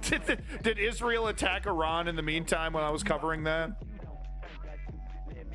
No, big props to you. Thank you, Lenny. Thank you, Strategy. Thank you, Levi, for coming in. Good luck to you, Levi. Thank you for the information over there in Kakistan. Thank you, Devil, over there in Iran. I sure hope Iran doesn't attack Israel. I don't want to see an attack on Israel. We can get into justifications, but two wrongs don't make a right. I don't agree when Israel does it. I don't agree when Hamas launches rockets. I'm not going to agree with whatever planned retaliation Iran has for Israel. None of it's good. Everyone's hands are bloody. Big props to Strategy member Smash. Big props to you, Smash. Thank you for being here. Big props to Borderline Feline, NYC. Just call you Ham. Thank you, Ham. Big props. Who else on this list? All you lurkers out there, by the way, if you're just enjoying the stream, kicking back, big props to your boy Woke Patriot. Big props to Davey. Thank you, Davey. Sorry you were a bit of a punching bag today. But that's the only, I'm not going to sit here and be silent when I see shit that needs to be called out. Okay, and I hope you do the same to me. The big props to you, the Ponder Monkey. Make sure you're liking and subscribing to the Ponder Monkey, to Lenny. If you want more great content, more political content, check them out. Absolutely check them out. Who else we got here? Suspect Blaming. Think you're a new user. I appreciate you coming in, Suspect Blaming. Thank you. The Big Room. Big props to you. Hopefully we'll see you guys again very soon. L421. Thank you, L421, for coming in. Luke. Thank you, Luke, for coming in. Swifty Fox, you were embarrassing. I hope your ass beating was brutal, and I hope you remember it for the rest of your life. What 88? Thank you. Big props to What 88. Big props to you. Ice King of Space. Thank you for coming back. OG of the chat. Ice King. Big props. Blessed Up Kid. Used to be Effed Up Kid, but he tuned into the News Underground, and now he's that Blessed Up Kid. Where is it? Where is it? Oh, there it is. He's the Blessed Up Kid. He's not effed up anymore. He watched the News Underground. Got his mind right. Good for you, Blessed Up Kid. Staying blessed. Anybody else in the chat? Nope, that's all I got. Clutch Cargo. Hey, there he is. Clutch Cargo. Make sure you're liking and subscribing to Clutch Cargo as well. Great channel. I've been watching for hints about what the Israelis are planning to do with the 1.5 million Rafah civilians in the attack. Yeah, it's Sinai Peninsula, Egypt. That's right. They're manufacturing a famine to preempt these strikes that they're going to hit Rafah with, my prediction, and then to create chaos on the border with Egypt. Basically force a humanitarian disaster onto Egypt, putting the decision to alleviate the humanitarian disaster on the Egyptian government. I think it's going to force the United States to, like I was saying before, give a bunch of sweetheart deals to Egypt, right? Okay, well, we got no choice. How many fighter jets you want? How many Abrams tanks you want? Okay. Or, like the dad paying for the daughter's credit card, right? Okay, how much is this going to cost me? I think that's what we're going to see. Well, I hope I'm wrong. I hope Israel starts talking seriously about a ceasefire and two-state solution and the humanity of the Palestinian people, and we're gonna let Palestinians back into the Gaza Strip. That's not happening, and we all know that's not happening. No. Moving them north back into already pacified parts of Gaza. Not quite sure what you're talking about. We can talk about this more. We've been talking about this for literally 5 hours. 4 hours on Gaza, 1 hour on Taiwan. So I'm a little fatigued. Caught me at the end of my stream here, bud. But big props to everybody. Let's not forget latest outcome of Amnesty International on Gaza. Oh, come on, guys. Trying to get out of here. Got my kids scream. I can hear my kids screaming back there. Hold on. Pakistan extends. My wife has. I'm not abandoning my child. I'm not saying that. Pakistan extends humanitarian support to Gaza. Well, that's great news. Hey, congratulations, Pakistan. Thank you, Pakistan. Coming in the clutch. The Muslim country of Pakistan. This is what they're planning. I heard BB say it as much. Well, we basically covered that. Yeah. You got it, Borderline Feline. Thank you again, Strategy member, for staying on top of it with all those handy links. Very much appreciate it. Folks, if you actually want to see change in the world, I have a simple 3-step program. It's actually just as easy as 1, 2, 3 to create political change if you want to do more than just sit on your ass. Step 1 is inform yourself. You are already doing it. You have succeeded at step 1. Congratulations. You're 1/3 of the way there. Holy shit. Step 2, I'm going to need you to sign up for a progressive political organization. Maybe it's a union. Maybe it's a politician you like. Something you believe in. Sign up and volunteer. To step 3, I'm going to need you to put in the work. Okay? It's quite simple. Step 3 is asking yourself once a week or maybe once a month if you simply don't have the time, what am I doing for the political movement to create change? Whatever I believe in. Single-payer healthcare, college education for all, progressive politics in general. All you need to do with step 3 is ask yourself, what am I doing? I don't have time, but I got to donate some money. I don't have any money, so I can donate some time. I don't have time or money. You got to make it. Because you know what? The fascists are making time. The fascists are making money happen for their movement. They're donating. Steve Bannon and Charlie Kirk, it's a 24/7 job, and they're on it. Fundraising, organizing, doing everything they can to destroy America. And they might be winning. They might be winning. But as Clutch Cargo likes to say, it's the only thing that's ever worked. So peace in that motherfucking Middle East, and glory to the Ukrainian democracy. We'll be covering them tomorrow. News Underground, baby. Bandit Nihilism, Harbinger. Harbinger. News Underground. Keep it real. Thank you, everybody. Thank you, Strategy. News Underground, News Underground, News Underground, News Underground.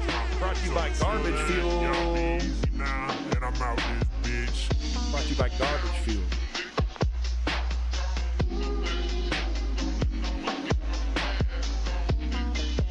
Here's that link to the Discord. Like and subscribe, folks.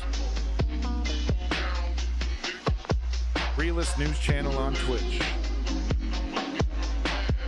Sorry, Corwin, you missed it. Better luck next time, Corwin. Thank you for coming in, though. And thank you, everybody else, all you lurkers. Thank you, Land of my Lizard Lounge. Thank you for coming back. Big props to you. Sorry I can't stick around. Gotta go walk the dog, folks. Peace in that motherfucking Middle East. Thanks again.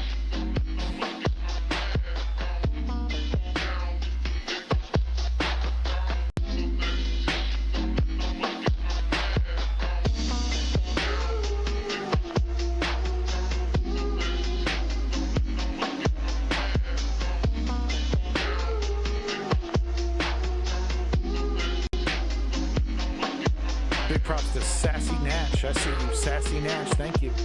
Big props.